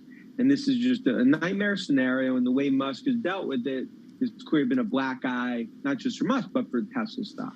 Okay, so let's go there because that's probably the bigger story, also longer lasting. Elon Musk's footprint and frankly his reputation. How much of a black eye has this been for him and frankly for Tesla? I think it's been a near term. It's not a longer term issue, but it comes down to investors. You've started to see the Musk fatigue, frustration. They want to see him be focused on Tesla, on the supply chain, on the build out in China, all the zero COVID issues that have hurt them. And it feels like that narrative's changed over the last week, you know, and I think that's why you're starting to see a bit of a tone change from Musk. And ultimately, that's really the key right now for Tesla investors. The last thing you ever wanted was the Twitter deal in the first place. And again, Musk woke up, it's cold feet, and the bot issue has clearly become a story of its own. How complicated is this, Dan, given the fact that we not only have the breakup fee, we not only have the obligation on both sides, the potential lawsuit from the board, which may or may not happen because they might see it in their best interest to just let him walk away and not prolong this fight. But there also are Wall Street banks that have given him financing agreements. I mean, this has been actually a pretty involved negotiation. How much has to be done to unravel this deal? Well, I mean, this is a Rubik's Cube, you know, times 3, right? I mean, this is good. They'll do business school cases, law cases on ultimately how this all plays out. Because as you've seen, I mean, the legal spider web around this deal is extremely complex. Obviously, I'm not a lawyer, but if you look at all the legal experts, that's the problem, right? And you saw the first shot across the bow yesterday. It all comes down to the stock's telling you something. It's telling you it's either a lower deal or he tries to walk. And again, Tesla is a much different situation. 400 billion plus has come off the market since the deal. And I think Musk has really started to change his tune. Dan, as I looked at Ron Josie's work at Citigroup yesterday on Amazon, and I really was taken back by the reaffirmation of 17% revenue growth in Amazon and the explosive EBITDA growth as measured pre-pandemic. What do you see now as the persistency of revenue growth of the major tech companies? Have they reaffirmed that, or is there a doubt to it? Well, look, I think the strong have gotten stronger. I think especially when you look at the cloud theme playing out at Redmond in terms of Microsoft, what's happened at AWS in terms of Amazon, then of course Google, GCP, and you've seen beneficiaries of the Oracle and IBM as well. Look, and no doubt, I mean, in this softer macro, you'll ultimately see numbers come down a bit. But I think right now there's a have and a have-nots. Enterprise, cloud, cybersecurity holding up strong. Consumer clearly seeing some weakening, but again, it's what's baked into these stocks. That continues to be the key, and that's why we're bullish on tech names, especially a lot of the large caps. Dan, you went there. Let's end there. Warriors Celtics tomorrow, Game 3. What's the big call from you? I think Celtics win this in 6. That's my call. There you go. Tom, you happy with that? Yeah, loving it. Just one of those rare beasts you are, TK, from New York, but supports Boston sports teams. I don't like the three-point shot. I just move the line back. You don't like the three-point shot? It's stupid. Move the line back and make everybody play inside. Do you think that would make a difference to Steph Curry? It'd just come back further, Tom? No, people tell me he's so good that it wouldn't matter. But I don't know. I'm bored with the three-point thing. I want him to go inside and play real basketball. Good to know. Any suggestions for any other sports? No, I just think I love the Tots New Jerseys. Nice. What do you call them? I haven't seen that. What do you call them? You can call them kits. You call them jerseys. Kids. Call them whatever you want, Tom. What's your view on curling? Curling, actually. Tom has strong views on this. I've strong. Now that you bring it up, there I was in Davos at Hotel Parsen. Great food. Thank you, Anita. And right there in the lobby, they got the curling thingy, the granite thing that Pharaoh used 3 years ago on the pond next door in the winter. And almost broke my hip. You did. You almost broke your hip, but the beer in the left hand saved you. Let's thank Dan Ives and get me out of trouble quickly. Dan Ives of Wedbush.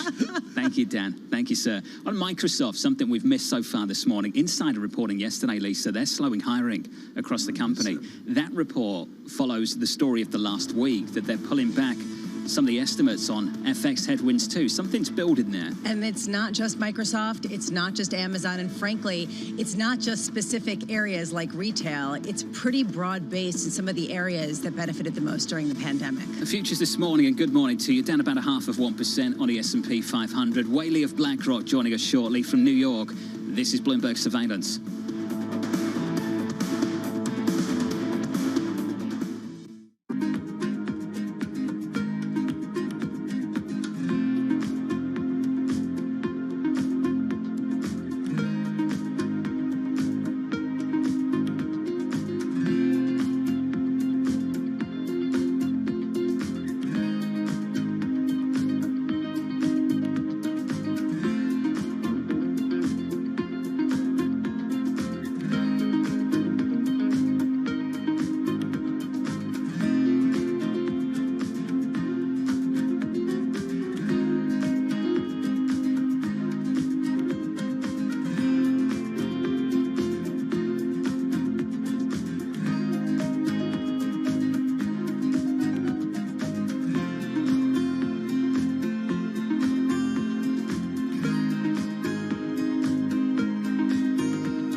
That it's highly transmissible. We know that 2 doses of vaccines, Pfizer vaccine specifically, neutralize the virus, but not as efficiently, because various studies showing that reduction up to 40-fold, meaning that a 3rd dose is a must for it to successfully neutralize the variant. What we don't know is still that what are the effects of mix and matching between vaccines, and what are the capabilities of antibodies produced from this mix and matching in neutralizing Omicron. Because as we know, many parts of the world use different types of vaccines. And that would be a great data to look at. It will be also great to look at, because majority of the studies done uses a small sample number, and most of the time when you translate it to real world, the data changes. So it will be really good to look at large-scale data of the ability of antibodies from vaccines to neutralize this variant. Grateful here today that the virus, Omicron variant, still uses ACE2 receptor as its main entry. It means that all of the vaccines which are designed with spike in mind still works. Imagine if it uses a different receptor other than ACE2. None of the vaccines would work today. So I think that is the best news that we got from all these studies which came recently, the past couple of days.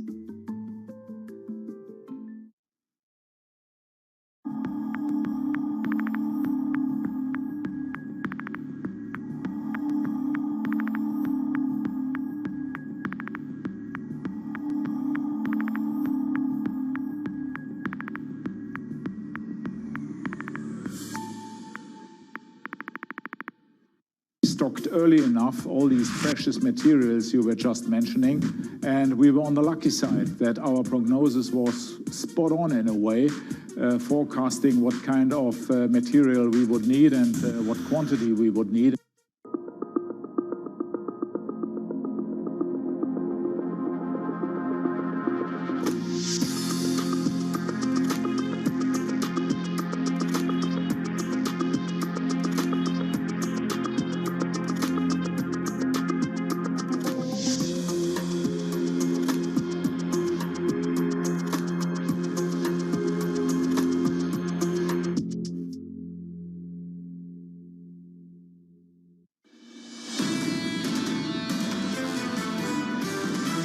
The Fed has given very strong guidance about what they're going to do, but they've probably reached a maximum level of rhetorical hawkishness. In the end, with inflation this high, it's very difficult for the Fed to change its reaction function. I'm afraid the Fed's going to have to do more, and I think 50 basis points July and June. The Fed is tolerant of inflation above 2%, so this is going to take time before we get to the point where the Fed really has to hurt us. We're taking the optimistic case here that the Fed will be able to pull this off. This is Bloomberg Surveillance with Tom Keene, Jonathan Ferro, and Lisa Abramowitz. Target, we have a problem. Live from New York City for our audience worldwide. Good morning, good morning. This is Bloomberg Surveillance on TV and radio. Alongside Tom Keene and Lisa Abramowitz, I'm Jonathan Ferro. Futures down 0.7%. TK Target making a move once again. Getting out front of it. Last time was a shock, and you saw the massive move down. I've got a negative 4.5% on Target as a first glance here. And what the headline is just breaking out right now, John. But what really this is about is inventory. They're not moving it. Cutting their profit outlook, and Lisa, they plan, quote, pricing actions to cut high transportation costs as well. I'll translate that for you. They're going to raise prices. They're going to raise prices across the board in order to offset some of the extra costs. They are not alone, and perhaps they are seeing the ability to pass along those costs. But the fact that margin compression is finally what we are seeing indicates not all of it, right? There is starting to be a little bit of pushback, especially for those staple companies. They are still holding the year's revenue in the low to mid single-digit range. But to Tom's point, Target shares down nearly 5% in pre-market trading. This is all about margins, and they were down about 25% on May 18th. Tom, May 18th, what day is it today?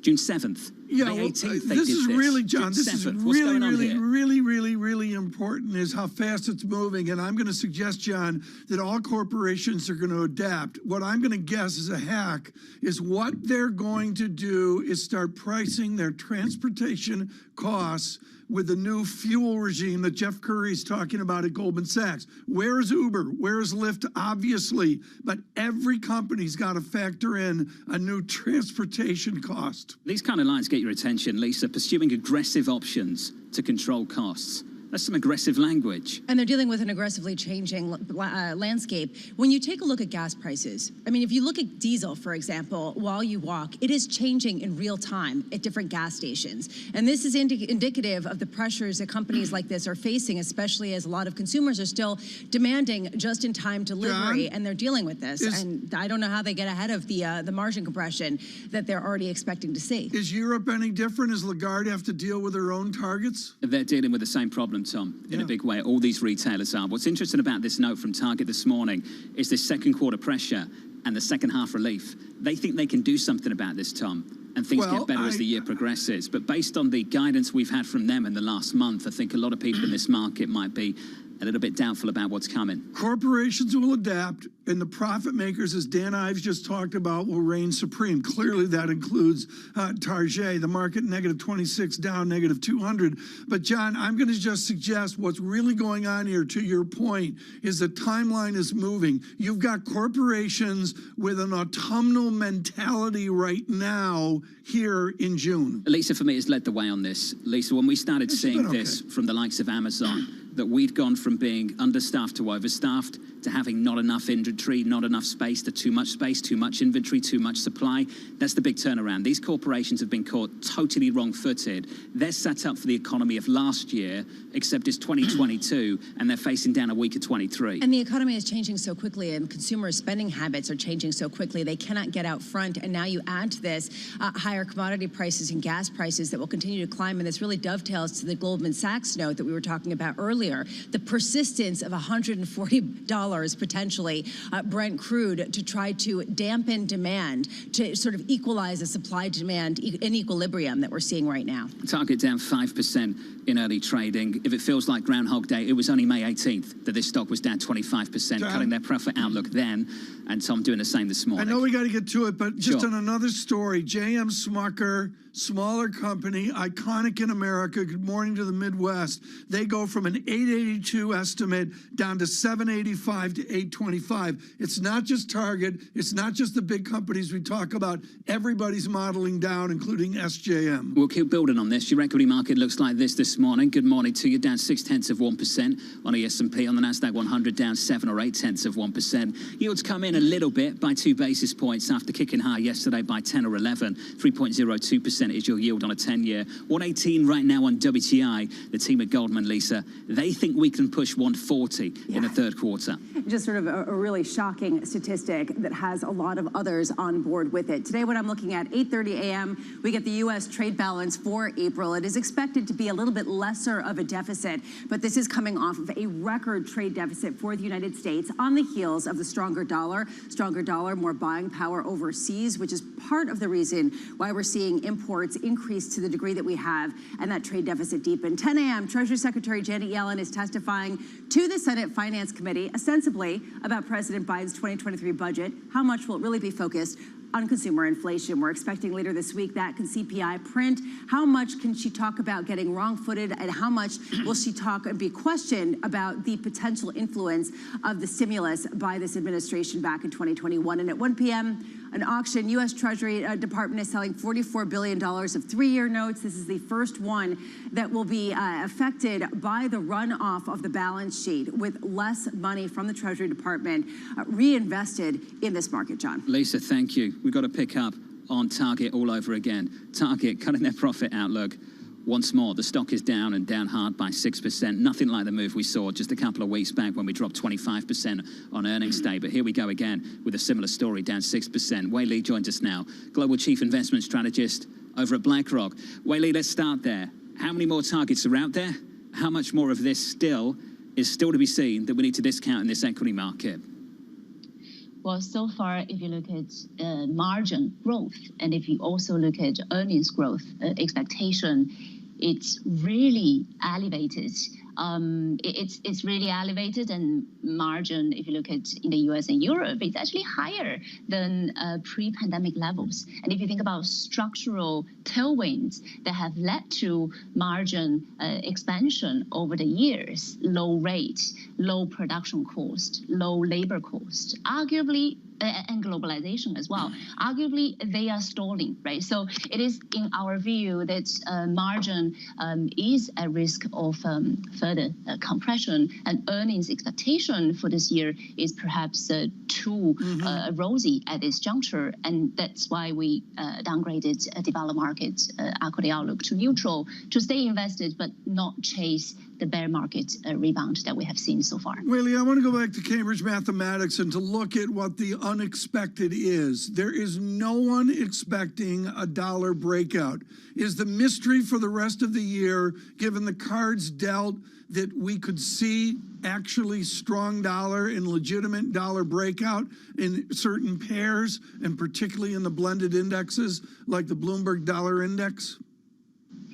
While dollar strength earlier in the year has been behind some of the caution and also more risk of tone earlier in the year, at this juncture, it's come back a little bit and staying at this range, which is our expectation. We don't think versus developed market currency pairs dollars could break out, but versus emerging market currencies, actually, we think emerging market currencies could actually even appreciate a little bit more versus the dollar. So I guess here we are in a bit of a consensus group in that we don't expect a dollar to break out. But if it were to, then that would certainly paint a more risk of tone for the remainder of the year, which could kind of impact market sentiment further. The risk obviously here is inflation, right? Thinking about how Fed repricing has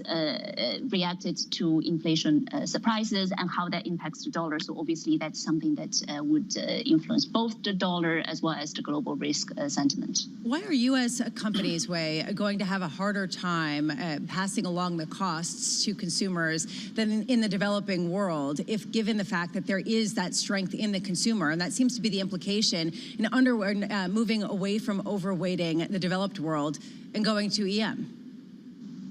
Well, actually, if you look at earnings so far, yes, we have been of the view that EPS growth expectation is too rosy, it needs to come down. But companies have actually demonstrated reasonable ability, and I'm talking about in the US as well as more broadly in developed world, ability to pass through some of the cost and demonstrating pricing power.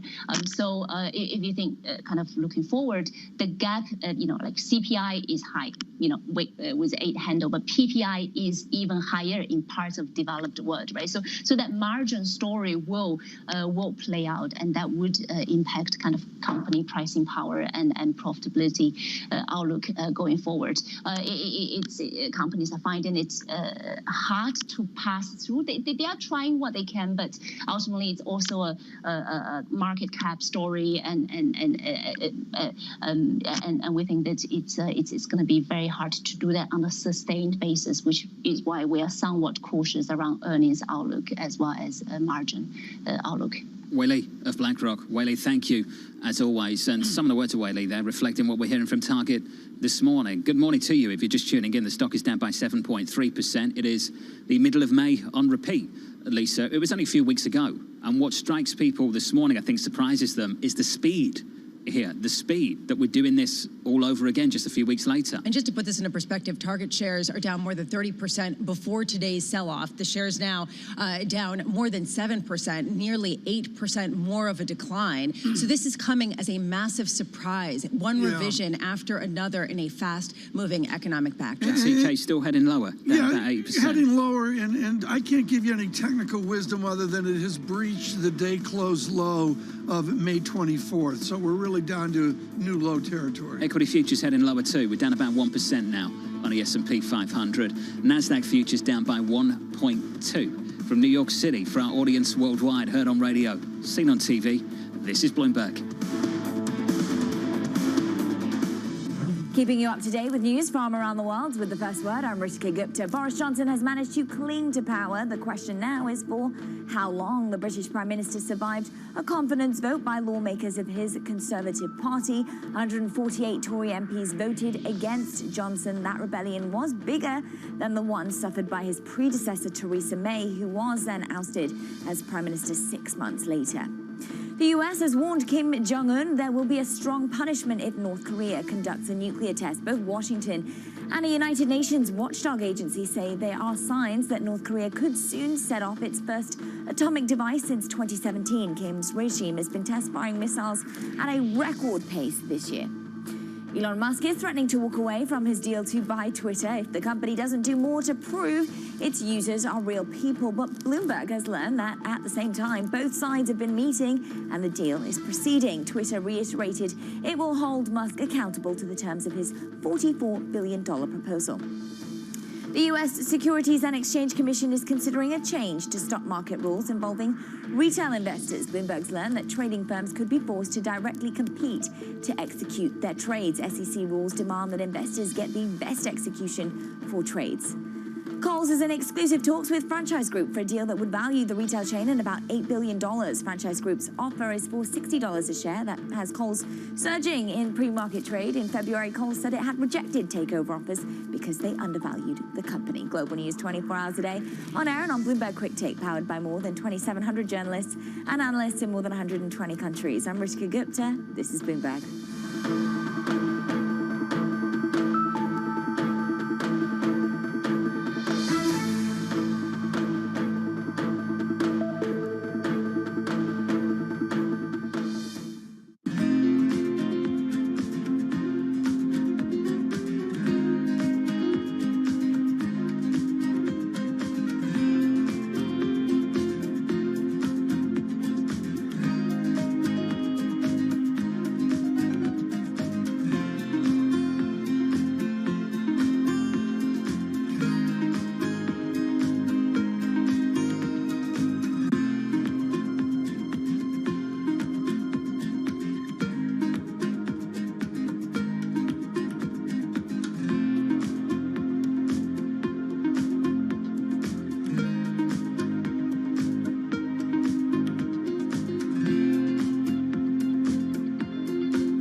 A lot's happening on Wall Street. It's the basic law of economics. It validated what the market was already pricing. Need to catch up? This is Bloomberg Wall Street Week. I'm David Weston. We've got the information and insights. David, you just hit the nail right on the head. From businesses most influential and instrumental. And that's the way you run good risk management. It's a challenging dynamic. We could continue to see that kind of strength. Bloomberg Wall Street Week premieres Friday with replays all weekend on Bloomberg Television and Radio. Everyone you meet in Port Harcourt has stories about what they call black soot, caused by the manufacturing and consumption of these fuel products in the illegal refineries. Oil theft, known as bunkering, and the refining of its spoils is worsening the damage from decades of fossil fuel exploitation, creating one of the world's most severe ecological disasters. Our sacred forests, our homes, have to give way to oil wells, and no one gets much benefit. Imagine a resident of Port Harcourt who inhales this soot every second in 24 hours, 7 days a week, 30 days in the month, and for years now, we are dying slowly but surely, and our lifespan is reducing every day.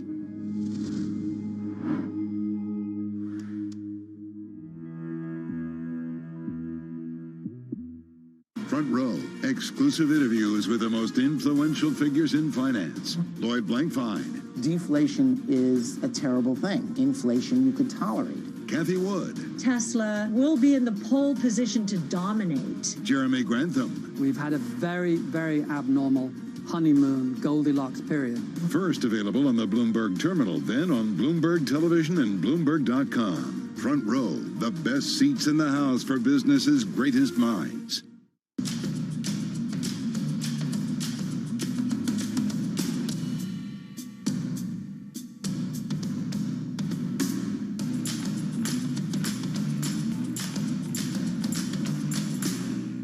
This June, in honor of Pride Month and Juneteenth, Bloomberg brings you a special equality series every Thursday in June at 1 p.m. Eastern. Bloomberg Equality, celebrating inclusion this Pride Month and all year long.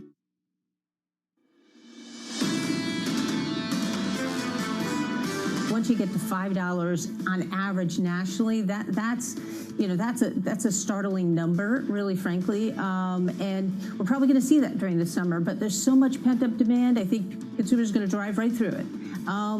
Though, as we go into the new year, and people have released their demand to travel, different story, right? Kathy Bosjanch there of Oxford Economics. The consumer getting squeezed, margins getting squeezed. For the second time in 3 weeks, Target cutting the profit outlook. It's dragging down equity futures just a little bit on the S&P 500 by 8 or 9/10% on the NASDAQ 100, down a little more than 1%. The stock, Target, hammered again, down as much as 10% this morning. Right now, Tom, down by 9.2. Yeah, 145 was the intraday low that we saw on Target. 145 was the low we saw on May 24th, I should say, and here we are revisiting that again. What we're going to do is inform with specialists. Jennifer Bartusius is that senior analyst for Target Retail Staples at Bloomberg Intelligence, and we're thrilled she could join us here on short notice. Jennifer, you talk about Target is the best manager of the paradox of choice. Now they have to manage the paradox of inventories. You and I are brushing off our LIFO, FIFO textbooks. How do you manage inventories other than to move it out at a loss? Well, there's really a couple of tactics that they're going to try here. One is they're going to continue to hold what they can, what they think they can sell at higher price, especially as we go into the holiday season. But markdowns are inevitable, and that's really what we're going to be looking at over the next quarter. And so that's really the push behind this profit guidance. You mentioned on a long-term basis they have an exceptionally loyal store following. Will those people rally to the markdowns? Absolutely. I mean, part of Target's allure is that they offer great products at a compelling value. And so markdowns in the eyes of a consumer are meeting a value need that is even perhaps more pressing today than it ever has been. So from a loyalty perspective, this probably enhances Target with their customers. It just doesn't help them on a financial basis. Jennifer, how much of a micro story is this and how much of a macro one? In other words, is this just basically a harbinger of what Walmart and Amazon can expect? Well, there certainly are some concerns, especially when we saw what came out of the Amazon and Walmart earnings, where they both also had elevated levels of inventory. Part of this is the consumer and pulling back and changing the pattern of how they're spending and changing quite rapidly and pulling away from those more discretionary items. It's hard to predict. And so while some of this issue is self-inflicted from these large retailers, some of it is really just being victims of circumstance and a rapidly changing consumer. And now they have to adapt their operations in order to stay in step with where the consumer is and get rid of this excess inventory. But to drill down a little bit more, Jennifer, there were accusations that companies, once again, retailers, were emphasizing growth over profits, getting greedy, trying to get ahead of that, building inventories more than they otherwise would have to.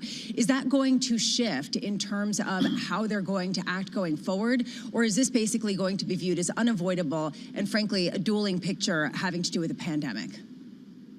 Well, I think that to a degree, I agree that it is unavoidable. I do think that there was not necessarily an intent to to manipulate things. I do think that there was a view of the market that they needed to ensure that there were items in stock to help keep consumers calm following the pandemic.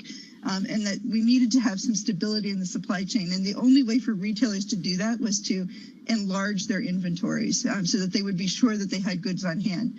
Now, did they go too far? Time will tell. But I think that in part of this, is an attempt to make sure that consumers still had access to the goods and services that they needed. But there will be some ramifications that I think we're going to see flow through second quarter and perhaps even into the second half of the year. So, Jennifer, that's what I want to talk about here. I'm trying to work out what we're discounting. Are we writing down the second quarter, running it off in some aspects, or writing down the whole year because we don't trust the guidance from this company anymore? They've made 2 points this morning. One is on the margins for this quarter, the current quarter. Then they see things building back out in the second half. Jen, can I get your view on that? What's happening now and why they think it gets better as this year grows older? Well, what's happening now are going to be the markdowns, and that will take a huge and short-term hit to the company. I think when they're looking out at the rest of the year, they're trying to adjust their plans. We have back-to-school season coming, which is a huge season for these retailers, and we have the holiday season, and so when they look at the back half of the year, we're also going to be cycling past the initial phases of the high inflation from a year ago. So the picture does look a little bit better second half, but it really will come down to how well they're managing their inventories. Jennifer, I took the CFA Level 1 exam with, I think, 3,000 people in an ugly auditorium in Boston. And when I got to the change in working capital questions, there was a sudden silence across the entire room. I butchered it. Provide clarity here. Is the blunt instrument to managing a change in working capital through inventory reduction that you axe some of 450,000 employees? Well, I don't know that they're going to axe a large number of employees. I do think that there will be a very tight view in terms of additional hirings for the rest of the year. So traditionally, these companies hire seasonal employees as we head into end of back to school and beginning of holiday and through the holiday season. I think that will be radically different this year. I do think that there are going to be a lot of eyes watching working capital, but I would be surprised if we saw massive job slashes in order to make a difference. Jennifer, thank you. Jennifer Bartashis there. Lights out. Breaking down Target. Let's stop breaking down once again, down by more than 8%, Bramo. Not pretty for that company over the last 3 weeks. And you wonder why things are moving so quickly, that they have to do so many revisions right after one another, that frankly, this is probably why shares are down as much as they are. What's next? How many more times are they going to have to revise downward? Why are they not getting ahead of this story and just giving some sense of finality to the revisions downward? And is this going to be a precursor for others to come? So this is the first move on a stock, the early move, the knee-jerk reaction. I'm going to be interested to see how this closes a little bit later. How much faith people have, Lisa, in this idea that we actually get the second half numbers that Target's calling for, or whether we're overwhelmed by doubt because we're conditioned by what's happened in the last 3 weeks that maybe this ain't it. Frankly, there's more to come. The language in this release didn't exactly engender confidence that they have a clear sense of what's ahead, because things are moving too quickly. I mean, what if gas prices take another significant leg higher? How much more are they going to have to jack up prices? And frankly, what is the consumer tolerance going to be to absorb some of those price increases? What do they call it again? The aggressive price adjustments? Something like that. Tom, can you imagine Jeff Curry's world kicking in over the next 12 months? I'm not sure people are modeling that one, are they? I do think within big box retail, the price of a gallon of gas is a really, really key idea. John, well, that was a tour de force with Jennifer. That's everything of what we're about, which is, John, it really talked about how a CFO looks at how do you clear this. I'm going to be blunt. I'm way more optimistic than the two of you that Target can clear this out by Labor Day. I'm not being pessimistic or optimistic, Tom. Just raising the questions I think a lot of people are asking this morning. I'm more optimistic on the...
companies now, they're getting hundreds, maybe even thousands of applications. So software has come in to automate the process. You want to write your resume for robots, not for humans. The only job your resume has is to be comprehensible to the software that is reading it, because that software or robot is going to decide whether or not a human ever gets their eyes on it. These things are programmed by a certain segment of the population that might not be totally inclusive or not be fully aware. Concerns about how this technology could exacerbate discrimination. For the FTC, I think foremost, the FTC needs to be making sure that we're fully understanding this technology. We don't trust companies to self-regulate when it comes to pollution. We don't trust them to self-regulate when it comes to workplace comp. Why on earth would we trust them to self-regulate AI?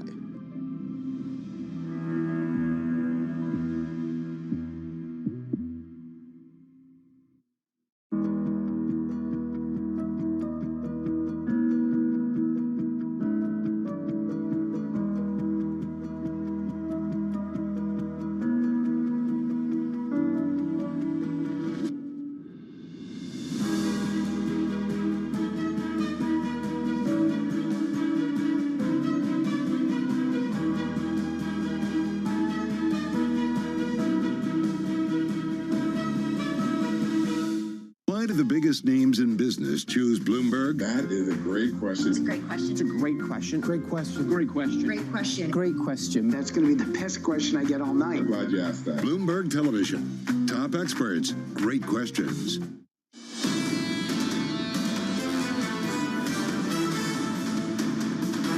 Live from New York City this morning. Good morning to you all. Front and center. Target once again cutting its profit outlook for the second time in just 3 weeks. That stock, just an example of a much broader worry for this market. Have we fully discounted the profit pain that might be around the corner in this equity market? Futures negative, just off session lows. We're down about 0.8% on the S&P. On the Nasdaq 100, we're down by 1.05%. Talked a lot about that relationship between equities and bonds. Bond yields high yesterday through last week too. Up 20 basis points last week. Yesterday up another 11. This morning we look like this. 2s, 10s and 30s. Your 10-year yield comes in just a little bit by a couple of basis points, still north of 3 though. Your yield on a 10-year right now, 3.0178%. You want to see a bigger move? Look down under in Australia, a breakout at the front end of the yield curve as we get a surprise from the RBA. Just 3 of, I think, 29 economists looked for a 50 basis point move. The 50 basis point move is what we got. At the front end, we're higher by 17 or 18 basis points.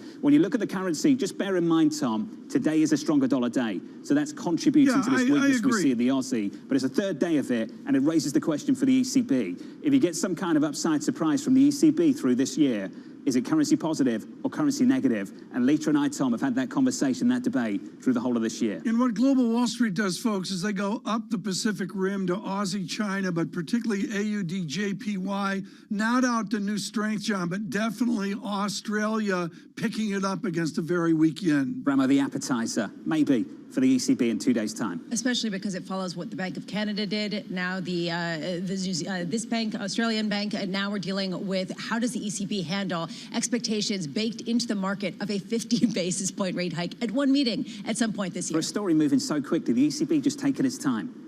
Hardly anyone expects them to make a move this week. Right. It's just setting the stage, laying the groundwork to do something later in the summer. It's been a while. That's your cross-asset price section. Let's get some single names, and top of the pile remain. There is only one. Yeah, John, that's Target basically moving everything here in this market. You talk about that guidance lower. I really just want to put this into perspective. Just about 3 months ago, most analysts were expecting margins of about 9.5% on the year. Target, of course, guided down to about 5.3% just 3 weeks ago, as you pointed out. And now we're sitting at about 2%. And that's a big part of the reason why you're seeing the shares down about 9%. This isn't necessarily a demand story. The demand is certainly there. But you talk about some of the operational issues and some of those margin pressures that these companies are having a hard time navigating. There's a broader discussion, of course, to be had about that bullwhip effect of trying to sort of manage supply, manage demand, and sort of put it all together in a way that's profitable to the bottom line. Brian Cornell, he's not really doing that, at least not yet here, and investors are really punishing this stock. They're taking it out on Walmart, which is down about 4% on the day. Amazon also sliding here, down about 2%, and pretty much everything in that big retail space, from the dollar stores all the way on up to the department stores right now, under pressure here in the pre-market. market. Now, we also did get some earnings out of J.M. Smucker a little bit earlier this morning as well. They also talked about a lot of those same margin pressures, and a company, of course, that doesn't have nearly the same pricing power as some of those big box retailers. J.M. Smucker, whose shares actually been getting hammered over the past few days, now down another 3% here in the pre-market. Kohl's also dealing with a lot of the same issues. Those shares higher by about 9%. But that's largely, Tom, because of the escape hatch that this company is looking for, now in a tentative agreement here with the franchise group to potentially sell off this company. And Peloton, of course, trying to get it back on track. They actually got a new CFO who they hired, Tom, from Amazon. So at least for them, that's looking pretty good. Romaine, thank you so much. Sure. On a close today, a look at retail, including Target. Right now, we migrate to fixed income, and we do it with Mark Cabana. He is head of U.S. Rate Strategy, Bank of America, writing a very wonderful sequential note on what is to come for price and yield. Mark, let's get to the philosophical first. You say this is a Fed that is dovish at its core. Are they going to blink? Not yet. We do think that they're dovish at their core because ultimately what the Fed is trying to do here is achieve that elusive soft landing. It's going to be difficult for them to do so, but they know that that's what they're after. And as a result, once they get rates into the range of 2 to 3%, which is their perception of nominal neutral, then they're going to probably think about slowing things down a bit. That's very consistent with our view that the Fed will be delivering 250 basis point hikes in the next two meetings, but then ultimately downshift to 25 basis points. Maybe disappoint a market that seems to be believing the Fed is going to go more aggressive. Away from your sophisticated trades, our viewers and listeners are hammered by yield up, price down. And you say have the courage to own duration, get out there and get in the game. How exactly do you get in the game where on full faith and credit you have a drawdown of a negative 12%? Yeah, so we think that what investors should be doing here is recognize where we are in this economic cycle. We're in the later innings of this. We're going likely to see an economic moderation and a tightening of financial conditions, which is exactly what the Fed needs to see in order to bring inflation lower. And as that happens, what investors should be doing is they should be looking to diversify out of risk and into safer assets that typically benefit when we are in these late stages of an economic cycle. And as a result, that just means diversifying away from equities and credit into more safe type of fixed income alternatives. And we do think that that's going to benefit the U.S. Treasury market as we get to levels around 3%, maybe slightly above 3%, because it makes it increasingly easy for investors who are managing multi-asset portfolios to diversify and make sure that they get some protection in case we do start to see a more rapid economic slowdown. Which is a reason why we've seen buying come in around that 3% mark. I am wondering about your interpretation of what we just got out of Target and this real margin compression that we're seeing and how that really feeds into the Fed's view. Does this encourage them to keep going with rate hikes because of how much the consumer is feeling inflation, or does it actually point to something more like a slowdown and give them more breathing space? Well, they know that they have to get inflation under control. And likely one of the challenges that Target is having is trying to manage around inventory, recognizing that costs are rising and that they need to pass along some of that to consumers. But knowing how much they can pass along, how that impacts inventory, and then trying to figure out how their demand is going to be impacted by that is a very, very tough calculus. And so for the Fed, I think that they recognize, look, they are missing on their inflation mandate. They need to get that under control. They're going to be hiking reasonably aggressively at least the next two meetings, and then probably guiding the market to expect further rate hikes. Now, what that's going to do is it's going to help tighten financial conditions, cool demand, and we do believe that that will ultimately increase demand for fixed income as investors allocate, again, out of risk and into safer assets. When you're coming up with a call for the Fed and these macro proclamations about where the bond market is going to go, how much are you looking at the resilience of the consumer, on the ability to absorb some of these price increases and, frankly, their willingness to continue to spend? Yeah, so far we've been very surprised by the resilience of the American consumer. Our firm's credit card data does indeed show that there's been a lot of resilience, especially on the low income spending cohort. We're watching this carefully to see if there's any cracks, but right now we haven't really seen them. And that just makes us more confident that the Fed is going to be delivering these hikes. They will be slowing down later this year, but they're probably going to go, in our base case, beyond what the market is currently pricing. Not necessarily getting there super fast, but in the second half of the year, really in the third and fourth quarters, begin to slow down these pace of rate hikes. And ultimately, we think get to a level that's about 20 or 30 basis points above what the market is currently pricing, at around 3.5% by the middle of next year. I look, Mark, at where the yield is right now, and the simple issue is we've popped above a 3%, 3.02% on the 10-year yield. What's your view out 1 year on that? I mean, somebody needs to know a single point B of A guess. Yeah, so look, our forecasts have the 10-year at the end of this year at 3.25%. It's a single point in time estimate. It's awfully difficult to have a lot of confidence around that. But we do think that there's modest further upside in yield from here. Now, that said, we've recognized that given how the market has recently behaved, the risks are probably skewed to the downside on that forecast. Interesting. And even though we think that our forecast is slightly above where the market is today, that doesn't prevent us from believing that duration is not a bad addition to investors who are looking for some protection, again, against that economic moderation that is likely ahead of us. Hey, Mark, awesome. As always, Mark Cabana there of Bank of America Global Research. As I'm just listening to Mark, just working through some research from Michael Purvis at Torback and Tom, I know you've read the same thing. He's looking potentially for what could happen if we break 325 on a 10-year yield, which was the 2018 high. Right. Opens up a higher range in his mind, potentially a quick jump to 375 or even 4. And he folds in the crude effect here. And ultimately what he's saying here, a sharp jump in crude will, we think, be the catalyst for a sharp jump in interest rates. And this is the Jeff Curry Goldman Sachs view of the commodity market folded into the Michael Purvis view of the bond market, Tom. What's great about Purvis is it's not that it's difficult to read, but the guy is nuts. He puts things together, and what he's putting together here, John, is a 30-year look at the guesstimate of inflation and then how that links in to that sustainability of higher oil prices. I'm sure he can't wait to come back on, Lisa. The guy's nuts. It's That's going to be his introduction next time he appears. It's a very eclectic note. Well, you can join the club because clearly he's not alone in that capacity. I do think he is, though, alone perhaps in thinking that 10-year yields could go up to 4%. At least if you look at the reaction in the bond market today, you're actually seeing it lower and really kind of giving some credence to Mark Cabana's view, at least from the market. Well, there's an if here, right? There's an if, and the if is what happens with crude if it gets to 150 and maybe beyond in Michael Purvis's mind. And that's the lead story for me this morning, just waking up and poring over those Goldman notes yesterday evening from Jeff Curry and the team, Tom. This idea that we can strike 140 in the third quarter on Brent. Yeah, well, Target's going to strike 140 and 144, John. Neil Dutta says, John, CPI Friday all of a sudden becomes a lot more interesting. And Mr. Dutta at Renaissance says, watch apparel prices. That goes right into inventory. Move it or lose it. It's a break of 145 on target, 144.75 and down by 9.2%.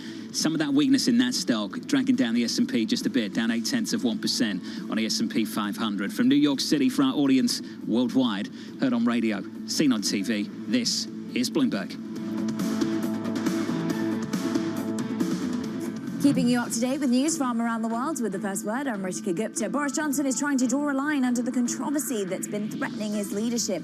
But the scale of a mutiny against the British Prime Minister suggests his days may be numbered. Johnson survived a confidence vote by members of his own Conservative Party. Still more than 40% of Tory MPs voted against him. Johnson now says it's time to get back to helping people with the cost of living.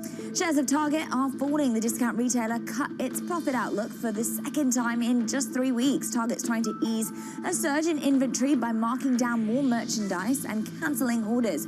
Operating profit will amount to about 2% of sales in the current quarter. That's well below the 5.3% target estimated 3 weeks ago.